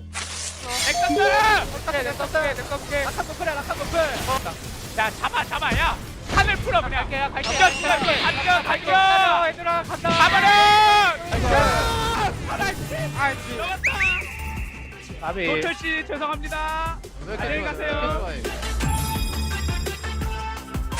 아니 그게 또 오프 더 레코드로 나갈 걸 알고 있었어요 사실. 그쵸, 마지막에는 나가니까. 근데 또 선수의 자존심이라는 게 있지 않습니까? 그쵸. 벤치에 반년간 벤치를 뜨겁게 달궜던 나로서는 한방 먹여주고 싶다. 그때 왜 그랬어요? 잘할 수 있었는데. 제가 그 짐승들 단기간에 교육 가능했는데 왜 그랬어요? 나는 딱 졸라매고. 할 수 있었는데 나를 안 믿었구나. 나 할 수 있는 놈이었다 증명하기 위해서 제가 열심히 했구나. 하면서 제가 웃음을 이뤄내면서 저 그때 너무 통쾌했어요 그때. 키아나 정글로 조커피고 또 아무도 안 하는 걸로. 그 피지컬 그렇게 많이 요구되는 챔피언으로. 뭐 근데 지난 일이니까. 근데 사실 그 당시로 가면은 이해는 갑니다. 근데 그냥 그런 얘기는 했던 것 같아. 다른 거보다 노철 씨 할 때 제가 개인 방송에도 아마 얘기를 했을 거예요. 다윤이한테는 아직도 미안하게 생각한다. 어떤 면에서는 현재 다윤이가 보기 좋다 이런 말을 제가 했던 기억이 있는데 자세히 설명을 방금 말한 것처럼 딥하게 설명을 해주고 싶었지만 그 당시에 다윤이가 너무 힘들어하는 게 보이는데 내가 무슨 말을 해도 이해할 것 같지 않았어. 일단 광폭 상태라서 말이 안 통하는 상태다. 안에 나는 이제 항상 같아서 말을 해봤자 깃발을 버렸어. 빨간색 깃발 이렇게 흔드는 것 마냥. 집에 가면 노초에 얼굴 붙여도 막 칼 던지는 거 아니야? 근데 나중에 지나서 내가 무슨 생각을 했냐면 반 시즌 아무것도 하지 못하는 상황이 됐음에도 불구하고 굉장히 열의를 태워서 다시 또 도전하고 증명해 나가는 그런 모습들을 봤을 땐 오히려 고맙다는 생각을 했어요. 왜냐면 예를 들어서 그렇게 했는데 은퇴를 해버려. 다음 시즌에 예를 들어서 야 이러면 이제 파란색 꼬리표 아는 거거든요. 정노철 너가 시켰다. 너가 시켰어. 선수를. 그러면 이제 내가 오히려 선수 분수에게 정노철. 건데 다행이네요. 차라리 되게 열심히 해줘서 진짜 팔방 귀인이네요. 왜 이렇게 고맙습니까? 그래서 저는 실제로 고맙다고 했습니다. 어떻게 좀 공감하시나요? 근데 뭐 방송으로 말하면은 뭐 혹시 밥이라도 한 끼 얻어 먹으셨나요? 밥? 그렇게 말로만 고맙다고 하고 뭐 행동으로 안 보여본 적이 아니 있나? 없는 것 같은데요. 꼭 두 분 자리 한번 하시길. 말로는 뭔 말을 못해. 19년도 아프리카 얘기 딱 들어봤을 때는 어때요? 그런 과정들이 납득이 가나요? 아쉬울 따름이죠. 상황이 그냥 어떤 부분에서? 상황이 팀 생활을 하다 보면은 컨트롤 할 수 없는 상황들이 많이 생겨요. 어느 팀을 가든 문제는 있고 얘기하지 못할 상황들을 마주하게 되는데 합이 잘 맞아서 잘 극복이 되면은 이제 증명하는 거고 그게 아니면은 뭐 각자 길 떠나는 거죠. 아쉬운 대로. 안타까웠다. 네, 그럼 모멘트 코치님도 지금 1년의 상황들을 보면서 뭐 어떻게 느끼셨나요? 네, 어떻게 느끼셨어요? 사실 이게 돌림판이라고 하나요? 네, 그렇죠. 다음은 비슷한 수 있죠. 벌써 이렇게 되면 안 되는데. 돌림판 익숙하시잖아요. 모르겠습니다. 아주 강렬한 새 단어죠, 돌림판. 이런 거랑 어떻게 보면 비슷하다고 생각하는데 사실 뭐 저는 코치진의 입장에서 최고의 결과를 내기 위한 과정이라고 생각을 합니다. 결론은 뭐 노패는 틀리지 않았다. 그렇다면 다시 2017년 썸머로 돌아가고 갑자기 어디로 돌아가? 어디로 가자고? 썸머로 돌아가서 이제 5명의 선수를 다시 주전으로 박아야 됩니다. 19년도로 돌아가서? 19년도. 누굴 뽑겠습니까? 참 의미 없는 질문이긴 하지만 그때 당시의 상황을 옆에 있으니까 바꿀 수가 없잖아. 옆에 있으니까 그냥 해. 너무 하지 말고. 옆에 있잖아. 근데 이건 있어. 우리 감독님 아쉽다. 지금 자리가 자리인데. 너 바로 옆에 있는데 뭘 해야 돼 여기서 지금? 이걸 딱 알아놨는데 이걸 그 상황을 몇 분이 분석하고 최대값을 뽑는다고? 됐어 내가 안 들어. 난 내가 안 들어. 그냥 나는 다윤 씨와 함께 한번 해보고 싶어 이렇게 말하면 되는 거 아니야. 근데 듣고 보니까 다윤이 해도 더 잘했을 것 같아. 그렇죠. 왜냐면 다윤이가 박수. 부족함이 없었습니다. 네. 왜 그랬을까? 아, 그렇죠. 뭔가 따뜻한 어떤 자리가 있었는데 이대로 마무리하기 뭔가 또 아쉽고 끝나고 나면 사진만 남는 거 아니겠습니까? 또 두 분의 그 따뜻한 화해 저항의 사진 한 남기면서 에피소드 마무리하면 좋을 것 같은데요. 어떻게 좀 한 잔 괜찮죠? 아니. 웃으세요? 자, 웃어요. 아, 좋습니다. 아주 보기 좋아요. 야. 다음은 그야말로 뜨거운 불타는 감자입니다. 불타는 감자인가요? 네, 다음 주제가 아주 뜨겁거든요. 아, 근데 이게 감당할 수 있겠습니까, 이거? 감당은 저희가 하는 게 아니기 때문에 네. 알바노가 저희는 정한 상태거든요. 아니, 이게 저희가 안 그래도 이 촬영이 있기 전에 유튜브에 잠깐 그 설문 들어갔잖아요. 저도 봤어요. 정말 엄청 뜨겁더라고요. 쉽지 않을 것 같은데 여기 모멘트 코치님이 틀리지 않았다에 해당 주제를 적어주시면 저희가 들어보는 시간 갖겠습니다. 아, 너무 기대가 되는 키워드였어요, 이게. 또 한 글자. 자, 이게 또, 진님이. 난 몰라. 당시에 굉장히 말 많고 탈 많았던 그 조합 아니겠습니까? 진유미 틀리지 않았다. 이게 쉽지 않은 내용 같긴 한데. 진유미가 뭐 왜 틀리지 않았는지. 기억나시죠? 22년 MSI 네. T1과 RNG의 결승전.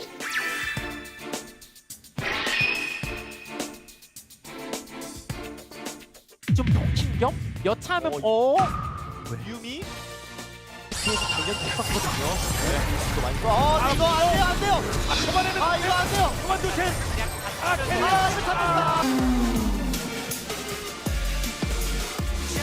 죄송한데 저는 아무 생각이 이해가 없나요? 됩니다. 저는 이해가 가요. 저 자리에 서서 뱀픽을 할 수 있는데 꿈을 펼쳐야죠.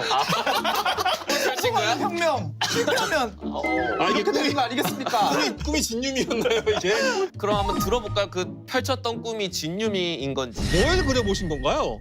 거짓 하나 없이 솔직히 말씀드리면 난 전날이랑 그 전에도 몇 번 연습했던 조합이고 제가 생각하기엔 초반만 좀 무난하게 넘기면 우재가 이겨주는 게 상수고 그것도 제가 알기로 진유미로 추타락한 상대로 초반에 좀 푸시하고 주도권이 좀 있는 걸로 알고 있어서 시간이 조금만 지나도 사이드에서는 제이스 쪽으로 게임을 할 거고 지는 미드에 혼자 냅두고 유미는 50에 타서 유미 50까지 시너지를 좀 발휘하면서 괜찮을 거다라고 생각을 했습니다. 듣고 보니까 꽤 그 연결되는 과정이 많이 안 되진 않는데요? 근데 뭐 중요한 건 결과니까. 네.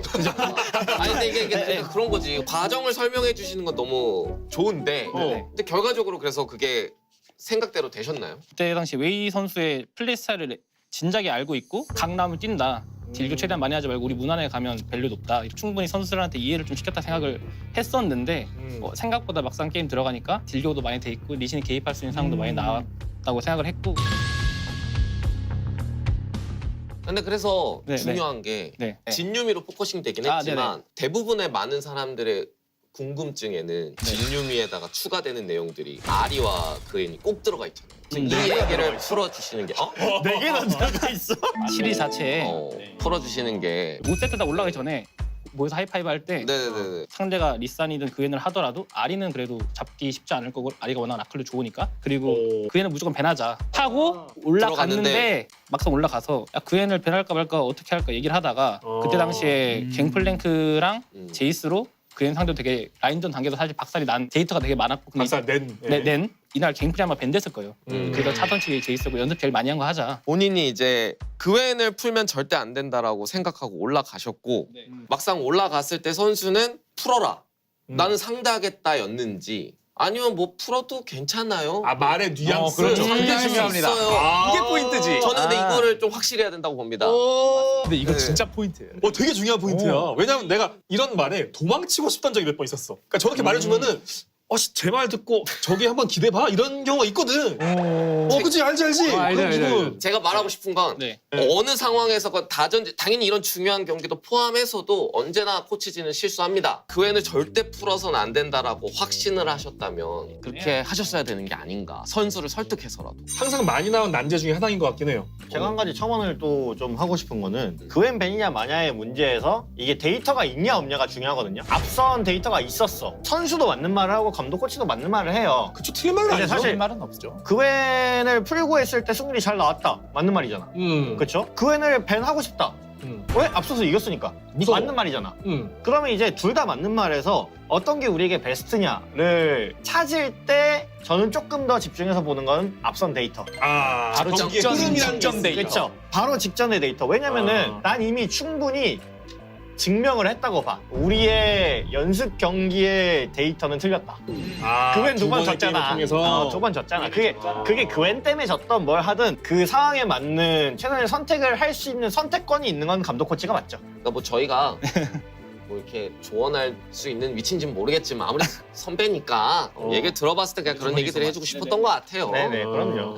뭐 되게 많이 나오는 얘기잖아요, 저런 상황들이. 많이- 연습 데이터와 경기에 충돌되는. 진짜 완전 다르게 굉장히 많이 나오는데? 나오죠. 근데 이게 중요한 게 플레이오프에만 나와. 정규리그에 안 나와. 중요한 경기에만 나와. 야, 그리고 너넨 단판이잖아. 너넨 단판이잖아. 나는 얘도 플레이오프는 해. 아니, 리그만 해. 리그 단판이잖아, 니네. 그치. 지환님의 얘기를 총합해서 들어봤을 땐 우리가 해왔던 연습 흐름이 있었고 거기서 굉장히 정답에 가까운 뱀픽으로 뽑았기 때문에 틀리지 않았다로 가시는 거잖아요. 네. 그죠? 그럼 시간이 지나서 다시 되돌아봤을 때 아까처럼 그 19년으로 돌아갔을 그런 때 느낌이지. 어떻게 하실 건가? 사실 우승 트로피 없는 거 정말 저도 제일 아쉽고 슬펐지만 RNG전에서 짐으로써 그 이후의 경기에서 배운 게 더 많다 생각합니다. 그래서 똑같이 돌아가도 당연히 보완은 했을 것 같고 기억을 가져가면은 보완했을 것 같고 그 대신에 후회는 하지 않는다. 이제 후회를 하지 않는 거는 굉장히 중요하죠. 멘탈이 튼튼하다. 후회는 안 하지만 보완은 했을 것 같다. 네. 그러니까 변화는 줬을 것 같다. 그러면 또 이 질문이 빠질 수가 없더라고요. 너무 많이도 궁금해하시는 그 질문이야? MSI 중 격전 사건. MSI 중 격전 사건. 이거 어떻게 때린 얘기죠? 이게 좀 어떻게 된 거예요? 스토리가 좀 있는데 네.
inside my blood.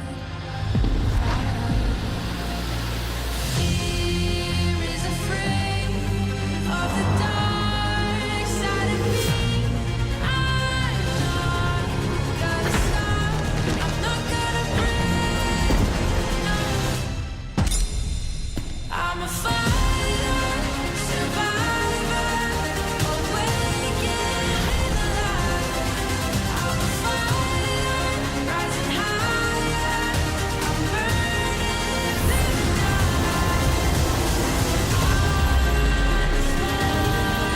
night. Sets the world on fire, and I will rise again and again, 'cause I'm a fighter, survivor, awakened in the light. I'm a fighter, rising higher. I'm burning through the night. I'm a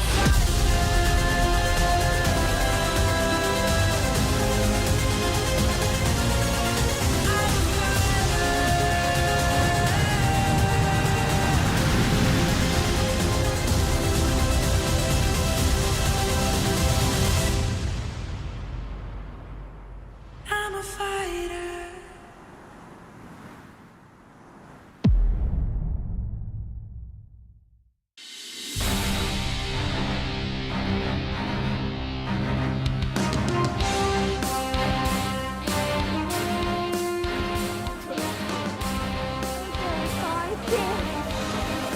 이리디! KT 화이팅! 하나생명 화이팅! Welcome back, ladies and gentlemen, to LCK Spring 2024. Some very passionate fans here at LOL Park as we have a bit of a barn burner for you in this one. HLE Esports taking on KT, and this means a whole lot for the top of the standings here as their very last match of round one. Yeah, I mean, I feel like, you know, HLE Esports, I feel like the early sort of mid part of the first round robin, it definitely felt like they were the ones for the edge. And KT have had the big resurgence, beating Gen G. I think earlier on when they lost to Quandon Freaks, everyone was kind of, you know, writing them off a little bit, but they look in form, so yeah, a lot of people giving them the edge right now. And they were also on first game of the patch as well last week, and now another fresh patch this week at the same time. A little bit of a refresher here on the standings. As you can see, this is third versus fourth. Both of these teams sitting on 6 and 2, depending on what happens further in the week. They could potentially go ahead of Gen G if they lose a match, but it's not looking very likely given their schedule this time around. But the battle for third place is absolutely fierce here between these two. Yeah, absolutely. And kind of crazy. 12-match loss streak against KT. Seems like such a long time. Yeah, it's actually kind of ridiculous. I didn't even really factor this in. My brain didn't compute the fact that they'd never really won against HLE. Because when you think of KT, you don't think, oh yeah, consistent, like they're going to beat teams again and again and again. You think like, well, they can beat teams, but will they? And apparently when it comes to HLE, yes, they will. They have just been able to do it no matter what, because there were just some times where they were faltering, where it wasn't really the KT they were expecting, that HLE Esports had a lot of hype, and it's never really happened as, Perfect managed to pass the Keen test, and he did so in with flying colors, you have to say. And Doran, of course, is another difficult one. I think that, like, for very different reasons, but Doran can certainly take over in later game teamfights. Yeah, absolutely. I feel like Doran, definitely not the most consistent force we have in the top lane, but he has had some games where he's just popped off. I feel like last summer, he really had this strong resurgence, not just as like, you know, I'm going to fulfill my role, but really having an impact in the lane. Yep. And this matchup, Piosik, I think his last week was just phenomenal. Like, really, really top tier, kind of comparable to the peaks he had at that Worlds that obviously DRX won. So if, and it's a big if, he maintains that same level, he will take over this game.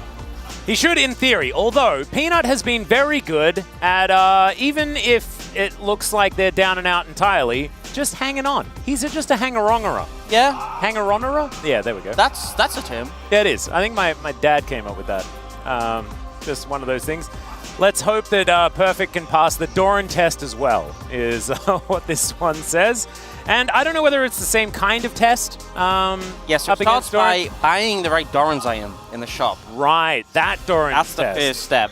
Got it. See what he does purchase. But first, it is time to welcome Humble Life Esports into LoL Park. They will have side selection, actually, for this first one.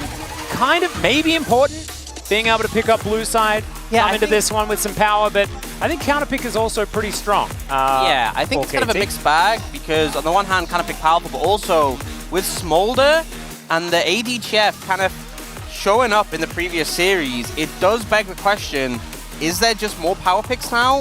Is blue side going to get their hands on one of those? It's going to be a big problem. That's the question. Yeah, and we'll see, is it going to be traded, right? Can you just ignore it, and then on the red side, you can get more? That is a possibility at some of these experiments that we have seen taken, and we know that KT, they like taking risks. They like to pick Rammus and do very strange things like that. The tank with the Why Not logo and the oranges everywhere. That is, I mean, I think I know why not. You know what? You should not fill a tank with oranges. I get it, you know. But I guess, like, I've never really had any, like... Yeah, I guess why not? Yeah, why not? Fill a vessel with orange juice, and a tank could hold a lot of orange juice. Yeah, easily. Like it might ruin the tank. That might be a good reason why not. Tanks are pretty durable. They are kind of built for that. I haven't seen anyone really fill a tank with orange juice and it kind of struggle. Like, you get like first time award for that one. For sure. That's pretty cool. All right, KT making their way out into the LoL Park as well. Perfect, leading the charge. And of course, our OP GG Player of the Week, Pioshik, with a 9.6 this week. Absolutely 9.8. I stand corrected, or sit corrected. But yeah, an amazing week. BDD as well, getting himself a vote. I think KT really coming out strong. But we never know, really, what's going to happen. We do know that Deft has really good stats. Got some good numbers. Also, the duo kills. You know, only 2 behind Carrier and Guma. And I feel like when you think Carrier and Guma, you really think, you know, taking over the lane in the 2v2, and you would think they'd be... We weren't surprised when we saw them first, but Deft and Beryl have really been holding their own in the laning phase. And Beryl in particular, I mean, I feel like Wei is going to be a high prior pick, not just because of the power in the mid lane, but he showed what he can do in the support role as well. I also think that Talia is going to be ridiculously high priority. Both Zeka and BDD both love playing it, but also Zeka's entire champion pool is kind of countered by Talia. Yep. It's basically just how it works. So I think that banning it away could be a priority here on blue side, or just first picking it, getting rid of some of the other maybe higher priority picks and just taking that one away could be an opportunity. Bring out Cheeky Kassadin. Ooh, that one definitely does a little bit better into Talia. Could Zeka play Kassadin? Well, it's melee, so seems likely. Yeah, melee does magic damage. Kind of works. Yeah, absolutely. I'm interested to see how this draft is going to go, because I think it will be very different looking as far as the bans are concerned, outside of maybe a Smolder ban that's probably just going to continue. Outside of that, I think it's going to look very different to what we saw in our last series as we continue our adventures on 14.3.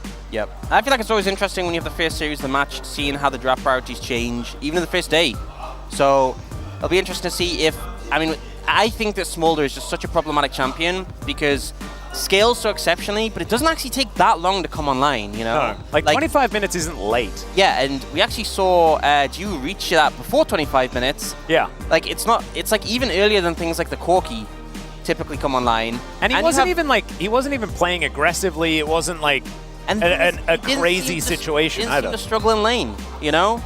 And they were doing fine in skirmishes. I think the champion is just a bit too strong once it hits that point, and a bit too hard to punish before then. There are definitely combos you can use, you know, like I imagine like a Kate Lux would be pretty painful to lane against, but regardless, I think it's just a gamble to leave it open. So we'll see what they opt to do when we do get to the draft stage. Yeah, and I wonder how much bot lane is going to be looked at here as far as the ban phase is concerned as well, because we have seen, especially when KT are playing, it's just 80 carry bans all over the place. Yep, and I feel like that's kind of just been the story of this season so far. Just a lot of 80 carry bans in the first rotation, really heavily directed in that direction, which is not too surprising, but a little bit considering we've had a lot of strong mid and top picks as well. You know, the Xante, the Corki. And it's not like leaving things up for BDD to play is a very good idea as well, right? As speaking of which, his Orianna going to be banned away immediately. Yeah, that checks. Some mid lane attention has been paid Still with the in a Lucian couple of ban. these games. Yeah, it's Viper. It is Viper. He is pretty good at Lucian. Yeah. But so are a lot of players who've been playing it and losing, so... True. Not sure it's about the player. The champ just kind of struggling. The Clister ban makes a lot of sense. Senna also taking off the card, so not seeing a look in on TF, Smolder, Talia, Cassante. Where is the Smolder going to turn up? That is the question. The Ashe to be taken away now. Ashe is kind of a guaranteed. You're going to see someone ban it at some point. I think, unless KT have a plan, which they sometimes do and it just straight up doesn't work, but they have a plan, right? They have a theory. It might just be the leave Smolder up, see whether they pick it, and then hit it with something. Yeah, yeah. And there's the Maokai ban, so that's what they're going to do. Will Viper just lock in the dragon? That's the question. How many dragons will they lock in? No, they're going they for won't Varus. lock in any. It'll just be Varus. So at least the Varus does have a lot of early pressure in the laning phase, definitely in the 2v2. So if the Smolder does come out, you can definitely look to challenge. You've got to do it. He has to do it. He's going to do it. And also, like, now we don't necessarily know that it's going into the bottom lane either, right? So the Varus, definitely a very strong pick. Don't get us wrong. But Smolder has been pretty much guaranteed. And there's the Talia, like I was talking about. Smolder, Talia, pretty good 1-2. That's not a bad 1-2. Not a bad 1-2. You'd say it's all right. Yeah, I mean, I guess it also depends whether your players are good at the champs. You think BDD good in Talia? Yep, you know, safe to say. Yeah, I reckon he's all right. Do you reckon Yone and Sejuani would really like going into a Talia? Maybe not.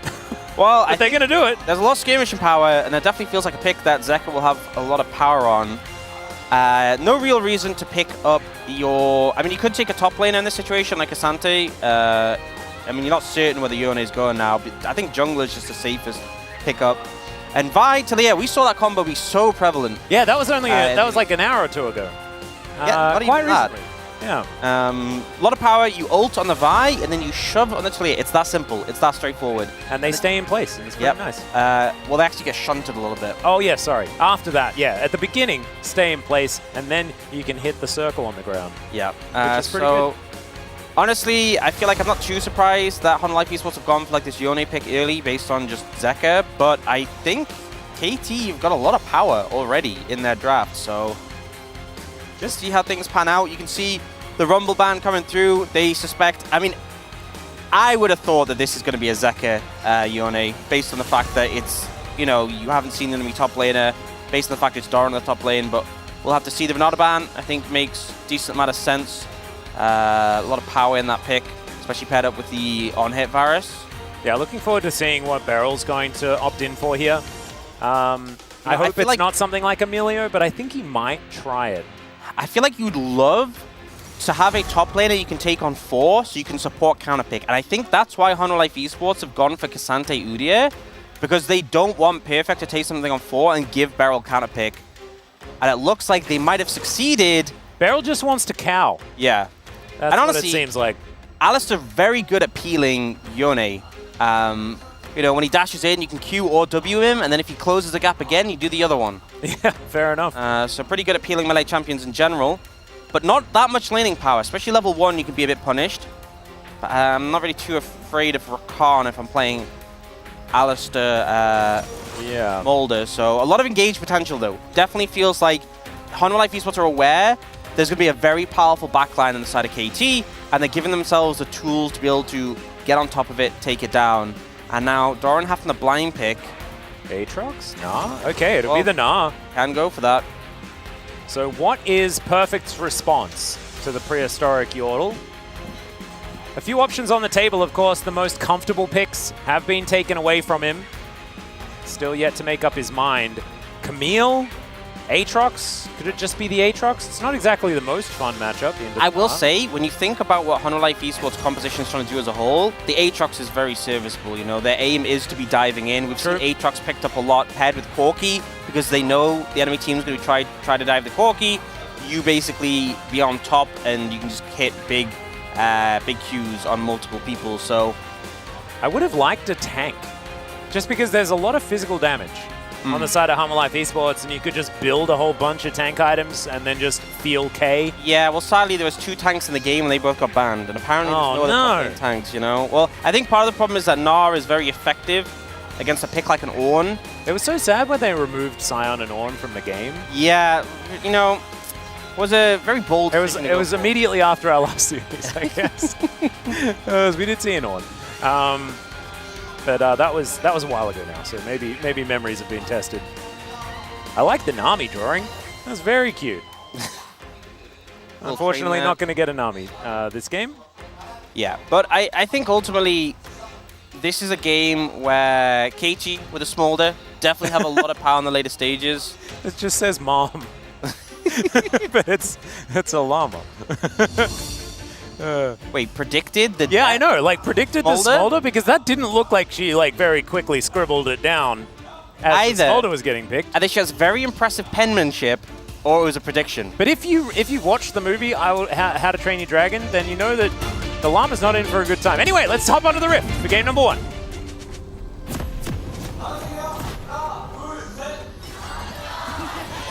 수환사의 협곡에 오신 것을 환영합니다. Oh my goodness. That is some enthusiastic KT fans, and I think there needs to be someone to put out a public service announcement. I'm glad you chose your words carefully. I did. And you said enthusiastic. Yeah, I did. You know, because you started somewhat intentional with an E, and I was like, Yeah. Okay, we did see Perfect going for the Comet. You know, this was kind of a while ago when we saw the Comet Aatrox into the Gnar, picked up as kind of a counter. So hopefully look to actually apply some pressure in that matchup and not just be kind of suffering under the Gnar's range. Yeah, we have seen a few of the Comet Aatroxes make their way back in. I think it makes a fair bit of sense with the lethality. Did that boomerang just fly through Doran? Actually just flew through Doran, yeah. Yeah, well, don't think he needs it. He was just, it was a little bit deep in the river. And he's very short. Yeah. So, you know how it is. Just went straight over his head. Yeah.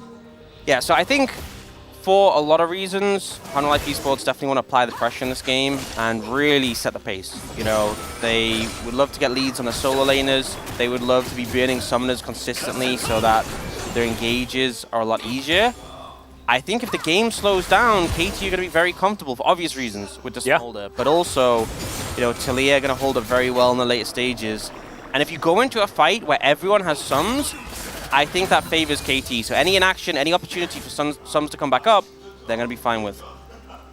I'm looking forward to seeing how this bottom lane is going to go. You mentioned already that Delight opted into not necessarily punishing this Alistair lane all that much, but it's Delight's Rakan. Like, he is exceptionally good at this champion. As KT will be able to threaten level 2. Yeah, so I feel like they were trying to set up for the... Beryl like they were trying to have an ability to use, I guess. Well, maybe wanted to get a stack, actually, on his support item. Because if you hit a champion, it's worth more than if you kill a minion. So if he wants to get the extra gold, just headbutting makes sense. Taking that window to do so. And yeah, I mean, here's the thing. You get so much teamfight power from the Rakan in this composition. It's definitely got a ton of value. And as you said, Delight fantastic on it. But you can see already, like, considering Alistair is a weak level 1 champion, the fact that KT got level 2 first and they're kind of having presence in this lane shows that Delight really didn't opt in to win lane here. Well, maybe this new Dragon champion guy is pretty good. I don't know. That's a double pulverize. Beryl getting some value, but immediately lit on fire. And he's just going to have to hoof it out of here. Yeah, has potions to heal up, and obviously the passive of Alistair as well will sustain a bit. Definitely feels like he was trading there for the support item stacks, which feels like a very Beryl thing to do, but I'm not going to lie, every support player does. I'd do it, you know. You just go for a short little engage, get them more value from the gold, from the stacks, because those support items are so nice to have. Well, now Beryl is going to be able to go back home, collects the, I don't know whether he bought shoes or his support item, as he, I think it was the support, the shoes. Yeah, he had the support item before. Yeah. Otherwise, you wouldn't have had your last sentence, and that would have been very silly. So even if he did have the shoes first, I shouldn't talk about it. Let's be honest. So him and Def both going back. Actually, I believe Def stayed, didn't he? Yeah, he's very low mana. Hasn't bought anything. So he's just stayed around. Seismic Shove connects onto Zeka. We did mention that this was going to theoretically be a difficult time, but you can see BDD has taken a fair bit of poke damage in this lane. Yeah, I mean, a lot of skill when it comes to Yone matchups. A big thing that has changed with HLE on the patch, I mean, we went over this at the start of the day, but... Deft is going to have his back save. We got a buff to the Q-base damage, but the big thing in a matchup like this is they buff the E cooldown. So normally it's 14 at rank 1, 16 at max. Sorry, 16 at rank 1, 14 at max rank. On this patch, it's 14 at all ranks. So into the Yone in particular, having your E more frequently available really helps to mitigate the pressure. And especially like when you look at the value of the Unraveled Earth in this game. Oh god. You know, the Rakan, the Na, the Yone, the Sejuani even. A lot of dashing champions. Yeah, there's a fair bit of unraveling of the Earth value, absolutely. And then just the Talia and Vi combination that you were talking about already, just having a powerful mid-jungle duo like this is also just really good. So KT, I think, have been pretty happy with how things have gone. Hammerlife Esports also just not very happy with how this top lane has gone, because Doran kind of just like, his lane was very doomed when he went back there. It looks like it has been fixed somewhat. Yeah, but you saw Perfect was able to catch completely back up. One of the things with the Na is that obviously if he has free reign, he does a ton of damage, his range he's frustrating to play against. But his range scales with levels in Nina form, and he's actually quite short range early, so if you misplay, if you get caught by anything from the Aatrox, you know, you end up eating the sweet spot or the Infernal Chains, very easy for the Aatrox to combo you. You can see that obviously that didn't happen, but something you always have to be cautious of when playing this Na. Well, he is going to be fine, as you can see there. Perfect just locking down the cannon. Definitely feels good. Did hit level 6 a little bit earlier, as Grand Entrance connects onto the little dragon, and then he's going to say a chew and do a whole lot of damage. That was actually so well played. Oh. Doran not going to get pulled back by the Infernal Chains, but the fact that Perfect was able to sidestep the Na, definitely pretty nice. Yeah, it just seems like a little thing, but it's so well played by Beryl. Gets the headbutt to maximize the E time, because he goes for the Q later, you know? So he gives us much time, so he instantly gets a stun. So what started is actually a rough trade, because Deft got interrupted in his flap. Actually gets turned around in favor of KT, and now they're going for the big play. Yep, here is Foreman in the bottom lane as the knock-up onto Viper will spell his demise. First blood goes over to Pioshik. Starting a little bit later than what we've seen in previous games, but 7 minutes ain't too late. And honestly, I feel like a big thing with BDD towards the later end of spring last year, when they started to gain a lot of momentum over the course of spring, it really felt like it was down to BDD being active on the map, particularly on picks like Talia, and I feel like it's just so good seeing that happen again, especially you have Deft on a carry like this, getting the first move, having the presence to set things up, having a CS lead on your Smolder Alistar lane. It's just a phenomenal feeling. Oh, and it's into the lethality version of Varus as well, which I think falls off even harder. Maybe not when it comes to range and contributing and having value and things like that, but the amount of DPS that you'll get, it really does do a lot. Doesn't help for your ability to kill Barons quickly and things like that as well. It makes sense, because the lethality build definitely sometimes feels like it's on a timer. It does depend on what you're up against, but this game is already on a timer. You need as much power as early as possible if you're going to win this on life. Well, there is a little bit of aggression towards Beryl, who just picks the person that he wants to get rid of. Still, not going to quite be enough as Mom gets a bit angry. The exhaust somewhat late, as Peanut just locks down the kill. Very nicely done. Good answer. Yeah, honestly, I feel like this brush beam here is such a powerful one to punish when people come back to lane. Very hard to defend, and you kind of have to ward it just to negate dive. So good move to catch out Beryl there. No flash as well meant that they knew they could make that play work. And now that CS advantage that you were talking about earlier is going to dissipate, although there is a very large minion wave here, and Beryl's death timer is quite short. Yep, the home guards as well. When you die, fast to get it back. Obviously, the replay of this, I think the target selection is really good. Obviously, they commit the ult onto Viper. You see BDD fishes for the knockback onto Light, so they get his flash as well. And he knows they don't need a seismic shove on Viper to get the kill. And here, yeah, I guess Beryl just maybe overstepping a bit. Doesn't take the safe route to get the vision. And I think maybe thought that they didn't have a ward in that brush, perhaps. Yeah. So that he could actually play with vision like you were talking about. So I think if he goes to turret and then comes from turret, very hard to punish him in the same way. He gets to turret a bit too quickly, but there he was just a bit overextended. Sejuani apparently just does enough damage to kill an Alistar. Yeah, which is odd, but it's certainly working out in Peanut's favor. It's Delight and Viper. I mean, we can't really Lane complain trying to too much about tanks doing damage when Cassante exists. It's true. It's true. And Cassante isn't in this game. And yet we still will take the time to complain about him. I think it's worth it. I think it's worth it. You have to keep doing it. Zeka will get back to this lane at a decent time. 5 CS in the lead is BDD as he's looking for a bit of a reset. We'll see what he does manage to put together off this back. Just going to be a lost chapter. He does have the Lucifer boots done as well. Just a cheeky bub for Peanut. And he'll get back to clearing out camps. It's going to be the Rift Scuttler first. So the Sejuani having a good time. Is behind a couple of camps in comparison to Pureshik. But they did manage to get themselves the first Drake, which is good news. Next one going to be an Infernal, so maybe we'll see a little bit of a battle for the Dragon in about 30 seconds time. Yeah, and it's always delicate when you're setting up fights like these with a Smolder, because he obviously isn't going to be as strong now he is later, but Def just picked up an Essence Reaver, so it's a decent spike, but I think it's going to be matched here by Viper, potentially. Nope, he doesn't quite have a full item. And regardless, if you're looking to rely on a champion who scales as well as Smolder, securing any dragons you can makes such a big difference. It basically just extends the game by 5 minutes. Extends how long before you have to mandatorily fight for a soul. Extends how long before Elder's going to turn up. Yeah, you want your opponent to not be able to dictate the terms of engagement to you for as long as possible. I completely understand. And Yo6 actually just backed and picked up the Sundered Sky, so this buy is pretty strong. I honestly feel like KT can be pretty confident in setting up for this. They're going to move on down there, as if Perfect dies, then that's certainly bad news, as Doran gets a couple of Nars. Yeah, I think the problem here, not so much Perfect being low, but his TP is not quite available yet. So there's a window here where Doran could come down and join in on this, and KT wouldn't have that top liner for support. So I think KT are just happy just to stall it out until they have that security. Perfect still keeps his ult as well. That's going to be all right. So like you were talking about, that teleport is going to be up in a moment. And of course, Doran's ultimate is on somewhat of a cooldown at this level, I guess.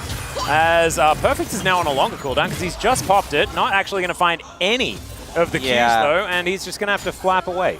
Not the best overall, and that might actually be enough just to signal the Dragon's a no-go. You can see KT is setting up for a pick.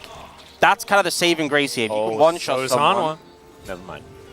Not going to find that angle, but I think that Peanut and Delight got in here with their enemy unawares.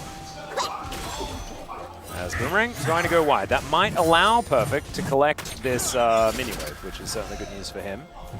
Deft moving back down towards the bottom side of the map, but this plate is just going to crumble. Yeah, Viper purposely letting it go down there. Good move, denies the gold, which you want to do as much as possible, but kind of seen a little bit of hiatus on this Dragon. But Perfect's gone for a reset now, so he's back in a healthy position. Still a while away from his ult, but it's just kind of been a little bit of a standoff. Yeah. More vision going to be cleared away here as Pureshik going to just start off the Dragon. The Dragon going to help with the Dragon. Which Dragon's helping with which Dragon? I don't know. It's just the Shyvana problem all over. Wow, it's just going down so incredibly fast. Pureshik going to lock that one up with the help of BDD by the looks. Yep, Shalia obviously really good at securing objectives, and this is like the best thing KT can hope for with it being a Camtech Soul. Basically ensures that you don't really need, even when Soul is on the cards, it's not that big of a deal compared to like a Hextech Soul that you have to really be concerned about. So now KT know the pressure is really taken off significantly. And Hanwha Life, it's the opposite. They know they really need to be driving advantages in this game. They can't just hope for Soul to be their auto win con. And they're also just going to try and look to kill Pureshik.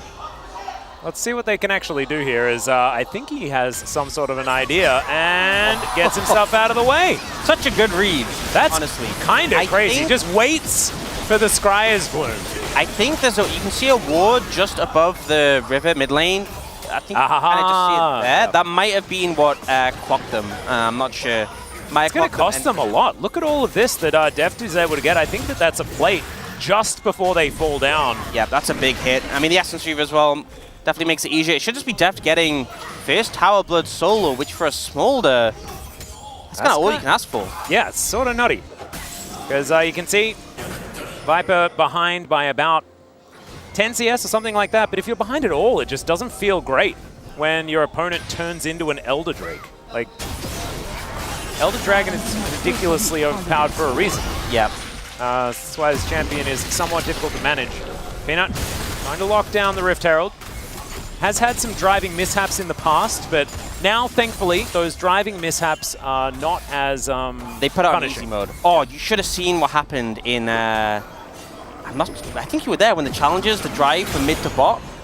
No, I didn't see that. Oh, yeah, so Herald into the tower mid, tier 1, and then drove it through the jungle down to bot and hit bot as well. It was insane. That is so sick. It was the craziest thing. Yeah, we've got Yundo like actually letting us know that was awesome. Yeah, so for anyone who didn't see that, observing that one. That's on you for not watching challenges. Yeah, and Yundo is a bit of a driver as well, so he would definitely have appreciated it. Oh, Yundo's definitely a driver, yeah. Oh, big time, big time. All right, Beryl going to take an arrow to the knee, but it's not going to stop this cow from plodding down towards the bottom side of the map, trying to get some vision where he can. Yeah, I think Viper won the poke war there. Yeah, I would say so. But I think he may continue to win the poke war. Yeah, Deft still just kind of in that scaling mindset. Be interested to see how many stacks he's on now. You obviously saw Jiu really hit ahead of the stack curve, because I think you're saying 225 with like 25 minutes. Yeah, kind of that's sort of like the aim. That's the standard that you're going for. Yeah. That's what good looks like. Admittedly, that was a note from chat on Monday. So, I mean, I don't even remember who it was specifically that told me that. Could have been anyone. But I like it, and it feels good. Yeah. And it's You know worked. what? You know, the vibe has worked. If we look at the games and we think it's a bit off, we'll just change our judgment, you know? Well, BDD is going to try and stop Peanut from going home because they want to start a fight here. There is a decent interruption of the ulti, though, as the Dragon... yeah, Mom was a little bit off. Going to get her eyes checked, I think, immediately after this. Yeah, needs a trip to spec savers, I think. Yeah, I think so. 이번에 보일 때까지 조심할게, 이거. It's like, are they in here? Wow. 야, 세조도 공, 세조도 공. Whoa. 오, 쉣. 깜짝아.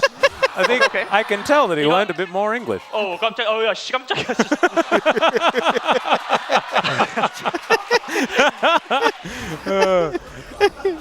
Happy BDD is fantastic. It's like, whoa. This team is just such good vibes. It's such good vibes.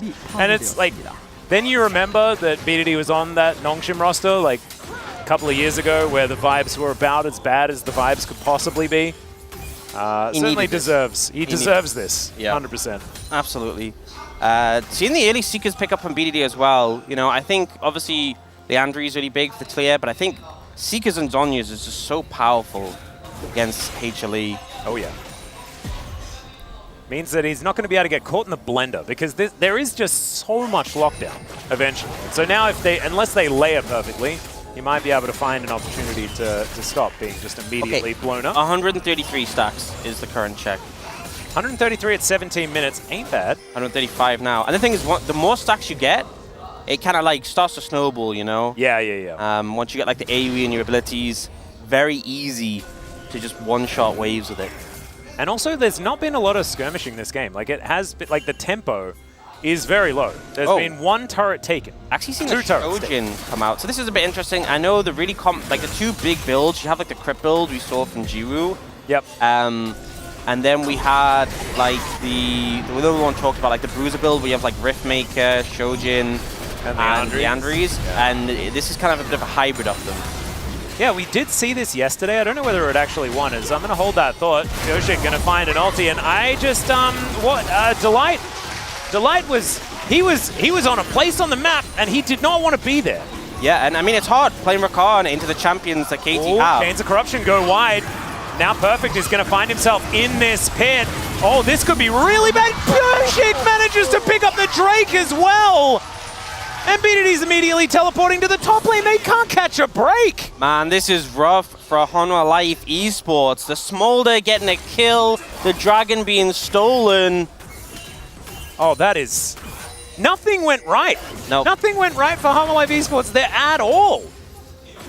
Yeah, really couldn't have gone better. And honestly, just they're like kind of isolated. And the thing when you're playing Rakan is against a composition like this, against the Vi Talia, very hard to play Rakan, very easy to get locked up. But also, if you're Rakan on your own, you're so much more vulnerable than if you have an ally nearby, because your only escape is your W, rather than having the 2 charges of E as well. And I mean, the Celestial opposition, not really doing enough to save him. I had to learn that name on the fly when Pays decided to build it. Very impressed that you just had that one in the back pocket. As all right, Zeka is going to immediately change his mind, as you could see. Bit of damage from Def though, it's starting to stack up. Yeah, breaking the mid-tier 1 pretty big for Life Esports, allows them to push up a bit more aggressively, set deeper vision. And they really needed that, because the fact that the game has just gone so slowly, 3 kills at 20 minutes, 1,000 gold lead for the Smolder. This is definitely not how they want things to be panning out. Oh dear. And there is a lead for Doran, so that is certainly good news. And if, like, I feel like if a fight ever does go in the way that Life Esports wants it to, like, they get Delight in there on a flank angle, quicknesses everyone together, and then they all get, like, gnawed into a wall, and there's Peanut doing things, and then Zeka ults across the top. Like, the amount of layering of CC is just nutty, especially with Chains of Corruption in there as well. Yeah. If that dream does come alive, we could just see KT all just vanish. Yeah, but part of the problem is, you know, what I was hinting on earlier is if you're a composition like Life Esports, your life gets made so much easier when you're dealing with carries that don't have flash, or don't have cleanse, or don't have a Seeker's Arm Guard. So the slower the game is, the less action we get, the more likely is that when you come to a pivotal fight, all of those will be up. And it's very easy to flash a Yone, you know? And if you flash the first, it may just deny the layering to ever come in. So I think Life Esports have been trying, but they really need to start finding plays where, at minimum, they're burning summoner spells. Right now, Deft is just sort of wondering, okay, we'll just start the Baron. That's a way of doing it. They have a blue trinket on Deft. And Deft is just going to, I think you could see there the ring, so he's able to spot out that this is happening. And I think that sort of play, you know, it's a decent attempt from Life Esports, but I think it's kind of showing the mindset that they have right now. They kind of know they need something to happen sooner rather than later. They want a fight to start, and Baron is probably the easiest way to kind of start it, because realistically, they only have 1 dragon. It's a Chemtech Soul. If KT don't feel comfortable, they don't have to contest another dragon for, like, 15 minutes? Yeah, I mean, something like 16 minutes if they don't care about Soul. Yeah. 11 minutes if they do care about Soul. You know, it really means they have so much time. And I think at this point, with 22 minutes, I assume Deft is pretty close in terms of stacks. It's looking a little bit worrying. KT now have control of the Baron. Yeah. Yeah, approaching critical mass. This is honestly the way that you have to make something happen now. You leave it any longer and you're dealing with a different champion. You got 30 stacks. 30 stacks until the Smolder is online. And it really does feel so similar to Corki, and that is such a worry. Because he's a very cute champion, you know? Like, it's cool. I like dragons, like, a lot. Well, you know what? I love cats.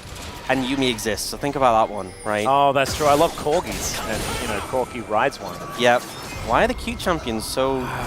so annoying? I mean, I guess Teemo has existed forever, and so we've known this. Yeah. It seems like since the dawn of time, you know? Cuteness directly correlates with being terrible to watch and frustrating. Well, there's definitely some frustrating champions which aren't... like Master Yi.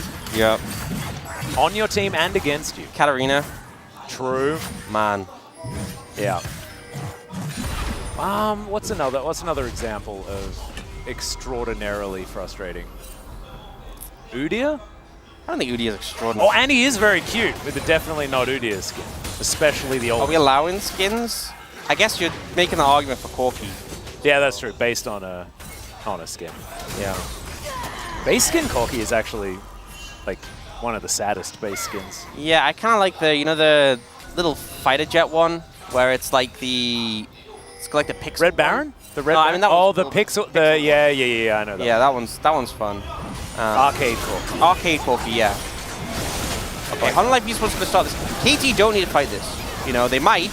But they might because they feel like it. Yeah. All right, we teleport. We're fighting. Let's see whether they can actually lock down the Drake. The answer is no, as Chains of Corruption come in. Beryl's going to ult it, as immediately the seismic shove is going to connect. Mom yells at them, but not too much actually happens, and there's the snipe from Viper, who's just to the north, and they're just fishing the barrel right now as Doran not going to get over the wall there, but maybe he doesn't have to. Headbutt Pulverize comes in as Zeka has to get out of there. He's exhausted. The Gnar picks up just one. It's onto Depth though, and that's a high-value target, but he flashes away.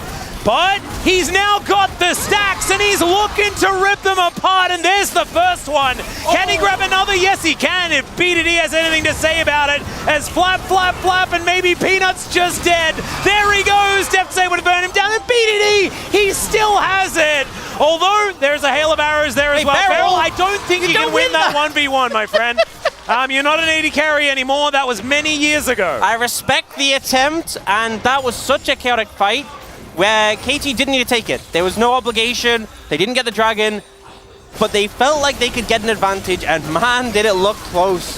I think initially, you know, I think Pyosik maybe didn't have the right call here. Ult Zeka, it ends up kind of just in this really awkward position where he's trapped there with Peanut and Zeka and Doran, and they get sniped in the back end. But I feel like the big thing is they never really resoundingly got onto Deft. You know, there were moments where they did actually connect on him, but the damage wasn't there, you know? The E from Zeka comes out to kite away, and that's when the ult comes through. Viper had just used his cooldowns, so there's no follow-up, and Deft manages to evade away. And then this is the point where it looks like KG are in complete control. We get the seismic shove coming out from BDD. Looks like the damage is coming through. The wall connects as well, and then it gets a bit funky. It definitely does get a bit funky. And I feel like as well, okay, there's a Headbutt Pulverize. We've got the seismic shove coming back as well as Mom gets angry. Zeka dives in, but I don't know whether he feels that great about it as Deft is flapping around. Oh, Delight! Burning, and boom! Double kill for the Dragon. And now KT, they're on the Baron, and they're like, Deft, you hit the stacks, so I guess we're in the game, right? We just win, you know. Over 70 stacks at the moment. Yep, they hit the smolder breakpoint. I guess they just win. Viper's not... No, it's not going to get close enough. Not quite. Not quite up to the Gumayushi levels of stealing away Barons. Well, Pyosik doesn't care if he steals all the Barons either. I'm honestly just impressed that a team with Pyosik and Beryl could, for the most part, patiently wait until Smolder got 225 stacks. That is just mind-blowing to me. Well, we know that they waited. I don't know how patient they were. Wow. Maybe they were yelling the whole time, and Deft and BDD had to sit there and go, just wait, just wait, just wait the whole time. Couple more minutes, and yeah, they try to go for a pick on Beryl, which, on a list of targets, you know, probably 5 out of 5 who I would try and start a fight on the side of KT. I think Deft did 2 things. And then they just burnt down. That's all he needs to do, right? Yeah. You press Q. Maybe you press Alt or W occasionally if you're feeling like it. Maybe an E here and there, but just press Q. Yeah, he did. He pressed Q and... Oh, he did? Oh, great. Yeah. Fantastic. That's all he needed to do. And then they melted. Yeah, they really did. And then they exploded, and when the line came up, they've only been 4 Drakes taken. It's 2 apiece. Okay, there is a seismic shove. Peanut is going to be with... Pyosik under the turret, and so he's definitely going to die. Mum doesn't quite do enough damage. Or Moom, sorry. Doesn't quite do enough damage. Still going for the... Sounds a little bit too much like Godzilla. Doesn't it? What? Like the noise it makes? The noise, yeah. It's a bit Godzilla. A bit, yeah. Wait, you know how every champion has login music? Yeah. Was it P. Diddy that did Smolders? Because they did it for he did it like a track for Godzilla as well. Back in the day. I don't remember that. I'm honestly kind of glad I don't. it's dope actually. Okay, they sampled Led Zeppelin. It's pretty cool. That's pretty cool. Okay, maybe you're selling me on it. Yeah. Maybe there'll be a skin. It'll be like, you know how you have the NASA skin? Yeah. Oh, the one where he's got the boombox? Yes. Maybe they'll do one of those skins for Smolder, and he'll play that song. Need it. Yeah. Full Metal Smolder or something. Yeah. I'm down. Or it's Battlecast? Battlecast, yeah. Is that it? Yeah. And but they could also do Pentakill Smolder. I feel like it's the theme is not necessarily right. You're pitching this like you expect this champion to be around for a while, and based on what I know about broken 80 carries, we're in for the long haul. Yeah. Yeah, Piosik a little bit liberal with his health bar. Maybe a bit too much there. His health bar was entirely employed in that last play. And Deft has a frozen heart. Because why not? Because like what items he builds is irrelevant. He wants ability haste. Yeah, I think we've kind of learned with Smolder is once you have the stacks, this is a catastrophe. But Peanut's able to lock down the dragon. Mom yells once again as Delight gets the quickness over everyone. Deft once again has to flash, but Piosik is down another time. Beryl trying to tank, trying to keep them in position as Deft is burning them, but he's still going to go down. The knockups are raining in, and Perfect couldn't contribute because he was trying to kill Viper, did manage to succeed there, but then the rest of his team got wiped out. Yeah, they managed to get the backline access. It felt like KT just weren't completely ready for the fight, and they just find the follow-through in the longer fight. Deft's position gets compromised. All summoners down the side of KT. How did he die with a frozen heart, though? Who knows? I thought he'd hit critical mass. Yeah, so unfortunately the front line in Beryl and Piosik don't get to do much, and there's so much value from the Rakan here. Deft also eats a Q from the Varus, loses half his health, and here he's just too low. He has all these threats diving towards him. He's trying to get the damage out, but they're committing flashes to CC him. Yeah, and he just doesn't get to play the game. Not a lot of being able to auto-attack. That's a bit of a shame, but still, fantastic play from Life Esports. And 4-0-4, like, Zeka just finds a way to make Yone work no matter what the circumstances are. Yep. He does. He just does that. And so it has looked like a little bit of a tough game for Life Esports, but I imagine you've got Zeka saying, "No, don't worry, guys. We got this." I think a big thing is that Zeka still has Flash, and no one on KT has Flash. So if he gets on Deft, that's all they need to do. Yeah. BDD as well. There's like the evolutions just keep coming in, don't they? It just starts to look more and more and more ridiculous. Yeah, he's gonna keep getting stronger. Yeah.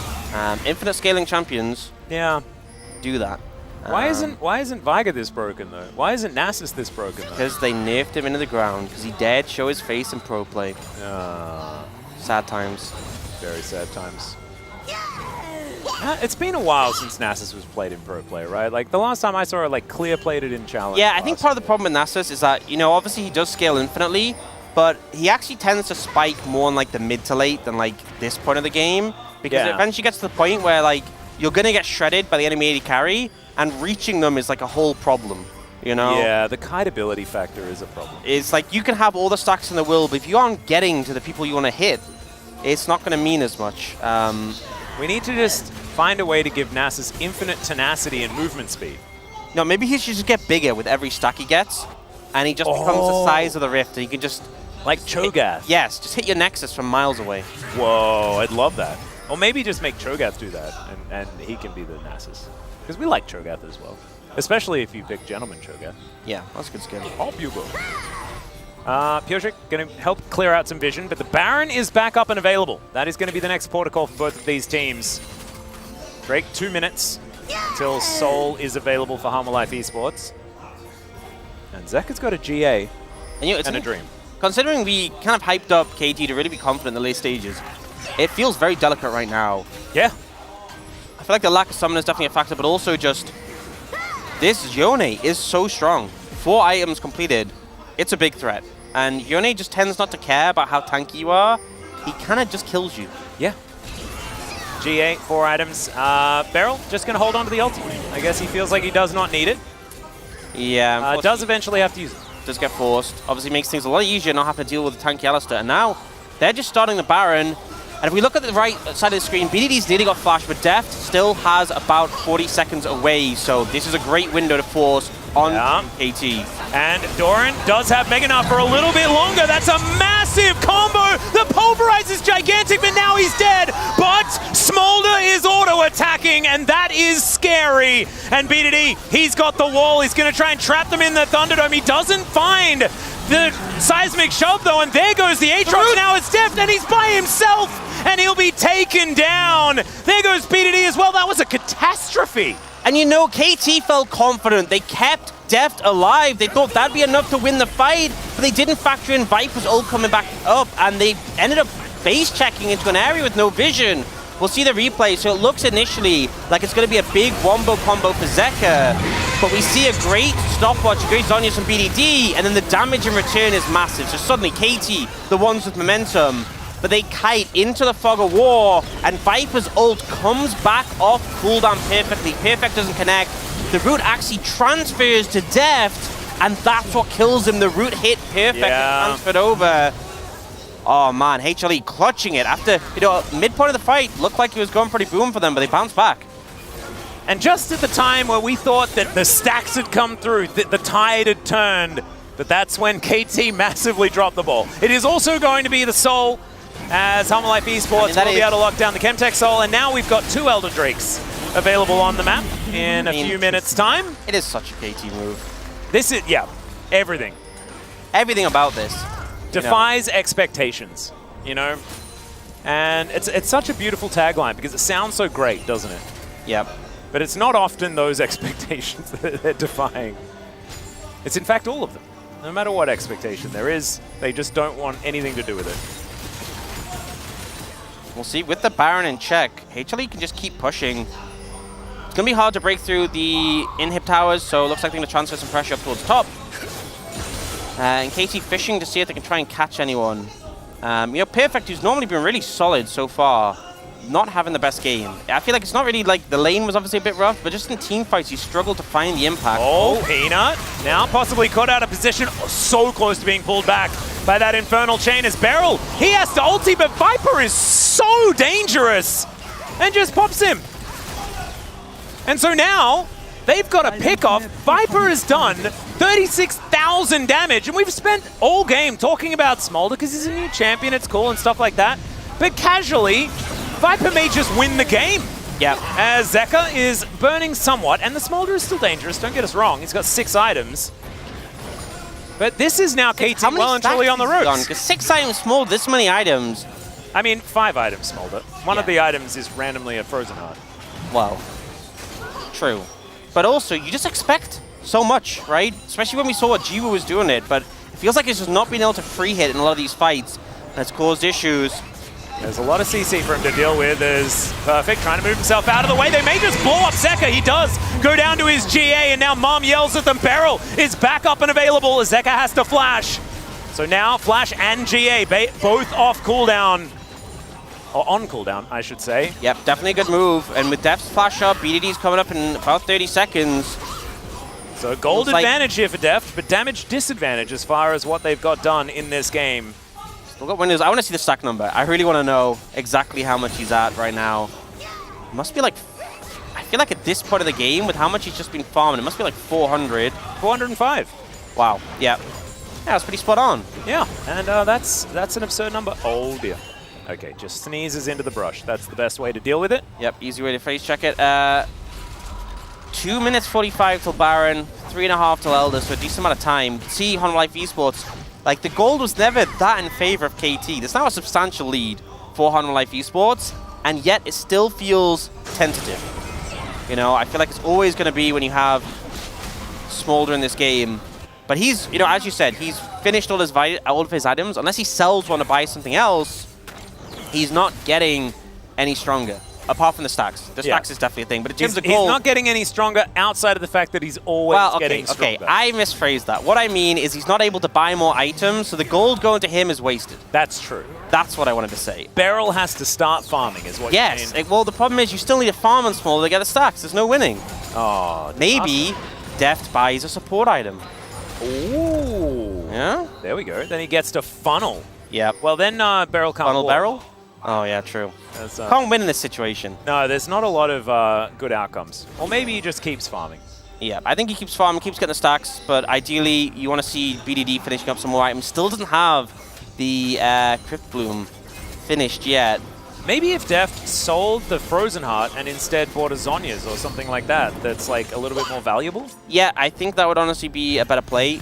The thing is, Frozen Heart's obviously going to have more value the more health you have, and Deft, even with the Spirit Surgeon, doesn't have that much health, compared to the champions we typically see buying Frozen Heart, like the Sejuani.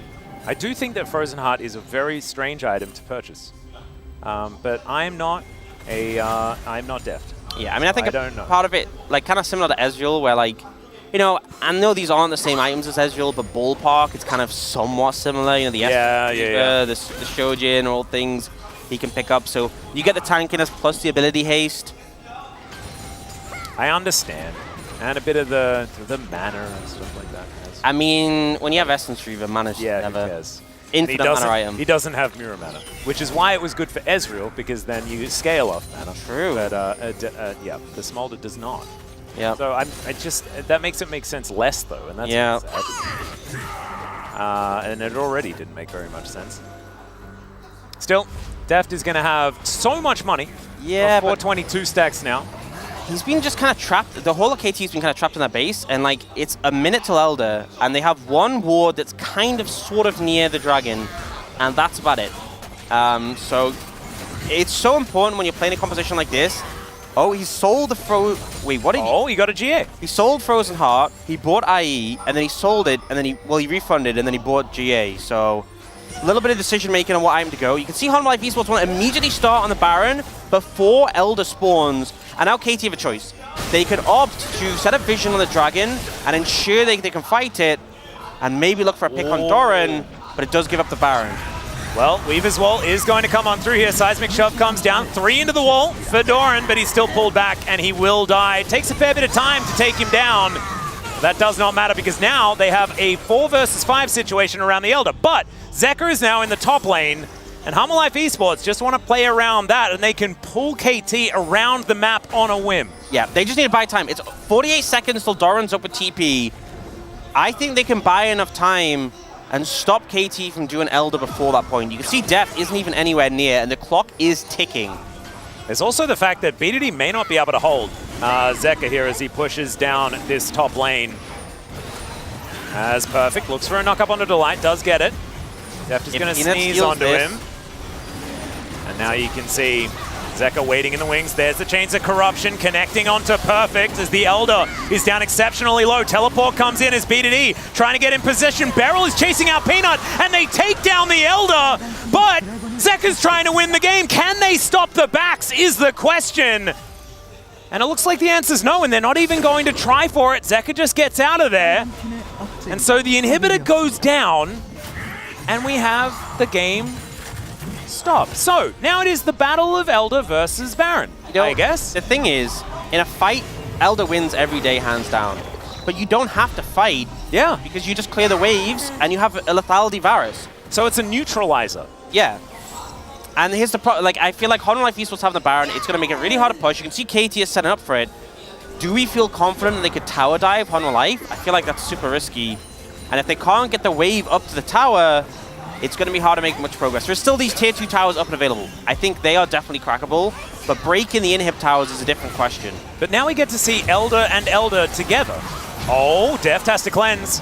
Flap, flap. Now remember, that ult cooldown for Viper is very short. So there'll be another opportunity before long where they're able to fire that off again and look to punish Deft. And it's not like Deft has another cleanse option. No McHale's on Beryl or anything like that right now. Projectiles flying all over the place, and now Mom, she gets angry and flung about is Zeka. You cannot be dashing forward, I guess. It is just too dangerous against this composition, especially with the Elder buff. They do manage to take down the inner turret. This game is just so silly. The fact that off the back of no kills or anything, this is just a bit of map control, and now another ulti, but it lands onto Beryl. And I think that might be the push over. You know, they'll try and back away. It looks like it's going to reset. Health bar's low. So sure, they got the GA from Zeka. They got a mid-tier 2. But that's about it. And it looks like they're not going to get another chance to use the Elder unless this trap works. Oh, dear. Don't do it, Delight.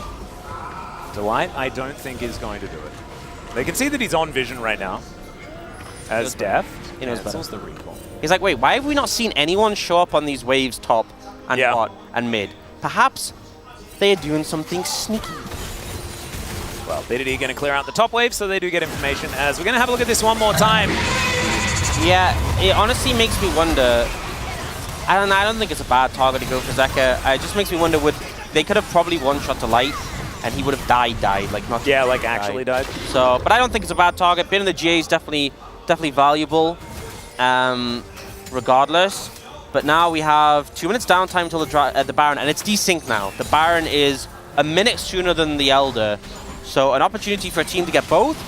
That is kind of what you need to end the game, it feels like, in this one. It's been so back and forth. Well, it really feels like this stage of the game has been Humble Life Esports feeling like they just have the scaling advantage. And we wouldn't have expected that, given the infinite amount of said scaling that a Smolder should have. I think a big thing is that it's more about how the comps interact, you know? It's like Honor Life Esports composition is very much backline dive, and KT's is really strong, like backline damage front to back. And pick, I guess. And I think the main thing is that if Honor Life Esports succeed on the win cons, it doesn't really matter how many stacks Deft has. Yeah. Is a big thing in this situation. And Yoni obviously is no slouch himself. As much as we talked about the lethality virus falling off at some point. Shredding here. Oh. I've seen this one before as the Weaver's Wall comes down, gets the flash out of Doran as a seismic shove would have got him. This is the longest game of the season. Surprise, surprise, ladies and gentlemen. Shocked. And yeah, they got a flash from pressing a whole bunch of buttons. Chains of Corruption go wide there as well, but that sort of means about as much as Doran's ultimate, which is not a whole lot. As now Pyoshik, he doesn't have cease and desist anymore. Peanut able to wander his way out. I wonder what point Deft has enough gold to just completely reshuffle his build if he wins. Like, could he just like sell Shojin and get like full crit? Or he sold his boots and gone for Navori.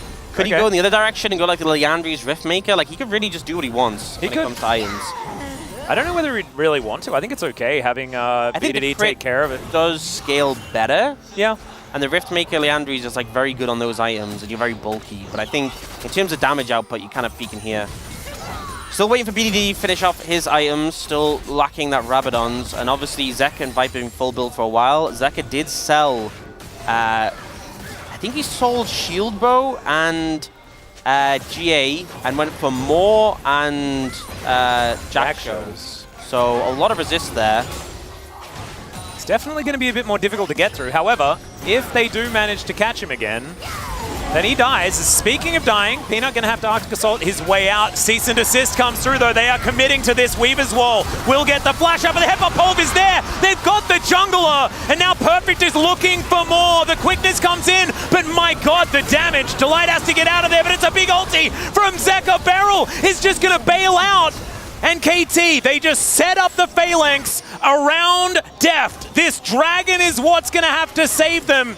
And he's very young, and he relies on his mom and things like this, but it's working out for them in this particular moment. Zeka says, I'm going to put threat on this inhibitor turret, and they have to go back. That's respected, but Deft actually cancelled. Looking to push up mid, trying for time. Oh, no ult from Pyoshik there to counter that. All right, well, Doran is looking to try and cut this one off. You know how I was saying the desynced Baron and Elder? Out the window, they're back at the same time again now. Yeah, it's synced back up as Deft comes on over. He's like, Mom, is that you? Wait, they're spamming pings onto the Baron. Honor Life are like, are they trading again? Again? Yeah, I guess so. They're trading again.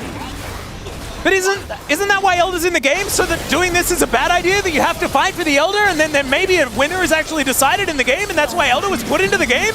No. No? Okay. They're just trading. I'm sorry. Okay, well, it's like one for you and one for me, I guess. Yeah, they're sharing, okay? It's nice to see our teams get along so well. All right, and then you just base trade, right? See whose Nexus is going to go down first. I think that's how you kind of do it in the Nexus Blitz, right? So I think kind of getting inspiration from that. Yeah, we're doing it. That's exactly what's happening here. Whoa, Delight and Darren going on like some secret mission. Yeah. You know, well, KT will take down this turret and now look to go back home. Yeah, very meaningful turret to take down. Very impactful. Yeah. something gold, something who cares. Yeah, oh, you know, bit of extra gold for Deft. He can afford a new red pot to refresh that. Nice, good to see. This is the longest game of the year. Maybe just the longest since we've been in Lolpark. I don't know. You know, it's been a while since a game has been longer than 50 minutes. If it keeps going, it could end up being the longest game ever. If they just keep trading Baron for Elder. It's actually not true. The longest game ever is an hour and a half. If it keeps going for another 45 minutes of just trading Baron for Elder. That's true. That will equalize. Yeah. And then Teddy's legacy, Teddy and Bang's legacy, is going to be challenged. I would be very shocked if we got to that point. But then again, I'm who surprised reaches 1300 CS first out of these players? Definitely Deft. I mean, at the point, have you seen his Q now? Like, how many little... Yeah, it's sort of... Will it soon just be a huge circle? Is that how it, like, as the fan spreads out? I haven't gone into practice tool and really tested the limits. I haven't done the infinite and stacks tested yet the either. limits of what Smolder can do, so I'm ready to see, right? I think we need to do that, though. What happens at 1,000 stacks? Does the game break? Yeah, does it get even bigger? Is every Q, like, mum? Do you turn into mum? Oh my. I don't think that's how the circle of life works. You're born and then one day you turn into your mother. Well, fully grown dragon. It's so ridiculous. It looks so silly. It's really dumb. And the cooldown's so short. Oh, God. Okay. Well, KT are continuing to push, continuing to do things. Life Esports are continuing to defend. And we might have a team fight, all right? Or we might have the turret being focused. No, we're not. The turret's fine. The team fight's fine. The wall's down. And Peanut took a damage. Oh, Chains of Corruption had dodged. Close one there. Fancy from Deft, which is especially impressive considering lacking movement speed from Boots. Gets really mad. He's just testing it. And Zeka's like, how much damage does it do? Oh, this much. Yeah. Are we ever going to not be in this game? Is this game just... is this life now? Yeah. Maybe this is it. You know, I have like half a bottle of water here. I don't know how much you have. No, mine's gone. Oh. I am going to be quite parched. I will need emergency water. If this... Okay, this is just Atlas to G-Sun. Oh, sorry, I need to press... the button's not what... Atlas to G-Sun. If you could just send me... if this game goes for another hour, I will need 1 bottle of water. Just 1 bottle of... And she says she got... Okay, good. All right, I will be able to get 1 bottle of water in an hour's time. Captivated watching this game with your mouth hanging open, hydrate, drink some water. Drink some water and maybe cose it a little bit because you don't need to let it evaporate. No, both the Baron and Dragon are synced again, so we have time, right? we have a decent amount of time. I was go for a walk, stretch your legs. So apparently, if this surpasses the Jin Air versus SKT record, G-Sun can bring. She's going to bring me so many water. Wow. So many waters. Like bottles of water bottles. So it's not that is correct grammar for water bottles, right? Just a bucket of water over your head. I would like that. If this breaks the Jin Air record, what's the bet you're going to make? Me? Ox, yeah. Oh, I'm not trying to bait me into this one. Are you going to shave your head? I'm not shaving my head.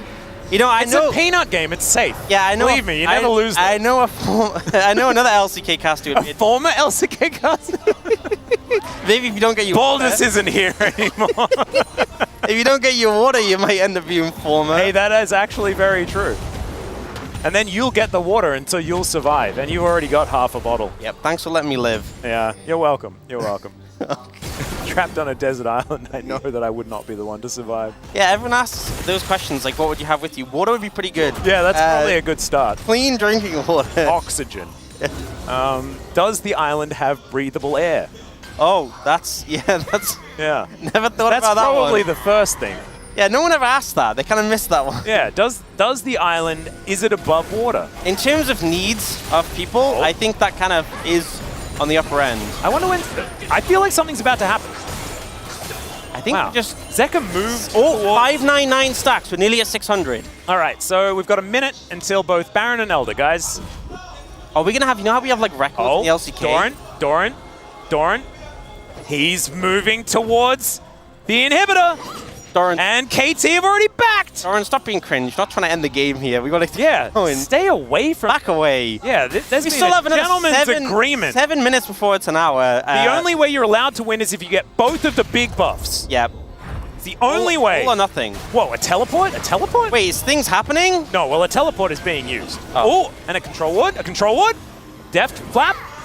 Oh, Gosha Q. Oh! That was big. That was a rapid fire cannon. That was a sneeze. Yeah. Bless you. Oh, arrow. Oh, more arrows. Ow. Baron, hello. How you doing? Wait, did you see Beryl's heal from his passive was like 400? That's hectic. You don't gonna have so many items. You don't see Alistair's get this like, okay, they're fighting. All right, we're flashing in. It only lands onto Doran. Mom doesn't really do too much either as Zeka. He goes in and then he goes back out again. And now both teams sort of hitting the dragon. No one really finding purchase in this team fight. Headbutt just by itself there from Beryl as the Mega Cone brings Peanut in. Doesn't necessarily know whether he wants to stay in. Zeka lost too much health. You have to back away. It's time to give up this one. Oh, Delight gets into the back line. He dives on top of Perfect as BDD. He's going to go in as well. Beryl is now in amongst it, but he's so tanky. This is just absurd. The Drake is going down solo. Zeka gets exhausted. He's flung back. Deft is alive. He's alive for the next little while as now Doran is going to get taken down to the GA. Oh my god, the shove is nuts. And a GA is still in there. Doran is burning down, but it doesn't. Who's won the fight? It's Homolife Esports. Delight secured the dragon, and I think that was enough to turn it in their favor. We won't go 60 minutes, and Homolife Esports managed to take out the 600 CS Smolder. This is the most ridiculous game of the season. What the heck? What just happened? The ultra late game 55-minute victory. Smolder with 600 CS, 85 billion stacks. It doesn't matter. It doesn't matter. You got a shooty guy. He just points the arrow at you and he makes it happen. Delight gets the engage and Homolife Esports, they'll win game one. Man, I don't even know what to say. Like, the way that game ended, the sheer chaos at that dragon fight. Yeah, I barely even know what happened. That Delight got the Elder, and if you look at how low everyone's health was, that was the deal breaker. Yeah. If we saw KT get that dragon, yeah, instantly everyone just pops. They're just over. Although, I mean, it was just basically an Elder off, right? Yeah. Because Homolife Esports, they got an Elder and Deft was Elder. So I guess like there were executes on both sides. Yep. Just constantly in effect. What? Wow. Well, Homolife Esports, they will take game number one, which kind of just tracks. After KT having such an incredible week last week, Homolife Esports had a bit of a rough one. Viper did 70,000 damage. I also think that, like, if you're thinking, oh, well, don't vote for the Varus because that's a boom boom damage. I guess maybe you just vote for Delight because he actually found the last engage. Look, in the battle and made it work. In the Battle of Reptiles, the Viper beat the Dragon, and it's kind of insane that like the lethality Varus just continued to do so much damage the entire game. Yeah, it didn't matter. What is outscaled? I don't even understand the term anymore. It's not real to me.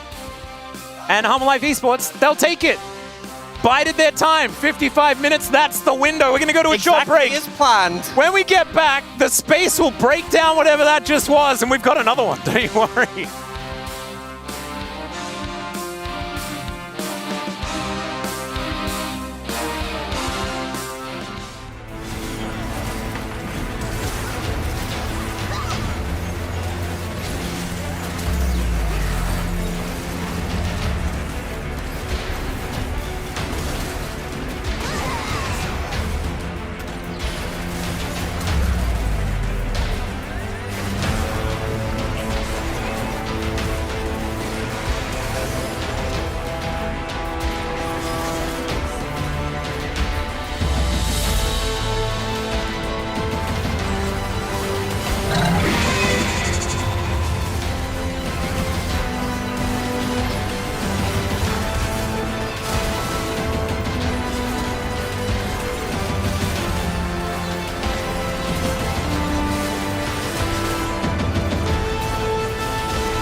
스마트한다. 이거 스마트한 강 나올 듯? 결국? 야, 보자. 봐달래.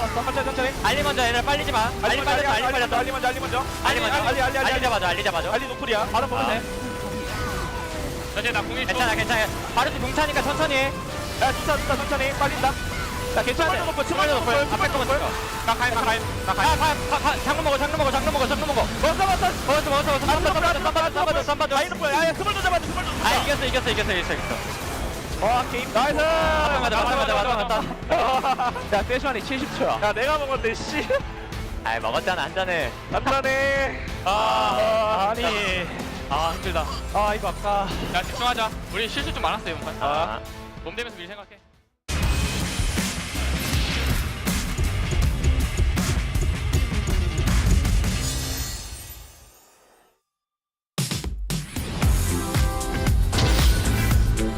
Buzz got to respond with his own flash to get away from that one. Wait, ultimate is down. Siano looking to get in here again. Dudu's got a very nice angle on the backside. Look at this damage right now from the Hui is huge as Rascal goes down early and the double knockup comes in from Q2. And that might just be it for this team fight. Everybody just taking heaping helpings of damage and Dudu's not done with it yet. Lena, there he goes. Just taken out immediately. And Dudu up to 3 kills. Gonna try to lift him away as now they try to turn. Immediate Zun just comes out from the set of Bulldog. He's in trouble, has the flash, but he gets a big sweep from behind him. It's Clash in the 3-man! Knockup with the kick is massive from Buzz!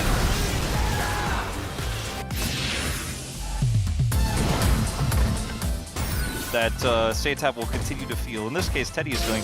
So they're just going to push down these turrets. Like, oh, you got Rift Herald. I don't care. I'll just take turrets the old-fashioned way with Bubs. And that's what we want to do. Sponge is trying to ult. Oh god, he might just straight up die. His aiming is ganking them from behind the turret. And there are Bubs here. Remember, this is 6 Bubs strong. So this outer turret is not long for the world. And my goodness, what an incredible play from D+.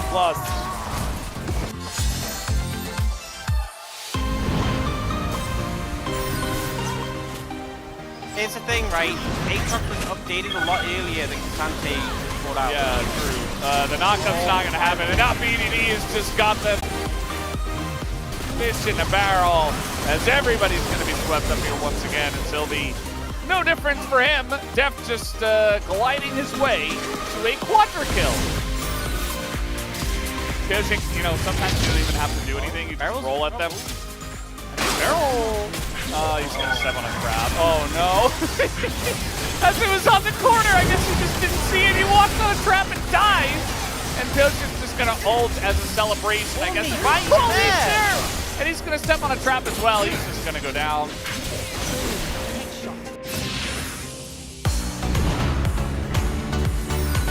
Faker so safe on a control ward here as well. As Ona now doesn't have flash, or at least one charge now missing.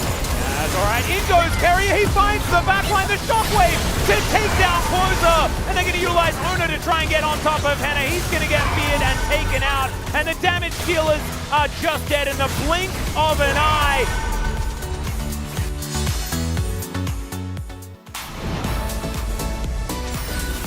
Karis with Buster Shot available can get rid of him.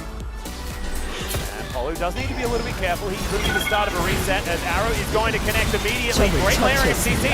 The heroic charge comes down, but the Wave's doing so much damage. The Caitlyn also trying to get things done here, but the hook on the Karis is going to stop him in his tracks, and now it's Sylvie. Gonna get those resets, and now he's rocket jumping on top of Samber. It's a triple. Is that just a quadra out of nowhere? No.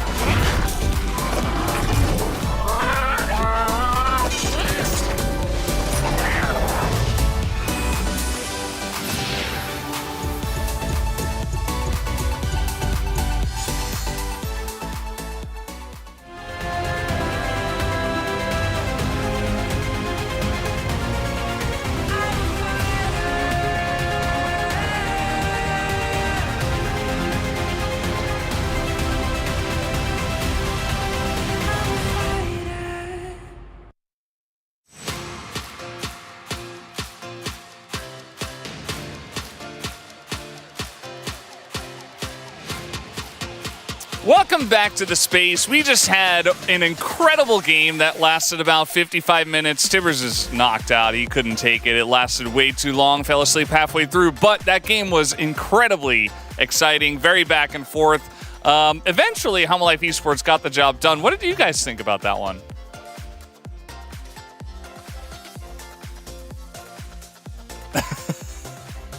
Woo! Give me 3 of those! Let's go! I think we are likely bound for 3 of those.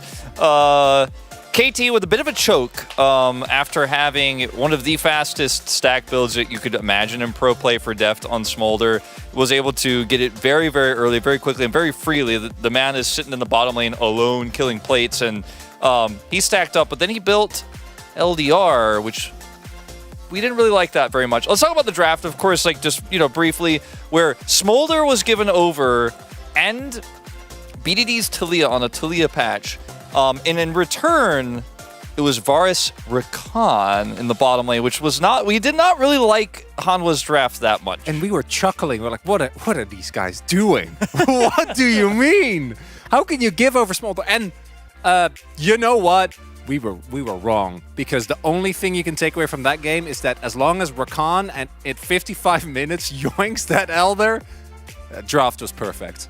I personally feel like... No, I'm joking! What you should have done is pick a punish lane, because Smolder in lane is a tiny baby dragon, and he doesn't really do a whole lot, and I think Rakan kind of messes that up. Even though Delight is a really good Rakan, it took him a long time to get going in this one. Yeah, I really would have liked to see, any sort of pushing lane with the Varus. You drafted the Varus, they didn't ban anything like a Heimerdinger, right? Zyra was still available. They could have done any pushing lane at all whatsoever. Karma was up. Hui. But instead, we just kind of gave it over for free. But the game was really about KT having a massive lead, but being indecisive, getting caught on engages, and not actually hard committing to any of their fights later on, which cost them the game.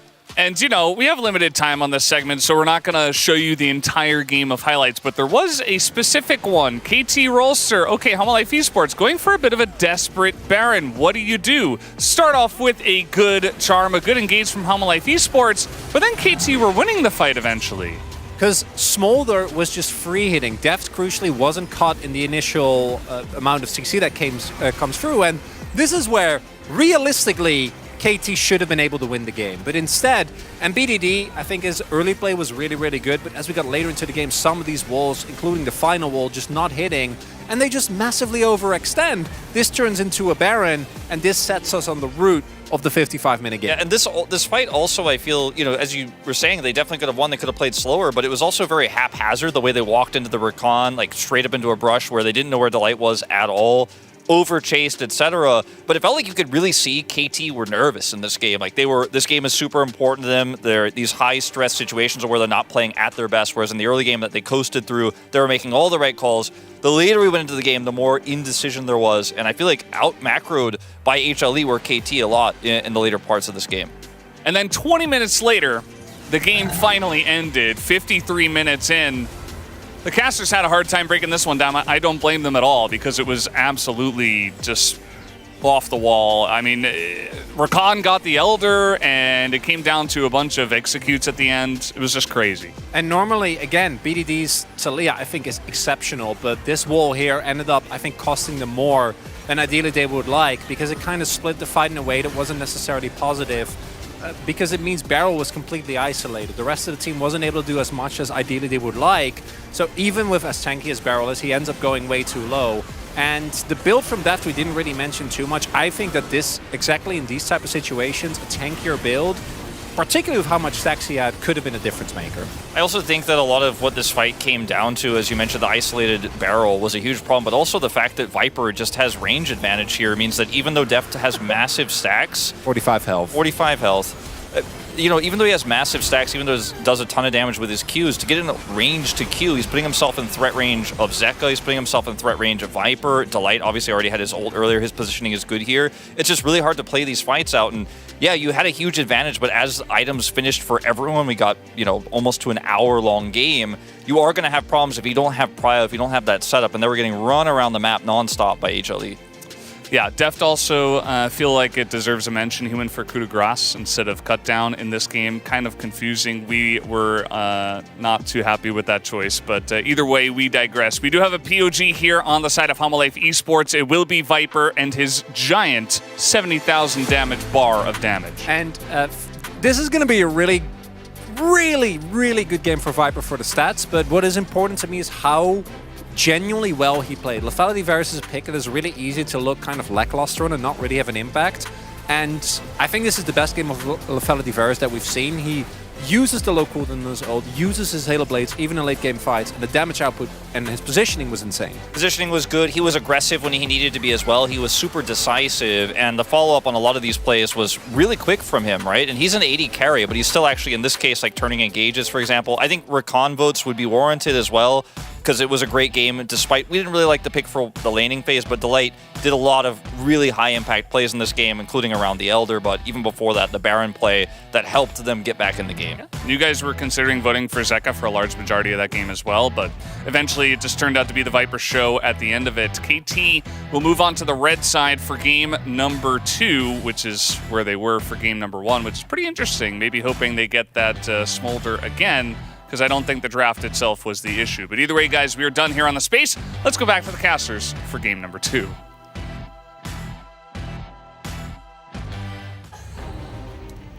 Thank you very much, gentlemen, for the breakdown of game number 1. Yeah, there's just still some dancing.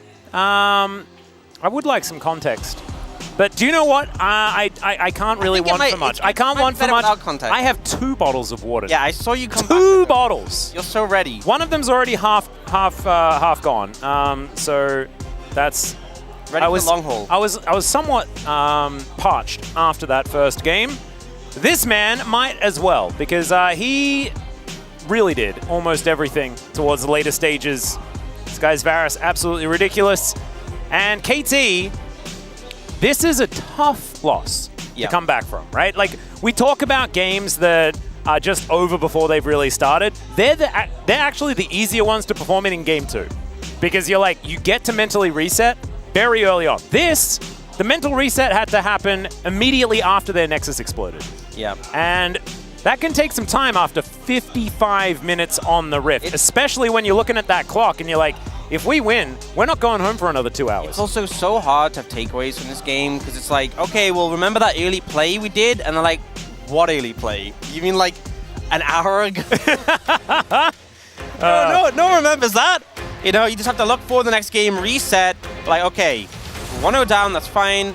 Let's re-examine. Maybe Def will cut down this time.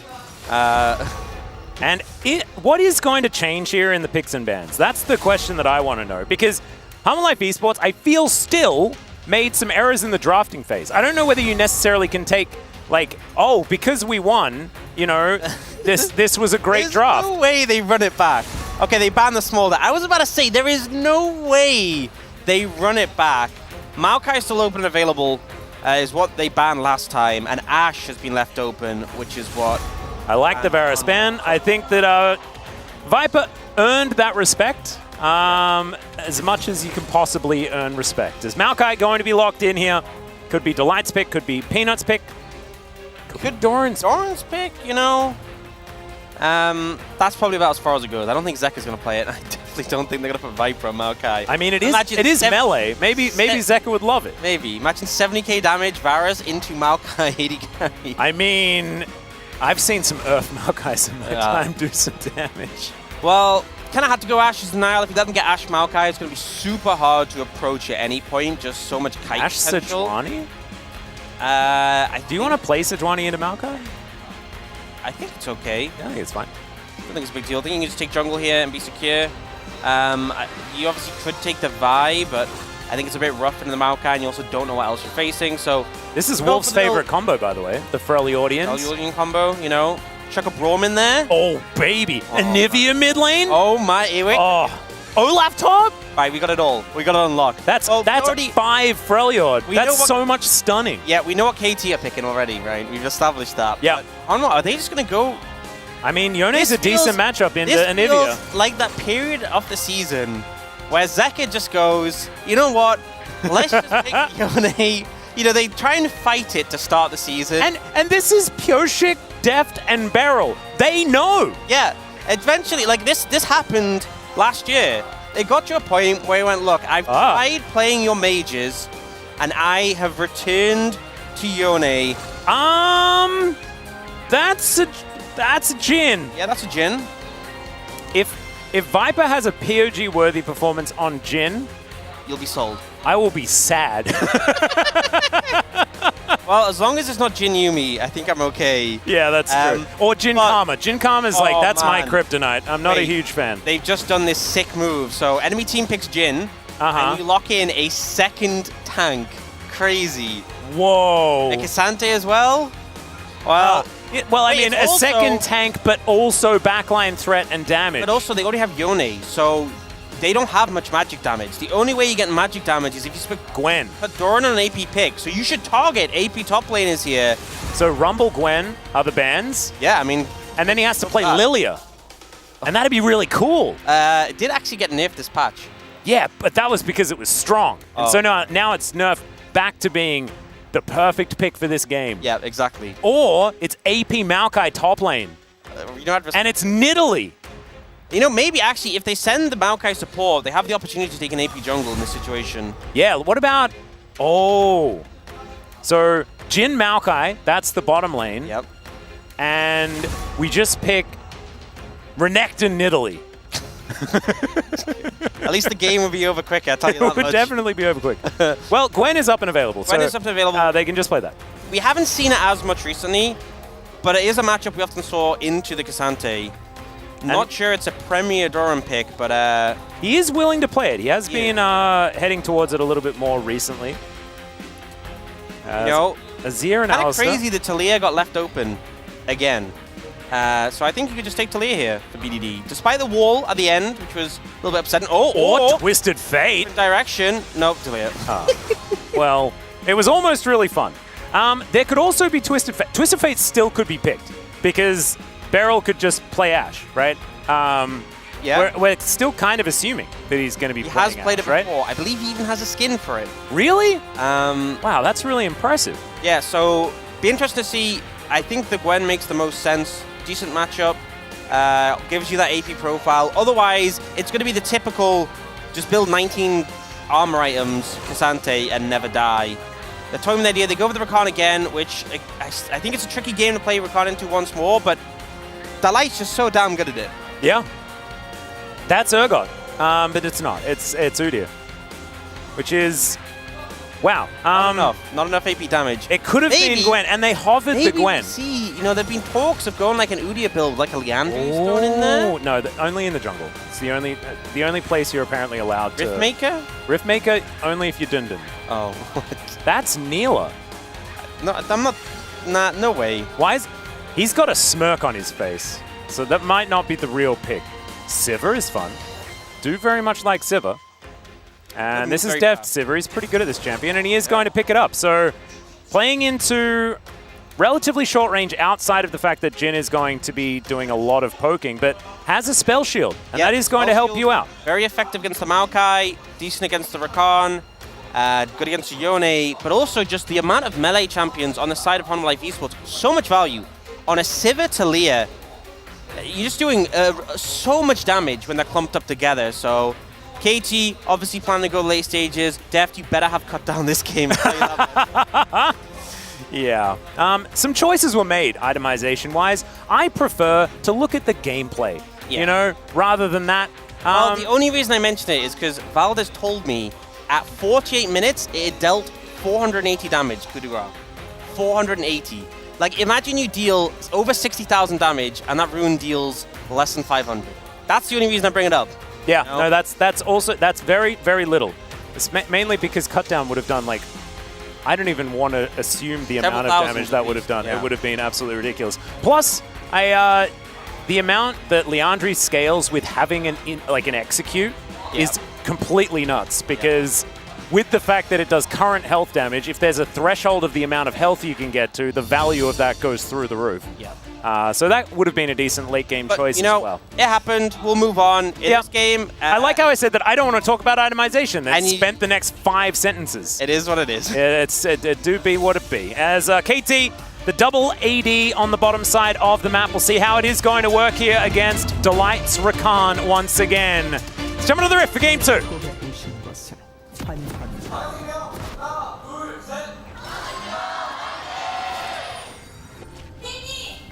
미니언 생성까지 30초 남았습니다.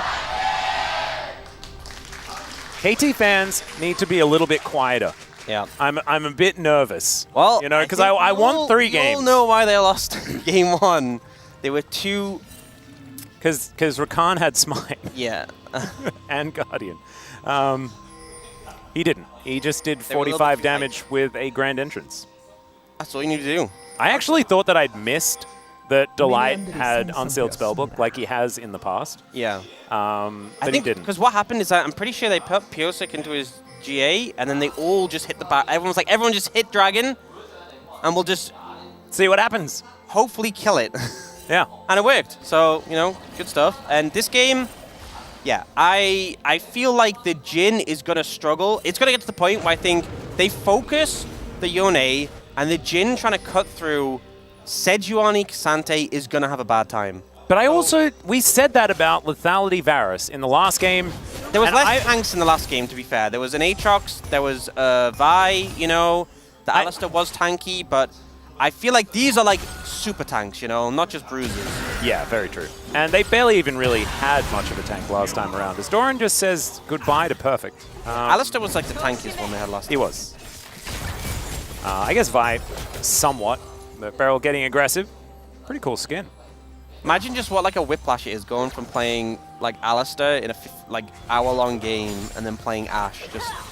It must feel good though, because Alistar, I feel like in the late game, you have a lot of agency. You're constantly looking for angles. But in the early laning phase, you have 0. Yep. And so going from playing Alistar to playing Alistar is actually the biggest whiplash, because you actually have 0 agency at this stage of the game. But now he's Ashe. All of the agency in the laning phase. Now you can do stuff and right-click and... Yeah.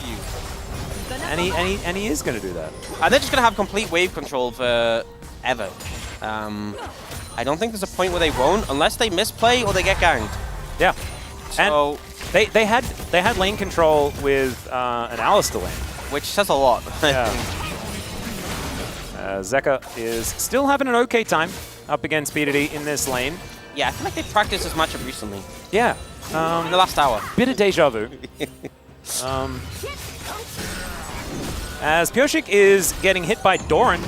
Why there's an Udyr here, I have no idea. As Pyosik is going to be able to take the red buff, but at what cost, ladies and gentlemen? God. Almost his entire health bar. That looked like he was... It looked weird because he was like stalling, but trust me, when there's a big Udyr standing on top of Blast Cone... Yeah, you can't click that. Zoom in to hit the Blast Cone. Yeah. So, Pyosik just take this time. He was dissecting pixels at that point in time. He got the cone and didn't just auto Doran, because then I think he might have actually died. Yep. Well, speaking of Doran, he is back into the lane once again. Yeah, Doran just being irritating, I guess. He is. I guess that is the Udyr way. Yeah. Our players really just constantly finding new ways to make Udyr look way more useful than he has any right to be. Yeah. Oh, Peanut walking mid with the light. You know, that actually potentially could have been a good play, right? The flash route from Peanut, the knock-up, the follow-up. But Pyosik's there. Kind of looked like a fashion runway more than anything else. They just sort of walked up and then they both walked back down at the same time. Not really too much more happening as Pyosik is going to be able to do a little bit of damage to Delight here. Viper also going to be spotted out as Beryl, just getting ready to throw a volley at him. And Delight has... Wait, you think Beryl playing Ashe is going to throw a volley? He did manage to get the experience. Yeah, no, I made that assumption. Yeah, that's a bold one to make, but it looks like it paid off. Well, all of my assumptions in the last game didn't pay off at all, so I'm throwing Hail Marys now. No, they really didn't. It was it's bad news. All right, Delight and Viper back in lane. Zeka not having the greatest of times. Perfect having a worse time, though, as we can see. K'Sante, oh my god, every time it brings up these stats in exactly the wrong time. Yeah, it's showing it, it's being like, by the way, K'Sante normally wins this matchup pretty much every time, and as you're seeing that Perfect's getting smacked, you're like, oh. Yeah. Well, that says a lot. I think one of my water bottles is leaking, by the way. There's a lot of water on the desk. Oh. That doesn't bode well for the fact that this game is probably going to go to 75 minutes. Yeah, good thing you got a spare. Yeah. But one spare, I had one for the last series as well. That was done in like 30 minutes. Oh. Then I had that much time again. Oh dear. Well, I probably shouldn't be talking about that because there is a video game to be played. As Humble Life Esports are going to take some grubs. Looking to stick around and grab all of them as well. I think having the extra pushing power is a good idea. Yeah, got the early presence from the Udyr to help out with that. Deny Pyosik from having one, and actually, because because Doran invaded Pyosik, he's actually a decent amount behind. Obviously, the Krogs are a factor as well, but still level 4 to Peanut's level 5 right now. All right. Well, BDD throwing some rocks around. And Been doing a lot of that recently. Yeah.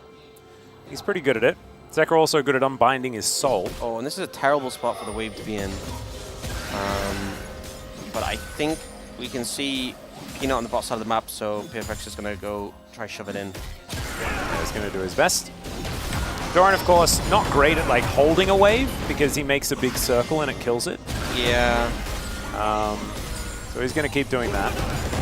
Man, the amount of like not having to care about taking cannons and things like that as Udyr is just so lovely. Yep, just kind of let your very stress-free Phoenix form do it. And he can just tank the wave as well with the turtle stance. Yeah. So all works out.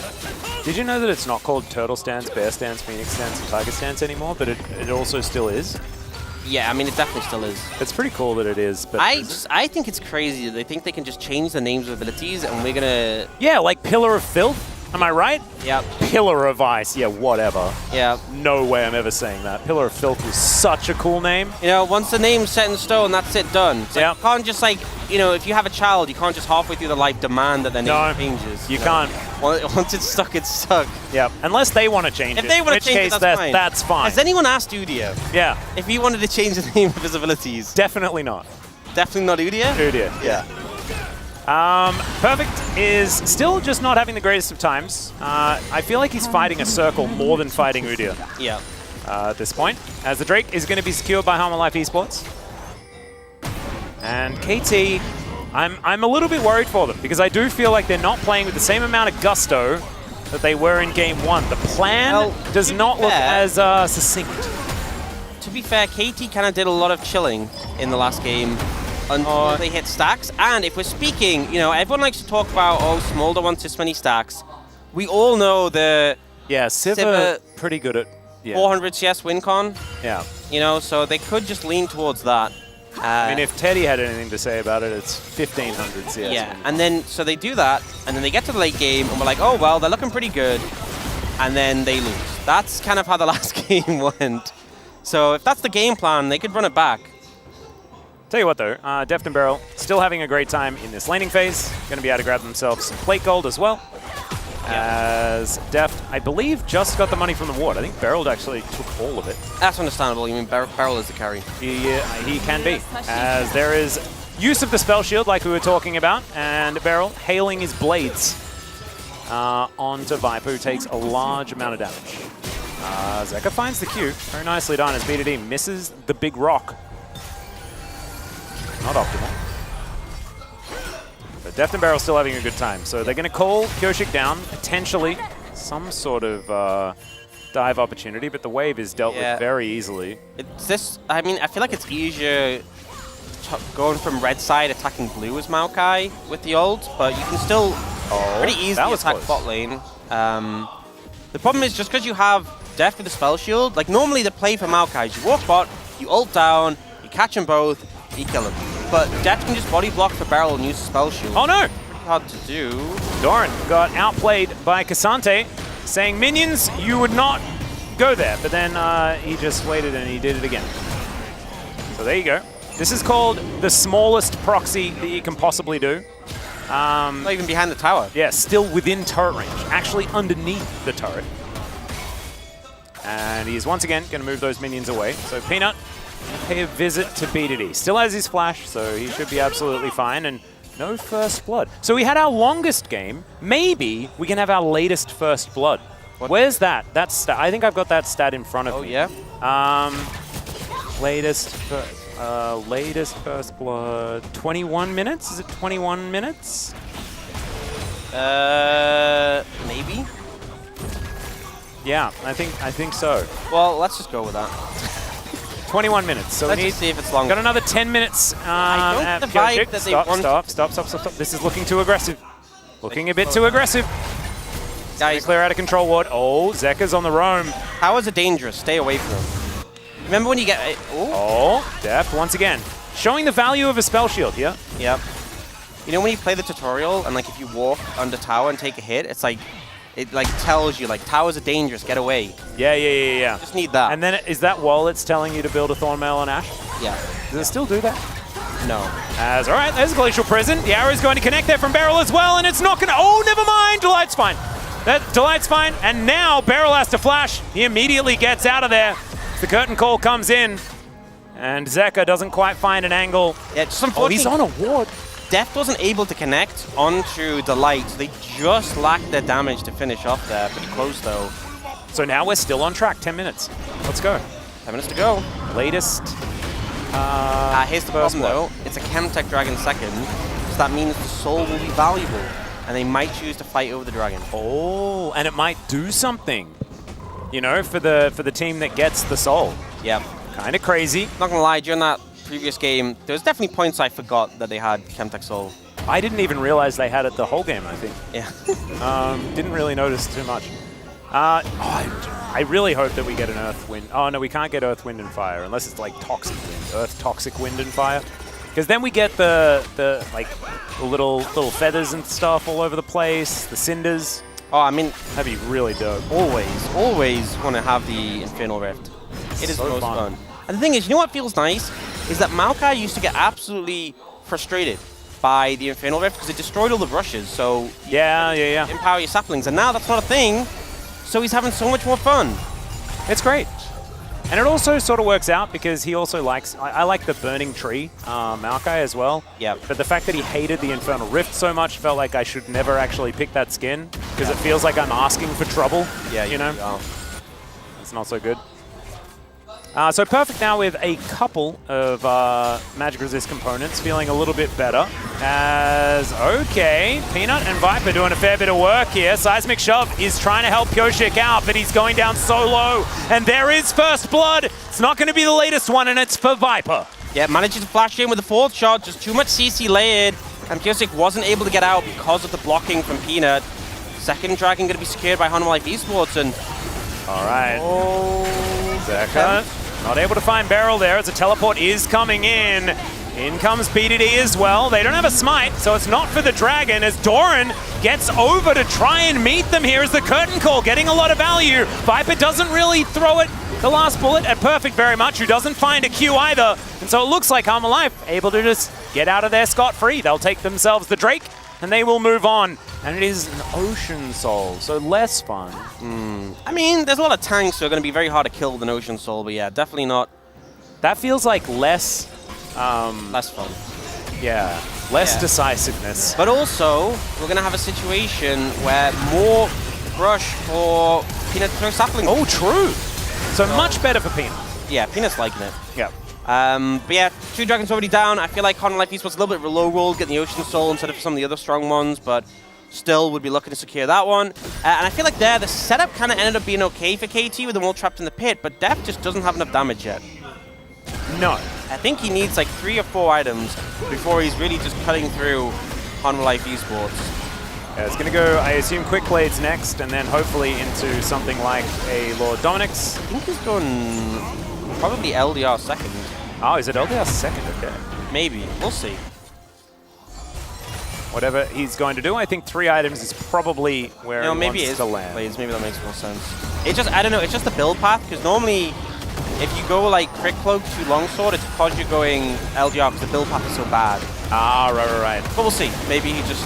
Seeing a Crit Cloak in an inventory is not exactly a feels great situation. Yeah. No one really wants to do that to themselves. No. Deft has opted in, though. We do have an extra level on a Weaver's Wall. As okay, Beryl may just be dead. Zeka throwing out a combo, but is going to go back. Pyoshik also now potentially in trouble. A lot of KT members just hanging out with all of Hanwha Life, and that is going to be a big advantage. Beryl actually slowed down as the curtain call is going to be blocked there by Deft. Grand entrance, and Beryl's taken down by Delight, and now he's chasing down BDD and Deft, and in comes Peanut. Deft nowhere to go. And he's even held in place by the Jhin at the same time. Seismic Shove to throw him back, but BDD was already punched over there, and Hanwha Life Esports 5-0 in the early game. And it really does feel like this is not the same KT from game 1. Just a catastrophic failure. Pyoshik completely caught off guard, whiff seal completely, and Hanwha Life Esports just capitalized. Peanut's able to come down and punish, and come on, Peanut. Doing some driving. Swings around. Oh, man. Gets on in there. There's the knock-up onto Beryl as well. The cat is down, the flash forward, and there's the kill. That's just a solo from Zeka. They'll take down this turret at the same time, and KT cannot keep up with this pace. I've got to say, Honolife Esports have shown such a massive improvement from the last time Peanut drove a Rift Herald. It's very clear they've been practicing. It's absolutely true. Oh, yeah, man. it's just, I mean, first off, this play is a little bit tentative, but Pyosik going this aggressive here, I don't know. Like, you Beryl's already so low, just back away. He ends up overcoming the ult. Oh, the ult is actually like. And the thing is, against a Jhin, it's so hard to cleanly disengage, and you have this beautiful Maokai flank coming in. Well, now Doran could be in a little bit of trouble. Deft and Pyosik being ran about, though. Cue the Yakety Sax is slowing down Anudia. Oh, hitting him with an ultimate. That's a way to do it. And Permafrost is going to be there, but Deft is delivered a kill. So they're on the board. KT have found one, but they're still 6,000 gold behind. Oh, it is going to be the Navori. That's going to be the second choice. As BDD misses a cannon, it's all going wrong for KT. Yeah, not going too well at the moment. It's already like a 5,000 gold lead for the side of Honolife Esports. They've taken all the tier 1 towers. This game has quickly gone out of control, and we're going to replay to see how this went down. I'm going to presume that Cassante clicked some buttons. Yeah, Doran demolished the turret, and then Cassante did things, and then Doran ran away. Yep, and then Beryl hit the ult, and that was it. Yeah. And they gave the kill to Depth, which I'm going to go with saying was a smart move. Yeah, I think it's good to give a bit of extra money to this this Seva. We're a little bit closer to the Navori, but not quite there yet. And the thing is, I feel like you just really need a lot of items to cut through this Honolife Esports front line, and Deft has so long to go before he gets to that point. Like, you finish the Navori, great. You need an LDR, and then you have 4th item on top of that before you're really pumping damage. BDD is going to need Leandries and possibly Crypt Bloom, but then also might go for an early Zhonya's because of the Rakan Yone threat. So this feels like less like game 1 where like, okay, they're scaling for the Smolder win con because that's what they want to do, and this is more like they're just kind of holding on until they have a position they can actually fight. With this deficit, I don't think you'll fight this dragon.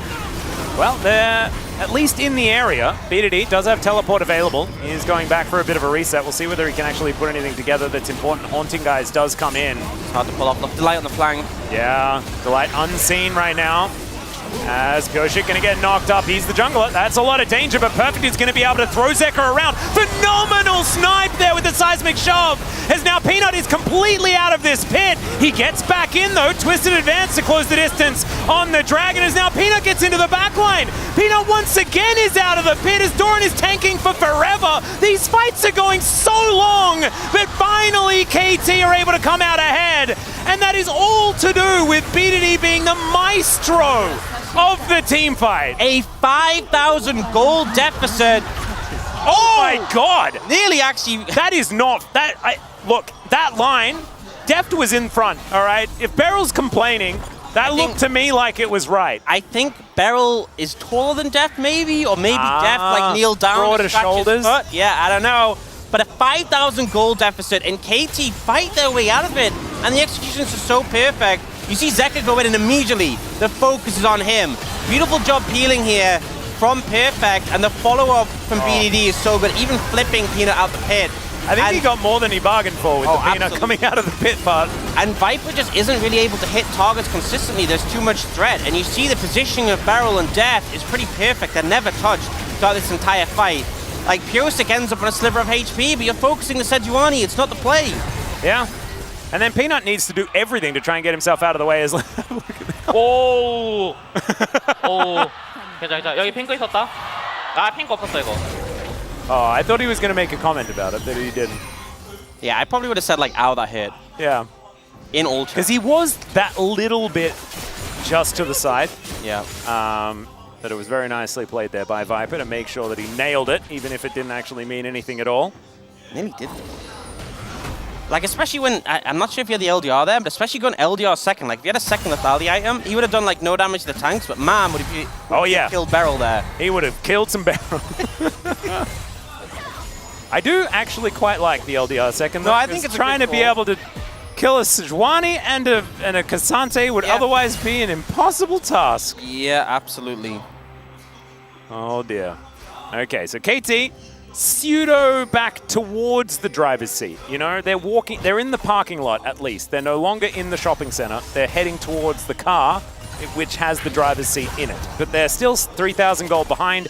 That analogy was terrible, but it's getting late. The last game honestly did a decent job of breaking me. Yep, and if this is a long one, and then we have a game 3, man, we're in for the long haul. Yeah, that's that situation. That's going to be the true scenario. I already tried to tweet at Valdez, but he didn't reply. As Beryl going to be able to sidestep, okay. And they even invest the ultimate. Deft able to eat it. Arrow is going to stop Viper as now Zeka tries to get in. That dodge from Deft looked so dangerous, but he was avoiding the ulti from the Yone.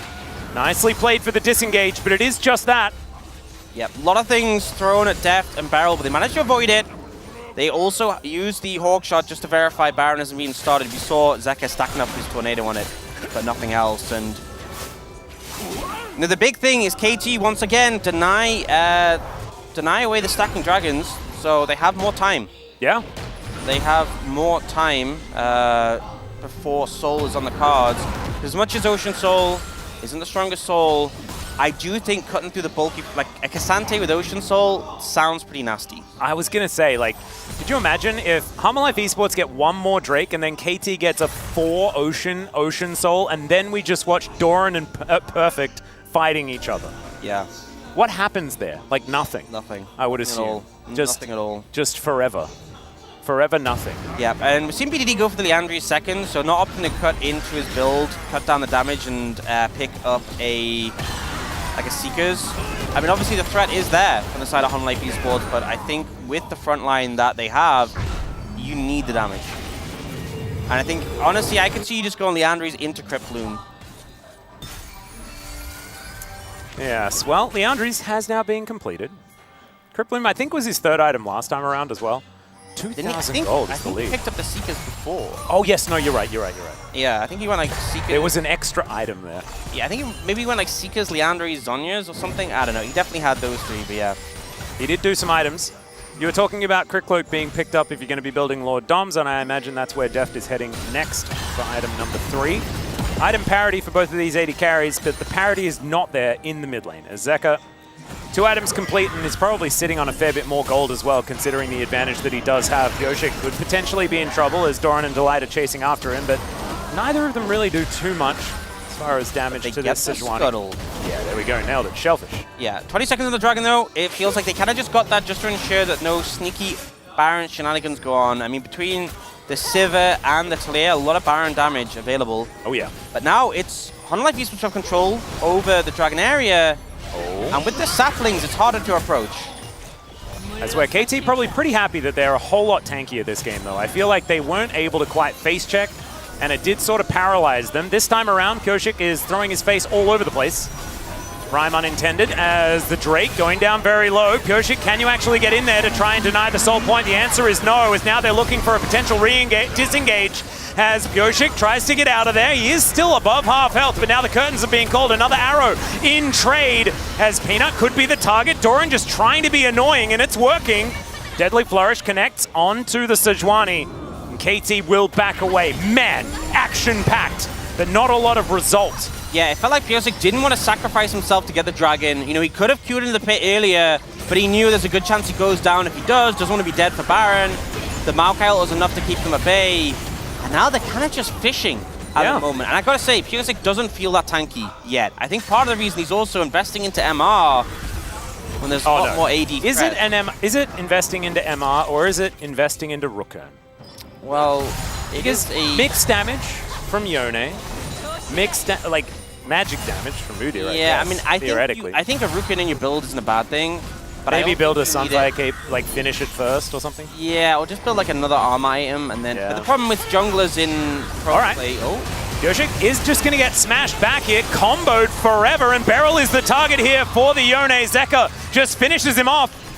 Somehow Piosik actually survives and now has a friend to try and keep him safe. It's not going to work out as Peanut happily underneath the turret, and now Delight gets in there. The quickness is fantastic as BDD. He has to flash. Deft as well is so low as Viper. So aggressive on the play. Now BDD, he is likely to fall, but he does get the shield there from Perfect all out, but it's just a little bit too late, as Zeker is going to be able to kill him. And now Homolife Esports, this could be just a massive amount of turrets. The gold advantage is going to balloon to high heaven. Yeah, and they should just be able to go for the Baron. I mean, Pyosik had such a good week last week, just completely falling apart here. Gets caught out, CC's layered on top of him. You see Beryl get taken out by the Yone, and they just don't have the defense to deal with Homolife Esports' composition. They know they're doing it, but you're not getting there in time. Definitely not. 2,000 health, and tick, tick, tick, boom. So we're going to check out the replay here, and this was just off the back of being the one to block the route. Yeah. The fact they both took it, that's just bad play, if I'm going to be honest. One person or the other, the fact they both managed to get connected on it, a little bit unfortunate. And here, Def doing everything he can to survive. But when this Udyr comes at you, like, there's no reprieve. He ults, he flashes. Guys? Yeah, you're normally like, well, I'm underneath my turret, so I should be fine, aren't I? No, you're not. It's Doran's turret now. It is. And he's going to be able to take that inner, but they took the Baron as well. 8,000 gold is now the lead, and 2 minutes on the Soul. 2-0 Genji. Yeah. And they managed to survive for 55 minutes in the last game as well. And even that's looking relatively amazing at this point. I mean, they are 7,000 gold behind. It's a 5-1 Yone. Yeah. I mean, these are 6 grubs and Baron now as well. Yeah. Raining down with these turrets. Still there for another almost 2 minutes on this Baron buff. I mean, they're definitely going to break these last 2 tier 2 towers. It's whether they break the inhib's question. Oh, good cleanse there from Viper. Keeps himself alive. But Zeker splitting. It is a tale as old as time. And the inner is going to go down as they attempt in vain to respond to the Yone. Deft will have some wave clear, but not as much against this Baron, as Viper just hitting them like fish in a barrel. In goes Zeker once again, and Beryl just cannot do anything against this guy. Deft now throws down the ulti, tries to keep them safe, but Delight finds him, gets into that backline. Perfect is just trying to peel, but Doran is almost unpeelable. BDD standing in front of the bullets. Deft is still alive for the minute, and so is Perfect. He's pretty dangerous. They managed to get a Q to pull them back, but this is 28 minutes into the game. These inhibitors are just falling down left, right, and center. And this Sivir just doesn't have the items yet, doesn't have the damage yet. And Viper, he does. He should have enough to take down these Nexus turrets. The inhibitor to go down first. One Nexus turret falls. Are Homolife Esports just going to do it now, or are they going to look for a reset, grab themselves a soul, and then go for the end? They've got so much gold in their pockets. They've done so much damage to the base. Why rush? That's a good idea. Why rush? Just back up, play safe. You don't want to get locked into an hour-long game again. But it definitely feels like Homolife Esports on in here for the long run. They want this game done fast. You can see here, they go, Perfect is very, very tanky, but I don't think it's going to be enough as Beryl. Oh, God!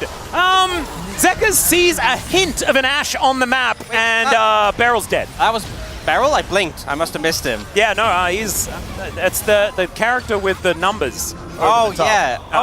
Has been for a while. Yeah, I think I saw him in the player cam. There was like a gray light washing over him.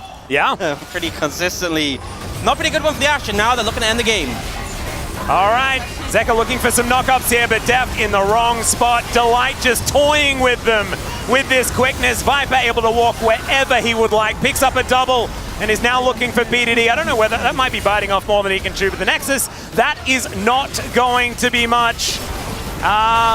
Apparently, also, Viper once made a pledge that if he does more than 33.3 thousand damage, he'll do a slick back dance. And he did today, so that might be, he might do some dancing. That's why Hedgie was dancing at the end of the first Got series. the context. I missed the context. And we got it. Yeah, I mean, I think this was very clearly Homolife Esports demonstrating that Game 1 wasn't a fluke. Yeah. Game 1, yes. Or that they broke their backs in Game 1.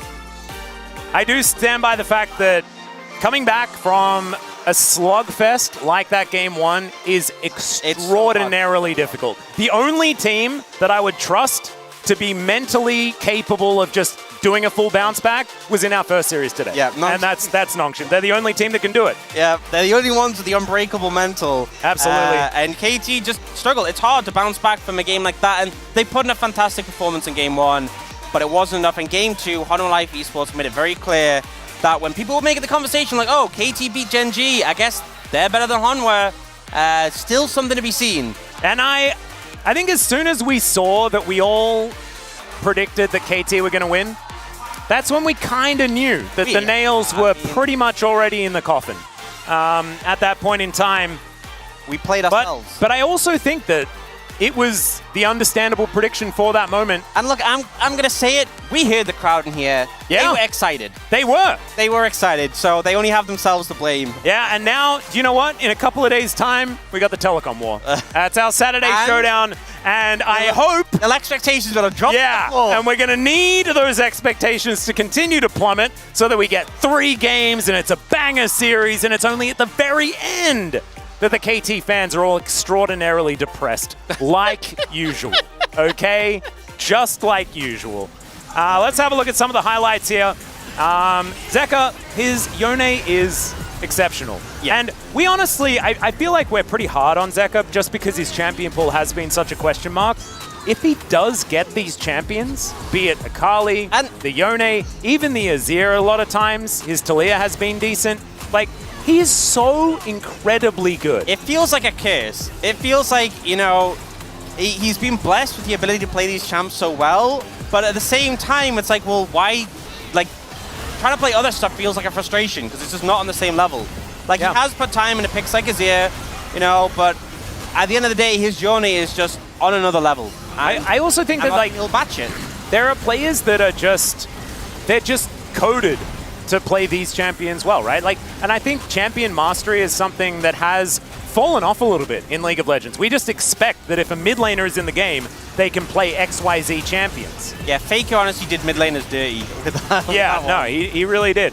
Because remember, it used to be Easyhoon was on the team because he was the Azir guy. And now Faker has played quadruple the amount of Azir games than any other champion that he's ever played. It's very silly. He took that personally. He did. He certainly did. And yeah, I mean, I just think it's amazing to see games like this where like Viper's popping off, Zeka's having a massive performance, because I think this is what the fans were hoping for when they saw this roster put together. And I think so far, the start of the season was a slow start, was a bit of a disappointment, and it feels rough to say that when they were so high in the standings, but with the 3 members of Gen G coming into this, and Zeka and Viper in particular, expectations are high, and I feel like this is them living up to it. No, exactly. And I also think that this is the core of Gen G that was responsible for a lot of the really intelligent plays. You know, like Peanut and Delight for his like micro adjustments in team fights, his eye for engages, and Peanut for his level head and ability to make plays around the map, especially in the early game, the movement, the control. I think that it is really starting to mesh, and if you put that like with the mechanical capabilities of someone like Viper, who is just an absolute robot mechanically, like, I mean, it's a very scary combination. You know, it seems like just a straight up play your cards on the table combo going, okay, Zeka on Yone and Delight on Rakan. But it's just so damn effective. Like, that combination as well. They're both so good in those champions, but the engages felt really crisp. Yeah, it was absolutely amazing. And Hammer Life Esports, they walk away with the 2-0. KT gonna have to pick themselves back up, heading towards the Telecom War. But we have 3 gentlemen waiting alongside to go through that series. So let's throw it over to the space right now. Thank you, casters, for your wonderful work today. That was 2 games that were the length of 3 games, and you made it through. In the 2-0 from Hammer Life Esports, they took down KT Rolster. Only one man suspected it. It was Goko on the Korean side. All of us predicted KT, but they got stomped today. What went wrong? We should have known the moment all of us predicted KT. So I guess Kadril was right. I guess Monty was right. I guess KT is fraudulent. I thought, you know, after the Gen G win, the clean plays we saw, Pioshik getting OPGG. Looked so good. He had a 9.8 out of 10. I was ready to trust, you know. Now the Telecom War is ruined, and they choked Game 1 away, and Game 2 was not even a game, and the players were not coordinated at all, and it was just a wash. And I wanted to have 4 strong teams in the LCK that I could trust. I want 4. I want KT, Hanwha Life to join, Genji and T1. Maybe it's going to be Kwangdong. Maybe Kwangdong is the hope to stop us from going to another T1 Genji finals. This is what being a KT fan does to you, everyone. I just want to make that very clear before. I'm not even a KT fan. I just want him to be good. I just want him to be consistent. I want to know what we're going to get. I want to know when KT shows up. This is what I can see. This is what I'm gonna experience. Not just well, is it good KT today or bad KT or mediocre KT or excellent KT? Atlas tried to tell you. I mean, I know, but it still hurts. At some point, the team has to find its footing completely and not boom us again and again and again and again and again. They should have gone to the finals in summer. You know, you go all the way back. They just keep doing it to us every time. Every time. Yeah. I'm over it. Maybe they definitely over it. Yeah, definitely seems that way. Maybe they just get 6th in summer and then they go on and win Worlds. We'll see. We did have a draft in that game. I suppose we should take a quick look and see what we thought about this.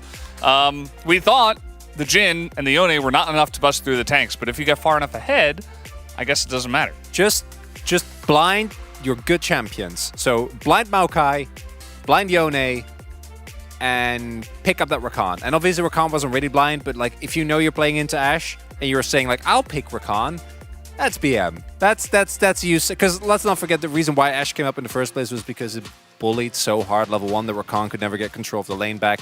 And it just didn't really happen here. And as Valdez was saying as well, Cassandra in theory should be inevitable when we get to a certain point in the game, but because Doran did such a good job in lane, Viper actually itemized really well with a Giant Slayer LDR second, and because there was basically no one else on the team that was looking good, BDD was losing lane with a counter matchup for the second game in a row. Viper, Def picked Sivir. He pressed ult and Barrel arrowed him many times. That did happen. He interrupted his ult. That was about all KT was able to do in this game, is to stop his ult. I mean, look, Except that one time where he almost killed Barrel, I remember that. Yeah, after the Dragon, that did happen. I actually like the Sivir here. The Sivir Ashe allows you to get a lot of control bottom side, and KT absolutely did have that in the early game. They did push the lane super hard. You know, this is something that I think a lot of teams aren't doing in the LCK, is experimenting with different bottom lanes that can actually shove super hard. But it didn't lead to anything because the mid game was just so sloppy. It definitely was, and I suppose we should go over some of the play in this game as well. Pretty early on in this game, 14 minutes in. By the way, Zeka was doing this a lot. He was unbinding his soul, he was getting in there, and Pyosik had enough. He was like, okay, I'm going to punish him. Going in. And unfortunately, alone. he was alone. With no team and a miss ultimate. Individually, I don't think it was a highlight day for any of the KT members. No. But Barrel, Pyosik, and BDE to me were the standouts in a rather negative way. This was 14 minutes in. Wolf said, it's done. It's over. It's not happening. And he was right. And there were moments before this too where KT was losing ground. They were losing map control super early on in the game despite having a winning bottom lane. Topside was in shambles as Perfect was getting destroyed by Doran, as you mentioned earlier. And I just felt like the KT players really took that loss in game 1 that was an almost unlosable game to heart, right? Like the mental game, I think, was not strong for players who are actually famous for having a strong mental game. Look back to Worlds 2022. But yeah, it was a very one-sided affair, and Zeka, he set up a lot of those plays. And we did have another play later on that we should take a look at as well, which is essentially the ending fight. This one, maybe even more confusing for Wolf than the first one. There was a small fight that actually looked quite good for KT, which is why we thought this game might maybe be exciting, and then this happened.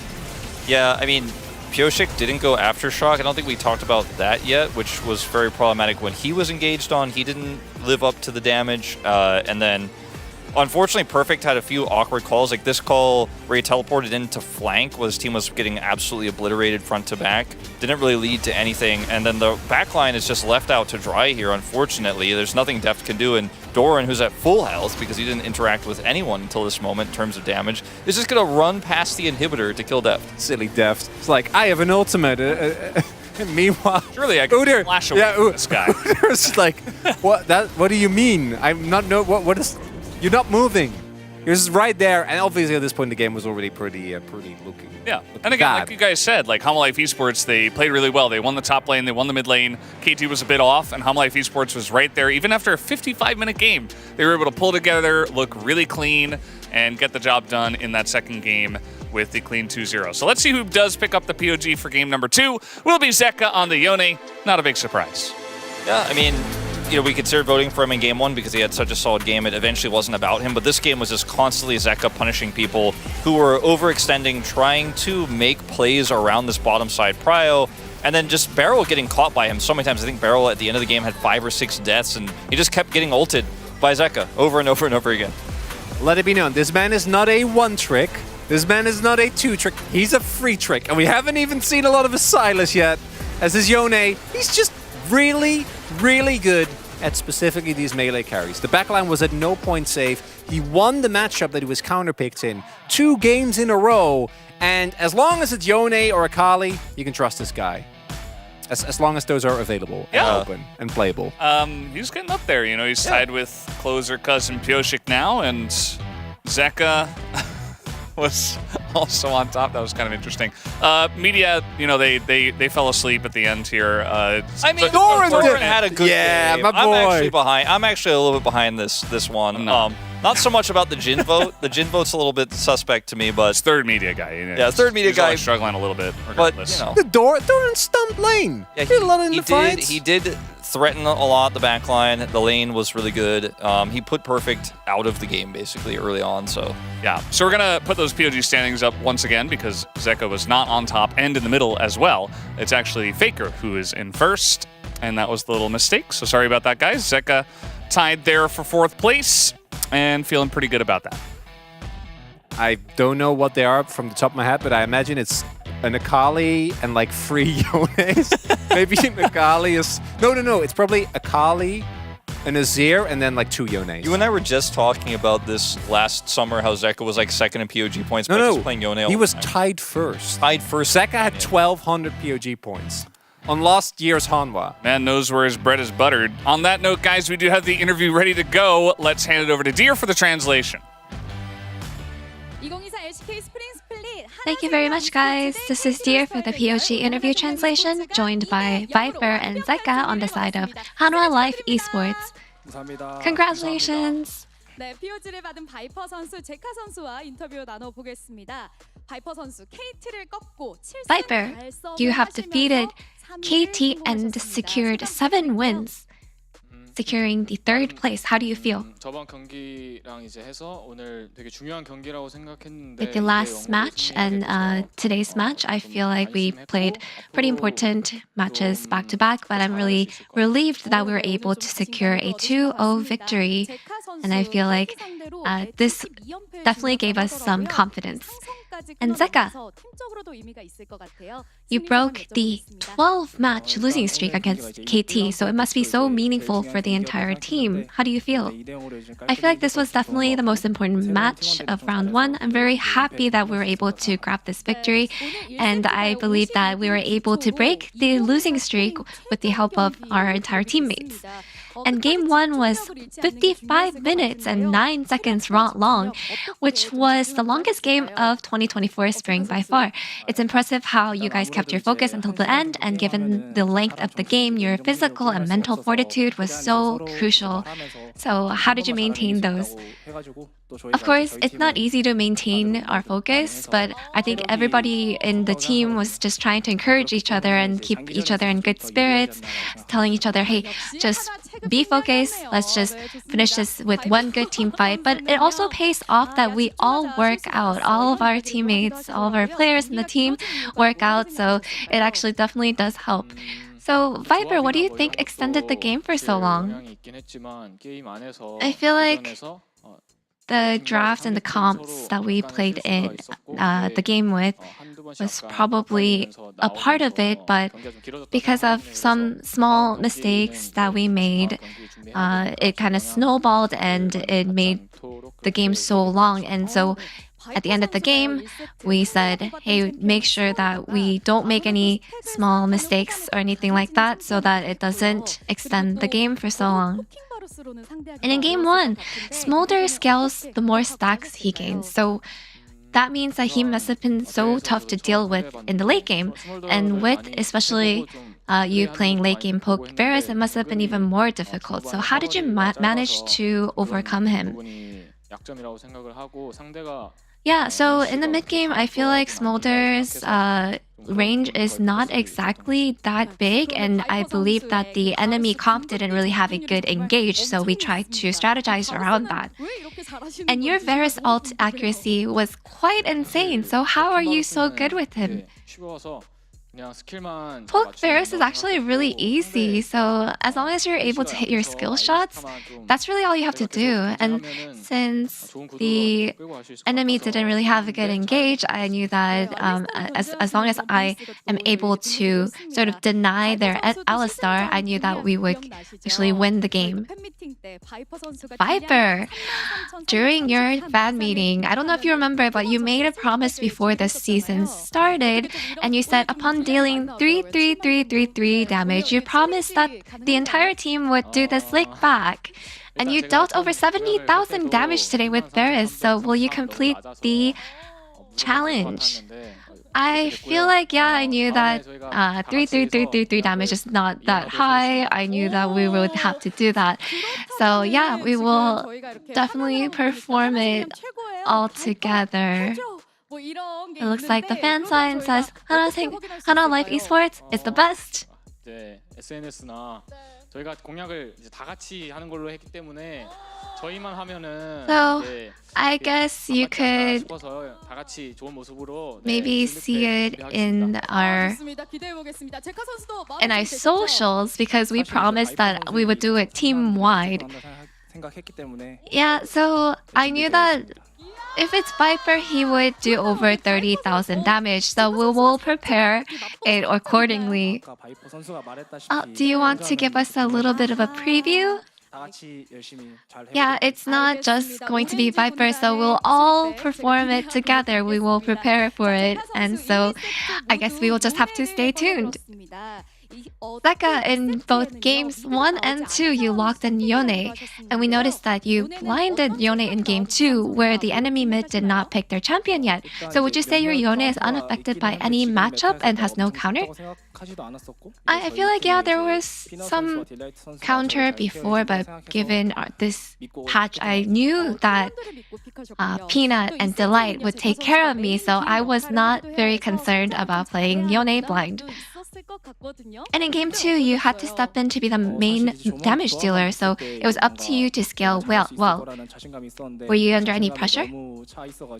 I feel like I was pretty confident that I can scale really well, but maybe I was too full of myself at one point. I think that's what really got me, and I ended up making some mistakes. Oh, so of course, we noticed that you were focusing down barrel. So was that something personal? Of course not. You can't really have any personal feelings on stage. It's just that Ash is just a very immobile champion that you can pick off pretty well. And what about you, Viper? Any personal feelings you felt in the match? No, thankfully, I did not feel that way. And you successfully wrapped round 2 with 7 wins and 2 losses. With round 2 approaching, what can your fans expect from you?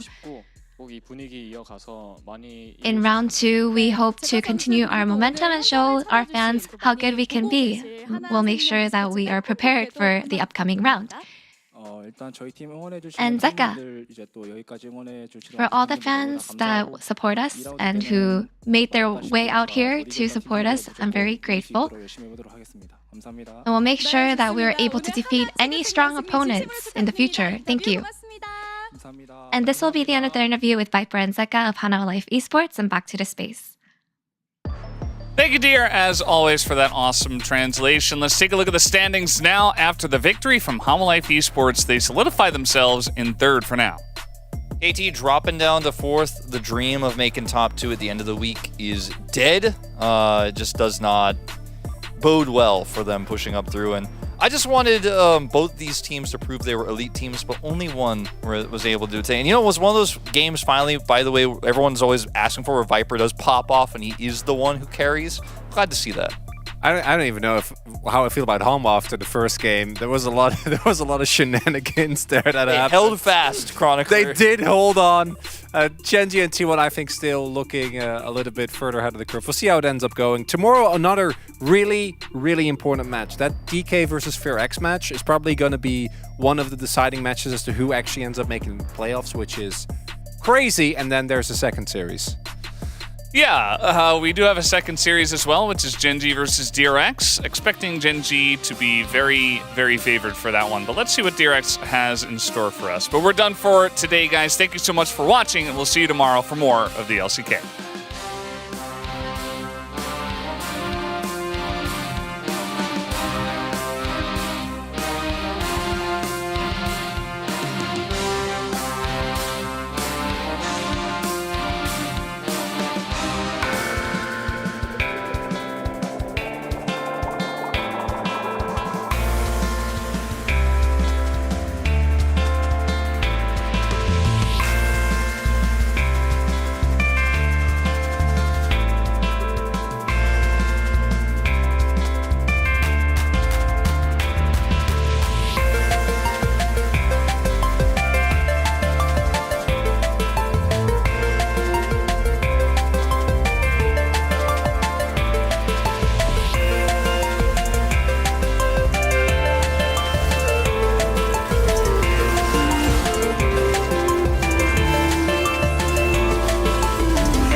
대위 선수랑 굉장히 많이 만나는 것 같은데 만날 때마다 항상 재밌었고 좋은 자극제라고 해야 되나 그런 게 됐었어가지고 하지만 이제 KT는 역사적으로 T1한테 좋은 모습을 못 보여줬기 때문에 저희가 이번에도 마찬가지로 승리하도록 하겠습니다.